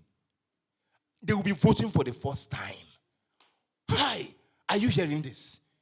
What are we going to do? What are we going to do to them? They'll be trying to make decisions. They're on TikTok. They are Gen Z. We ignore them, but they have power. We have to organize them. We have to mobilize them. You say you want people in office that will run for office. Let me show you. 15 million Nigerians are in diaspora. You don't need the politicians' money. We have 15 million Nigerians in diaspora who can support and back value-based candidates, who will throw their weight because they have experienced what it means for good governance. They have seen what UK looks like, Australia looks like. They will back candidates. We have to find them and bring them into the political equation. Because in the last election, 27 million people voted, right? But guess what? 23 or so voted. But we have over 50 million people who we can mobilize. We have to bring them into the system. Because they need to understand that politics affects every aspect of their life. We must bring them. We must engage them. Get them to fund credible candidates, to support citizens-led campaign, to join value-based voting blocks, and to demand accountability. Because engagement begins with possibilities and responsibilities. Not everyone will run for office, but every one of us must play our role. Most importantly, we need to build long-term relationships with the grassroots because they still hold the key. Yes, we engage the middle class, right? We engage those in the diaspora. We engage young people, but those in the grassroots, those suffering, those that they used to buy with 5,000 and 3,000, we need to go and engage them. Now, the mistake we make is that we remember them in election day. It's during the election that we remember them and start trying to get them to come and vote. Vote. No. If you want them to vote for you, you have to build a relationship with them. Start now. Go there. Go and find market women, artisans, youth leaders, faith-based groups. Start working with them. Start supporting them. Start building them. Start uplifting women, giving children scholarships, supporting their livelihood, improve their agency. Because if we don't do that, when we increase their agency and make it difficult for them, when we increase their agency, increase their well-being, it will be difficult to buy their votes when it's time. And when it's time, they will remember that, when I was down, this value-based voting block supported me in my business. Why would I take 5,000 naira to do otherwise? So, most importantly, we need to organize around 5 outcomes to rescue Nigeria. There are 5 things we need to organize around. Because when we build this energy, what are we fighting for? What are we organizing for? Because there are many things you can demand. End bad governance, all those things. They are very good and attractive things to shout. Right? NSAS, very good, attractive things to shout. But we've identified from a data and research-driven perspective that there are 5 outcomes that as citizens we need to organize around. The first one is we need to fix INEC, and we've had that here. We need to develop a people's mandate. 3, we need to back a new class of leaders. We need to reform political parties and burdens. And most importantly, the fifth one, we need mass civic mobilization on accountability. And so acting on our convictions, acting on what we believe in as Mandate 4, we are launching a couple of initiatives I'm going to be sharing with you today. And that's why we are really gathered here, to share some of these initiatives. And you'd have seen some of them when you are working in terms of when I say time to organize and all of that. The first one is Citizens United. And the idea is, how do we gather 30 million Nigerians to speak with one voice? That's the question. How do we get 30 million Nigerians to speak with one voice for everyone? How do we get them to organize to fix INEC, to reform political parties, to support new leaders and design a governance agenda? And so what we've done is that we discover there is a new advantage. There is what we call a strategic advantage that as young people can leverage, and that's technology. Technology is the uneven playing field. It can bulldoze billions of naira. With one press of a button, I can reach 5 million voters that the politician will spend billions of naira to put on TV. So how do we use technology to disrupt things? And so we've built Citizens United, your civic engine, that provides you with every single thing you need to act and engage to save this democracy. For example, you have Tolu, an AI system that can answer any question that you have. From where is my polling unit? Who should I vote for? What is wrong with this country? Whatever questions you have, it's there. State and governance dashboard that gives you an understanding of what is wrong with this country. How do you act and engage intelligently when you say Nigeria is bad? How do you address it? It's there. We've also built a system that will enable you to know your leaders. Most of you don't even know your House of Rep member. Who is your House of Rep? You don't know. This system enables you to do that. And what we are doing on this system is that you're going to be able to know them and demand from them. Send them your demands. You don't have to go to Abuja to let them know what you want. You can, from the comfort of your home, hold them accountable. So that when we elect new leaders, they know that we have a pipeline to engage them. All the leaders are there. We're also building a system for you to organize. To start issue-based campaigns, how do you find an issue in your community and get people to care about those issues? We're building that. No, scroll up, please. How do you do that? How do you rally voters with PVCs? We create a system that enables you to rally, build your voting block. So when it's time for election, all you simply have to just do is just send a message. 100,000 voters, just send a message. Let's show up on this day and vote. And they get your message. Whatever broadcast you want them to listen to, they can listen to it. You can live broadcast them. You can live tweet. You don't need to start silently. You don't have to be on social media. You are engaging with them silently, and you are dragging them to the polls. So what do? You find voter 1, your uncle. Voter 2, your cousin. Voter 3, your auntie. Voter 4, your neighbor. And you are building them together. And as a citizen, you can mobilize them to come out and vote. We are deploying this technology to support other organizations that are doing similar work. So what we are building is not for Mandate 4. It's to empower other organizations that are trying to fix this nation. So you can see some, for example, we talk about INEC reforms. On Monday, we're going to be launching this, where we're going to rally citizens to demand for electoral reform. It's clear, it's there. To pass electoral reforms. Scroll up. Also, we're going to be giving you information about budgets, bills, projects, policies. The data from budgets, we are collaborating with them to ensure you can see it there. The bills from PLAC, you can see it here. The projects, the policies. So you are informed when you engage and advocate. So we've built a civic engine that you can use to engage. And then when it's time for elections, everything is simple. You can register to get your PVC. That information will be easily accessible here. You can also monitor to protect your votes. In the last election, we didn't know what was happening. That will change. Because what we are doing right now is that we're building a force of 5 million citizen vote protection volunteers. We currently have close to 2,000 people who have signed up already. So we're on the road to 5 million. 2,000 people have signed up in universities that say that, you know what, we will vote. But at the same time, we'll track the result at the polling unit. So that when INEC is saying we go to IREV, as citizens, we have our own IREV. So we can track and know when things are not done right. The results, we'll be able to see the results when the results emerge. So just to give them because that's how we win. If we are one person talking, nobody cares about you. If you are 10, it's a conversation. You are gisting. If you are 100, you are creating awareness. People are, okay, we are listening to you. If you are 1,000, you are building pressure. They start taking notice. If you are 10,000, this number can win a polling unit. But the moment you get to 1 million, you're creating a movement. And by the time you get 30 million, you are creating change. And so what we are trying to do is start with that one person. Grow to 10. Grow to 1,000. Grow to 10,000. And it's not a today journey. It's a very, very long journey. And so I just want us to just run quickly. Can you just show them the app? This is not just a landing page. It's actually working. You can see it. It's actually functional. You can see your Tolu Civic Assistant, State of the Nation. It's all functional. It is going to be going live on Monday morning on citizensunited.org. If you're watching this, you would create your own account and you can take action from election monitoring, take them to organize.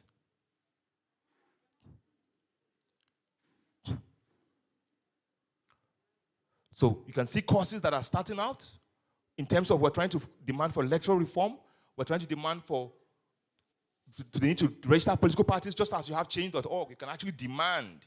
You can see it growing to 10,000 supporters because we already have people who have already supported this cause already behind because we've been mobilizing in the past couple of months. Remember, we went to Pipe community to talk about electoral reforms. We took petitions from them. They are there. So we are growing to 10,000 supporters at the back end. At the end of the day, we're going to see the need. You can share these courses, galvanize. Please scroll up. Scroll down, scroll down, scroll down. Scroll down, like down, towards the end. Scroll down, scroll down. You see the different things you can leverage, different toolkits you can use to advocate, to speak up. So when we are saying electoral reform, we've designed even the tools that when you sign this petition and demand for these reforms, you can actually, right from here, send it to your friend on WhatsApp. You cannot come out for protest, Abi.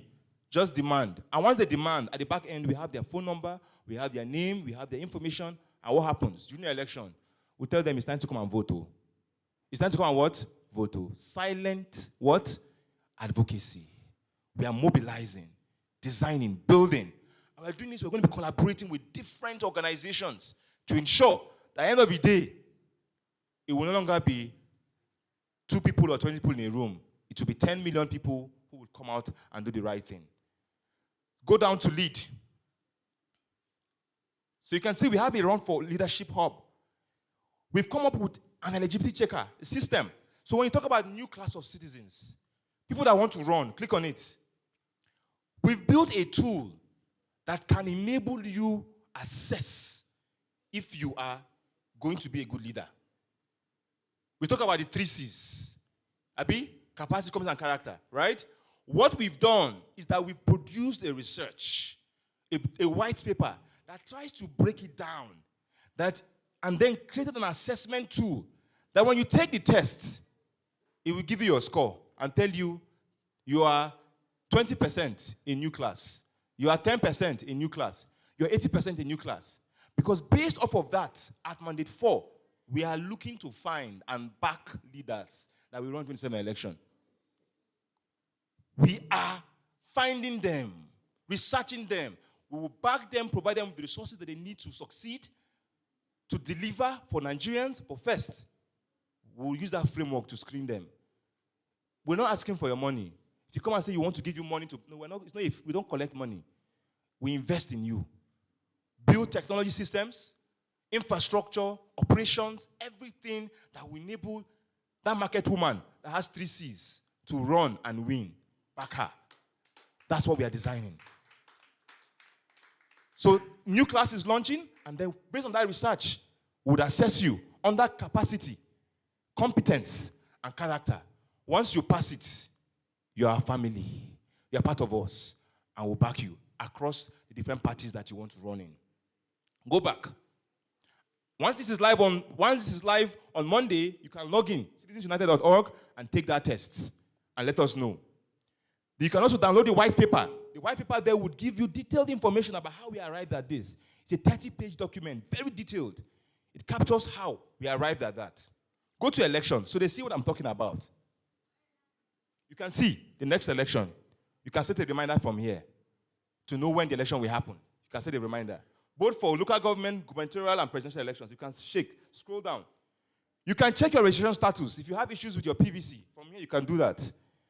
You can also register to vote if you're a first-time voter. You see our Gen Z, right? That 30 million that are young people, they love technology. That's what they love, right? They're on TikTok. With this platform, they just simply will go here and they know what they need to register to vote. No, it's clear and direct. It's their hub. When it's time to vote, you can find your polling unit from here.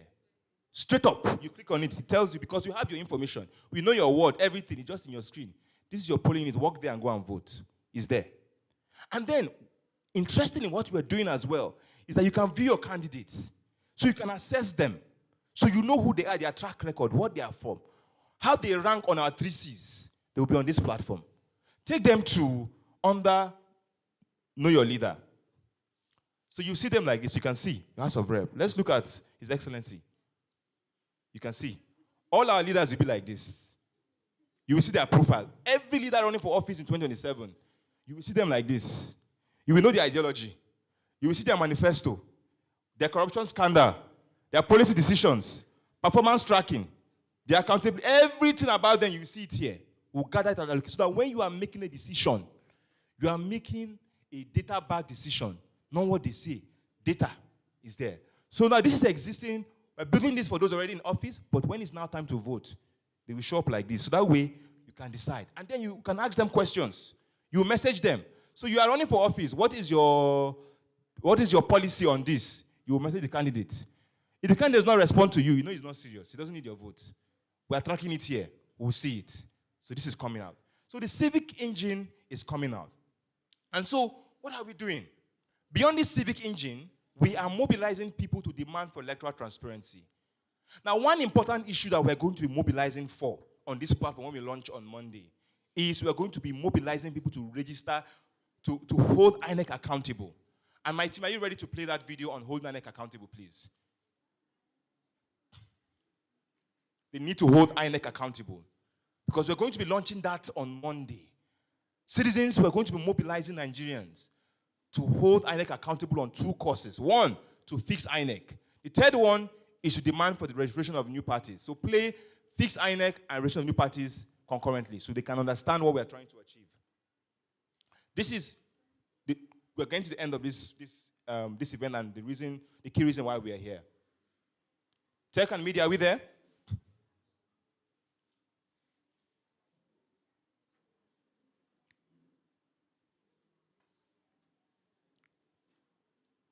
Tech, are we there?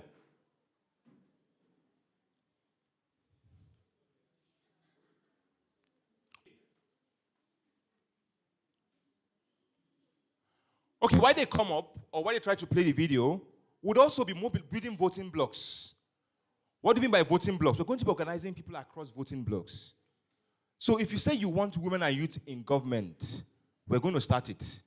How do we start mobilizing women to start signing up and say, you know what, I will vote for women, I will vote for youth. Start dragging them. We're going to build that. Budget reform voting block, we're going to launch that too as well. Restructuring and institutional reforms, we're going to launch that as well. We're also going to be launching a new class voting block. How do we get new class of voters? Citizens that will vote for those value-based candidates. We're going to do that as well. Then also, we're also going to be launching what we call the Citizens Organizing School. And we're going to be launching that in September, working with other organizations like SPPG, Fixed Politics, you name them. And what are we trying to do? It's very simple. We want to figure out how do we find young people, women, anyone, how do we find and empower you with the skills to organize effectively at the grassroots? Because organizing is a skill, it's something you learn. How do you go and meet someone who hates you and convince them to love you? How do you convert someone who is not interested in politics to become interested in politics? And how we also need to train them on how to collect data from polling units. Because on election day, what happened? Most of us were taking pictures from EC8A. EC8A was flying up and down on social media. Nothing happened. But we are going to train 5 million polling unit agents, citizen polling unit agents, who would come out and track results. They will be taught how to forensically capture a polling unit. That the evidence is beyond alarming. It's beyond alarming. across the 200, so there's no need to pay polling unit agents. 5 million of them will come out and be trained on how to do that effectively. Because there's a way you do that, that evidence can be admitted. There's a way you do that, that evidence can be admitted. That evidence can be admitted. In every community, in every market, classrooms and homes, we are the heartbeat of this country. Women and young people make up over 70% of Nigeria's population. We are the majority, the power block we've always had, but one we've never fully claimed. For decades, decisions about our lives have been made without us. Leadership spaces have shut us out. Policies have silenced our voice, and every election cycle, our future is traded by dubious politicians. We can't allow this to continue. What if we build a nationwide alliance of women, young Nigerians, and allies determined to elect leaders who reflect us, listen to us, and fight for us? What if we voted women like us, youths like us, leaders who represent us? Join the women and youth in politics voting bloc. Let's vote for young people with competence, character, and courage. Women in elected office. Leaders who fight for inclusion, representation, empowerment, and justice for all. And let's hold political parties accountable when they exclude our representatives from party primaries by not voting for them. Sign the petition, join the voting bloc, get your badge, and vote for only leaders with integrity who will commit to budget transparency. The power we've always had is the power we will now claim. Join the bloc. This is for the women and youths in politics, a voting bloc that is going to be launched on Monday. I'll hear you. So, most importantly, we're also going... Can you see what is happening now? They want to make sure they suppress others from voting. At the heart of our broken democracy is a compromised INEC and a flawed electoral process. But we have a solution. Citizens, experts, and civic groups have come together from Mandate 4 and the Nigeria Electoral Reform Coalition to draft a bold, practical reform bill. These reforms will clean up our elections, from transparent INEC appointments to electronic transmission of results, diaspora voting, and justice and prosecution for electoral offenses. We demand that the National Assembly and the President pass this bill fully, without dilution. If they ignore this, we'll mobilize to the streets in peaceful protests across Nigeria and the world. We'll speak with our PVCs at the ballot box. Fix INEC, fix Nigeria, sign the petition now. Lend your voice to this bill.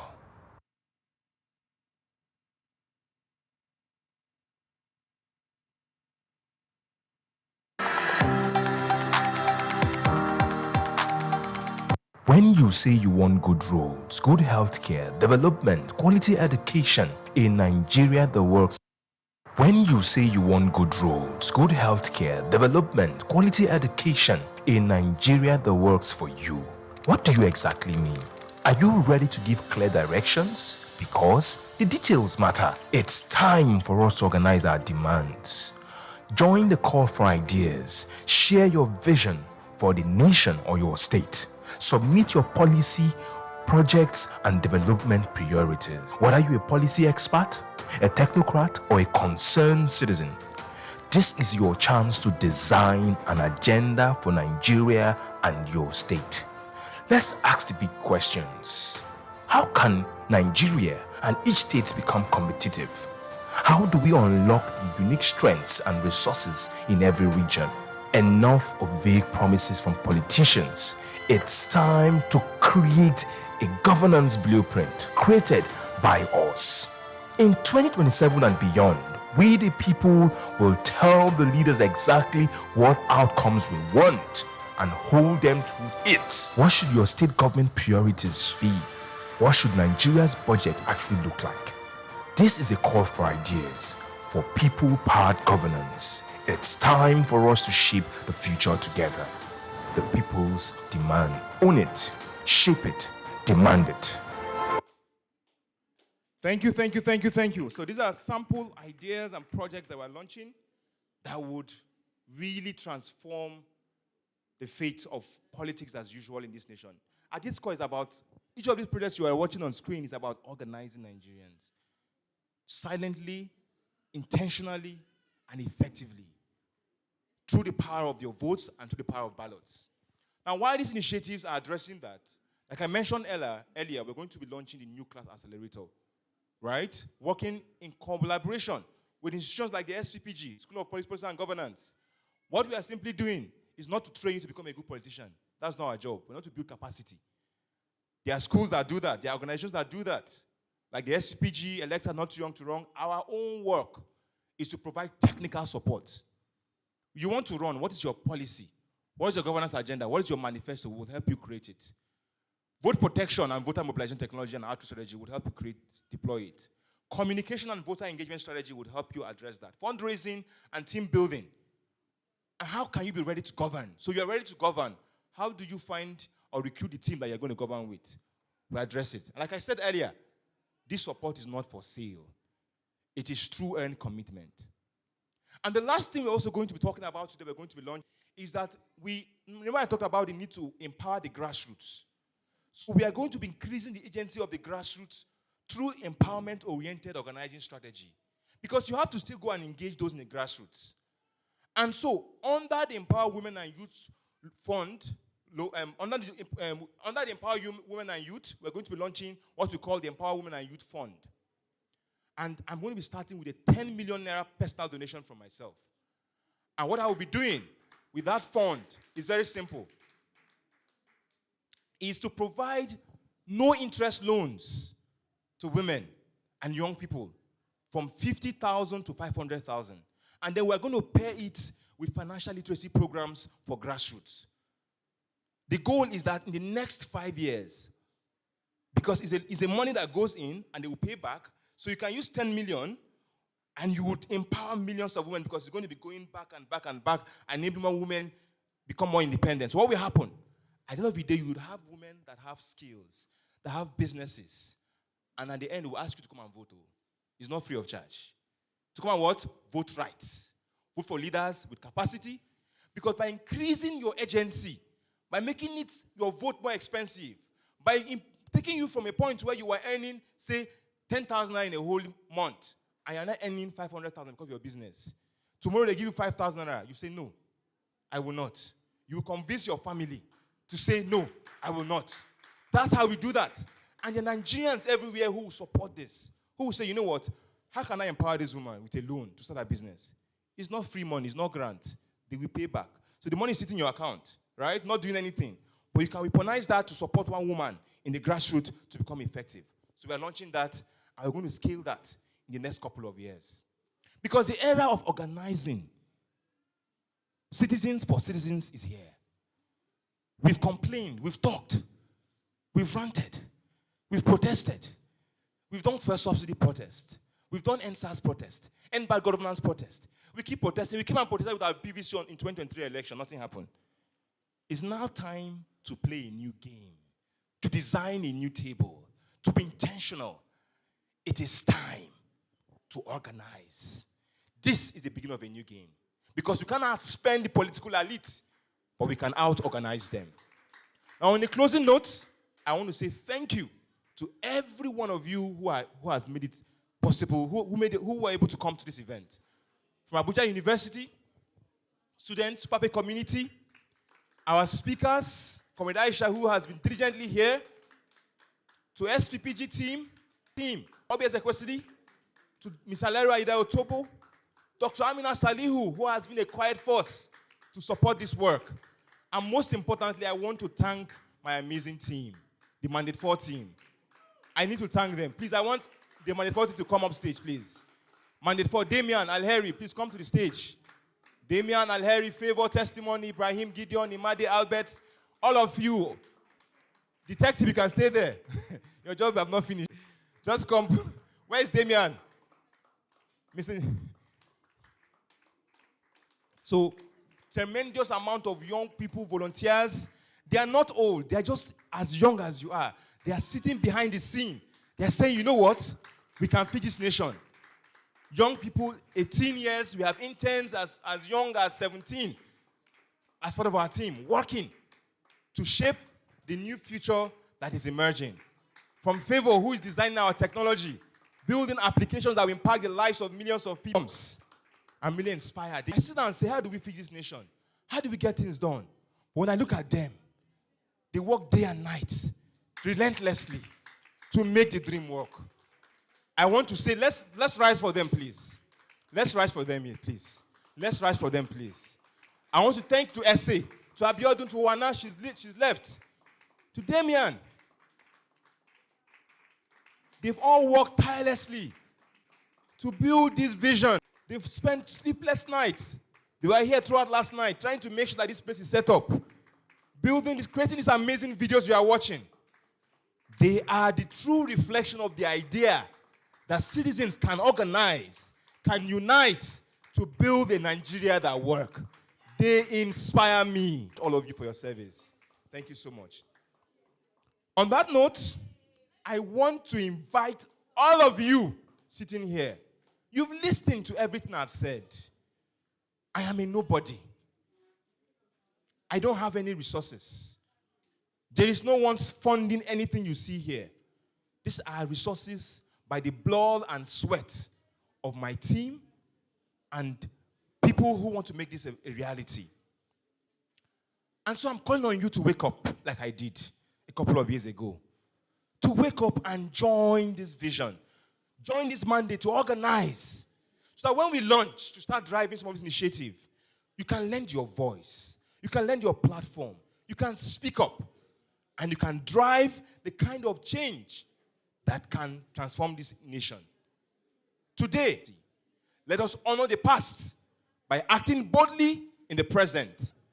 And let us come together to build a nation that we can be proud of. Let us arise and let us build and organize. Thank you very much. Thank you very much. So on that note, we are coming to the end of this event. And I just want to just give like 10 minutes. I know you're all tired. You've all spent so much time here. And just to hear from you. And just ask questions. Do you have any questions? I got things you've learned. Just in 10 minutes. 10 minutes on the clock, I will just take the hands of at least 4 people. And we wrap. Do you have any comments, questions? Unify and to effectively advocate for the kind of nation, for the kind of country that we're all emerging. I can see a hand raised. Please give him the mic. For the kind of country that we're all emerging. I can see a hand raised. Comment. I can see a hand raised. I can see a hand raised. Comment. I just want to ask a simple question. Having heard all this today, I think is something that inspires me and every other person who is sitting here in this hall. There's one critical thing we're forgetting. How do we bridge the gap of unequal number of states? Why I'm asking this question is because the North holds the power to determine blocks. Now we have about 19 states shared as the North, while we have 17 states, the East and West. So it is almost impossible for anyone to beat the North. So the North continually holds that power on us, that whoever wants the block of votes would definitely come to the North. I contested for House of Reps in 2019, and I know what it meant for me in Kogi State. It wasn't funny. And I must tell you that just like it's something that even my family, I had oppositions from my family because they ask, what are you going to give to us? So no matter how you look at it, even from your family, you still see saboteurs who expect that they must eat from you. So if we put everything the Mandate 4 is doing, I think this is one hell of a beautiful initiative that young persons like myself and every other younger person my brother, the House of Reps member here, Chop Nokubu, and Madam Senator. Thank you, over thank there. you, thank you. I think this is something we will benefit from in the future. Yes, thank you very much for your impactful statement. Now, in terms of beating the knot, I mean, our approach is that you need everyone. Okay, I just didn't want to forget that question. Okay, next question, please.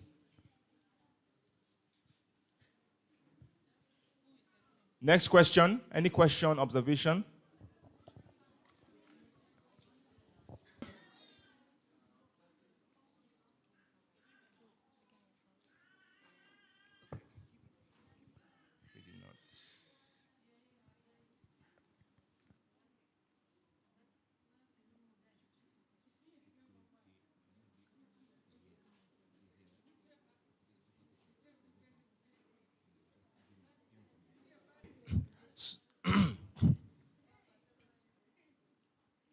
Okay, let me, in the absence of any question, so our philosophy when it comes to mandate 4 is that you need everyone, right? So there's no beating the knot. You need every Nigerian in this equation. The issues facing Nigeria affects those in the north and those in the south, right? We unify. How do you organize and speak with one voice to address the issues that bedevil us? So that's how we are thinking about organizing. Now, in terms of money politics, with the focus on critical mass, not every citizen will think the way that we are trying to design or create, right? It's about how do you find a critical mass of a new kind of electorate. We have over 200 million or 23 million people decided that in the last election, right? How do we find a new kind of voters that would not need money to be inspired to take action? People and leaders that were trying to emerge. On that note, we are coming to the end of this event. I want to give some closing remarks. I want to thank you. Okay, Comrade Aisha, you have a question. Okay, please, go ahead, Comrade Aisha. Okay, can I just remain seated, right? Yes, please, answer. Oh, okay. So I think on the question of the North, that the voting bloc, for the gentleman that spoke, he said he ran in Kogi State, right? And so what that means is that was basically his own state. So whether it didn't have anything to do with North, South, or East. And then to directly answer the question of his family members, who some of them didn't vote for him because he didn't have the funds to give to them. The question I would like to ask him is the fact that now that the elections are over, who are those family members meeting? I'm sure some of them are sending this thing to him, tests for him to help them. There has to be a place where we do tough love. And people must be made to understand that you can't, 4 years, you begin to ask your family members to be, or friends, or whatever, colleagues to be the ones to support you. That's on that side. So that message must be sent, because what we now have is that politicians spend their money within election, and then they abandon the citizens, and the citizens are then left with the fellow citizens for them to keep carrying the burden. And it becomes tougher because bad governance is going on. It's making earning tougher for the citizen. That's on one side. On the issue of that the North has more states and all of that, one thing we need to understand is that the North is not homogeneous. The same way the South is not homogeneous. Once upon a time, I knew that they had one North, but there's nothing like that again. The same way you don't have one South. What you have are 6 geopolitical zones. And everyone have their own things that are going on. The Northwest is there, the North Central is there, the Northeast is there. And if you even look at it, the North Center don't even want to be called Northerners anymore. They want to be called Middle Belt. Or they want another name. There's that going on. Even within the North, where you have, House of Fulani. I grew up in Kano. I was born and brought up in Kano. Kamar Egida, Hausa kamar Jakar Kano. So I haihuwar Kano, girman Kano. One of the things is that even within the North, when you talk about House of Fulani, there was a time where that was accepted. But there are a lot of people now who are revolting and say, no, there's nothing like House of Fulani. You're either Hausa and you're either Fulani. And to say that they are even marginalized. They are a larger number, but it's of authority. So the whole issue of, oh, there's one particular block or one particular this thing that will give you the power, no. Like I always say to people, if the North had the power to make anybody president, Buhari would have been president by 2003. Because that was the first time he started running. 1999, he didn't run. 2003, he started running. He didn't get it until 2015 when Nigerians across board decided to. So no one person can, no one region. I'm from the South-South region. South-South cannot make one president. South is the same way, that it goes. But the most important thing, and I'm going to round up on this, that we need to understand is that we have similar problems. We have the same hunger. If you go to any part in Nigeria, and I tell you, if you fly across Nigeria, anytime you're flying, by the time you're about to land, look out of your window. The same thing, those red, what do you call them, red roofs. Those roads that are uneven, that is what you will see. If you go to any part of Nigeria, if you remove the language, you remove the mode of dressing, wallahi, you would think you are any part of Nigeria. I've been to the southeast that looked as if it was my place in Kano, in Kwadahude in Kano. I've been to the southwest that looked like my village, Agbede, in Edo State. So it's the same thing. We have the same hunger, we have the same unemployed, we have the same bad roads, we have the same hospitals that are not caring for us. Why then are we focusing on the things that separate us? So looking across Nigeria, we need to make everybody understand that these are the problems that are facing us. When we solve this problem, when we get to a country where we have a nation where we have good healthcare system, good road, quality education is not dependent on the economic status of one's family. You understand? We have security. We've all solved this problem. We now sit down and say, okay, Ungbo, which tribe, Century, which tribe are you from? What religion do you practice? But as of now, we don't have that luxury because we are going through the same thing. And these are the things that we must focus on. Please, some of the things that we must throw away is those little things that were planted in our heads, that this thing is this way, there is this one. There is no north and south. There are defeated human beings that need to stand up and be citizens of the Federal Republic of Nigeria. Thank you. Thank you. There is no north and south. But there are citizens of the Federal Republic of Nigeria who need to stand up. On that note, I want to say thank you very much for every one of you who have attended this distinguished event. Really grateful for spending time with us. We have come to the end of this event. I want to say thank you very much. And on that note, I would like us to arise so that we can recite the national pledge as we close. Yes, national pledge.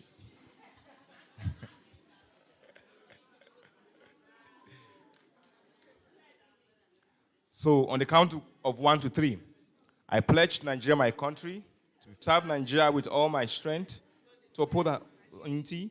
So help me God. You voted, but the system keeps Thank you very much. Thank you, everyone, for being a part of this event. Do have a very restful rest of your day. You voted, but the system keeps failing you.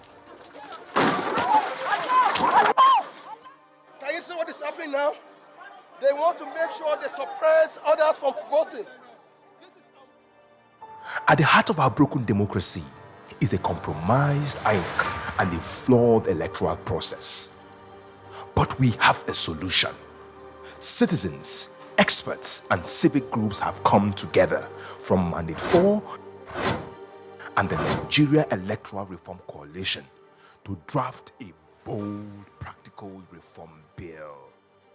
These reforms will clean up our elections, from transparent INEC appointments to electronic transmission of results, diaspora voting, and justice and prosecution for electoral offenses.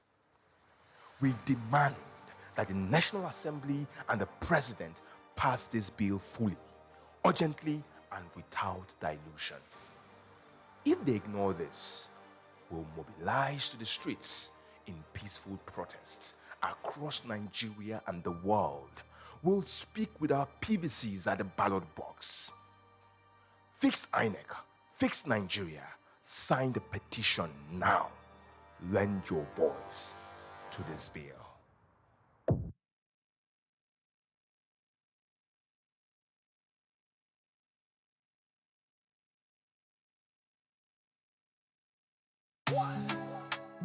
about how, now avoid, election no be game for noise. Now we go choose, now we go change. Time to break the rigging chain.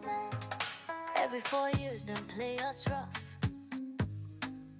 Promise us plenty, but the road's still tough. Ballad box where them they snatch. Them rig and clean, then carry match. But if I in make work like you suppose, now better leaders go wear the clothes. Fix some now, fix the land, make it stand. Make our vote, day for a hand, No more pride, no more fear. We dey rise, the time done near. Fix some now, fix Nigeria. Truth go loud like stereo speaker. To the Senate, do what is right.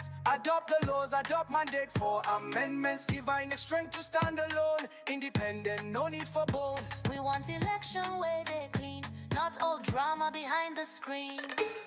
Buy votes, go to jail. Rig election, 15 years in prison. No chance to bail. 15 years ban, no office run. Your political career, you done. Cause wahala for polling ground. 15 years straight to the compound. Do time, no they dream office. You can't lead if you break justice. Fund the rig elections, lose your future. What's of collection center? Let us see. Cameras rolling, transparency. No more hiding in the dark. We dey watch, we gon' make our mark. Join the squad, join today. Protect the vote, start the way. 5 million strong, we hold the ground. Make sure rigging no go come around. Stand for truth, protect the rights. We go guard the vote all night. Sign the petition. Become a citizen protection volunteer. Join the 5 million vote protection squad. Now we go fix Nigeria.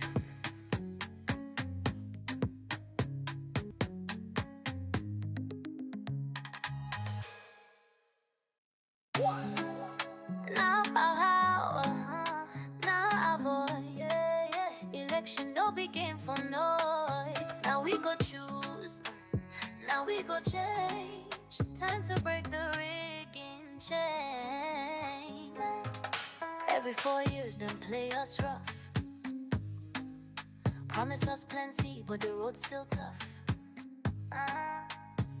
Ballad box where them they snatch. Them rig and clean, then carry match.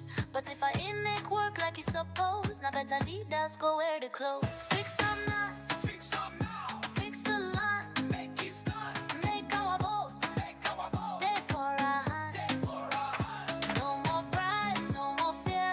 We dey rise, the time done near. Fix some now, fix Nigeria. Truth go loud like stereo speaker. To the Senate, do what is right. Adopt the laws, adopt mandate for amendments. Give INEC strength to stand alone. Independent, no need for bone. We want election where they clean, not all drama behind the screen. Buy votes, go to jail. Rig election, 15 years in prison. No chance to bail. 15 years ban, no office run. Your political career, you done. Cause wahala for polling ground. 15 years straight to the compound. Do time, no they dream office. You can't lead if you break justice. Fund the rig elections, lose your future. What's of collection center? Let us see. Cameras rolling, transparency. No more hiding in the dark. We dey watch, we gon' make our mark. Join the squad, join today. Protect the vote, start the way. 5 million strong, we hold the ground. Make sure rigging no go come around. Stand for truth, protect the rights. We go guard the vote all night.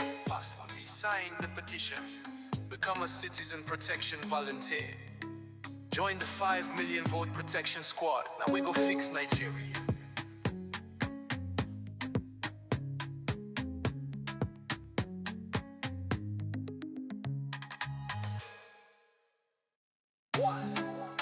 Now about how, now avoid, election no be game for noise. Now we go choose, now we go change.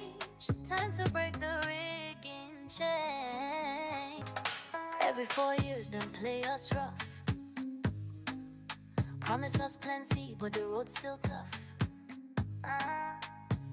Ballad box where them they snatch. Them rig and clean, then carry match. But if I in make work like it's supposed, now better leaders go wear the clothes. Fix some now. Fix some now. Fix the land. Make it stand. Make our vote. Make our vote. Day for a hand. Day for a hand. No more pride, no more fear.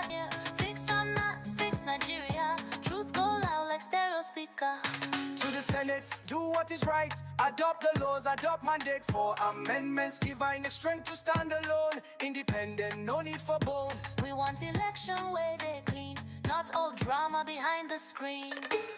Buy votes, go to jail. Rig election, 15 years in prison. No chance to bail. 15 years ban, no office run. Your political career, it done. Cause wahala for polling ground. 15 years straight to the compound. Do time, no they dream office. You can't lead it. Big elections, lose your future. What's of collection center? Let us see. Cameras rolling, transparency. No more hiding in the dark. We dey watch, we gon' make our mark. Join the squad. Join today. Protect the vote. Start the way. 5 million strong, we hold the ground. Make sure rigging no go come around. Stand for truth, protect the rights. We go guard the vote all night. Sign the petition. Become a citizen protection volunteer. Join the 5 million vote protection squad. Now we go fix Nigeria.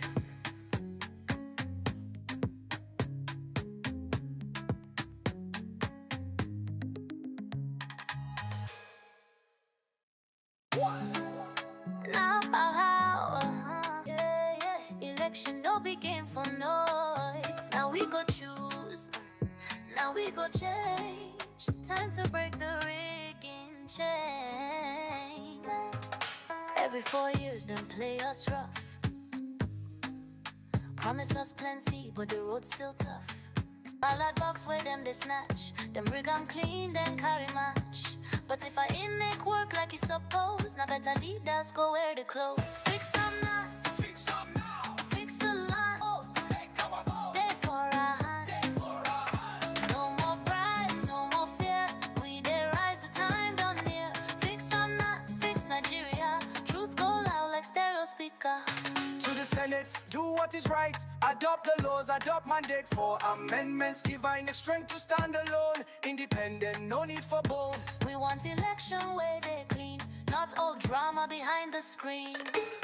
Buy votes, go to jail. Rig election, 15 years in prison. No chance to bail. 15 years ban, no office run. Your political career, it done. Cause wahala for polling ground. Team office, you can lose your future. What's of collection center?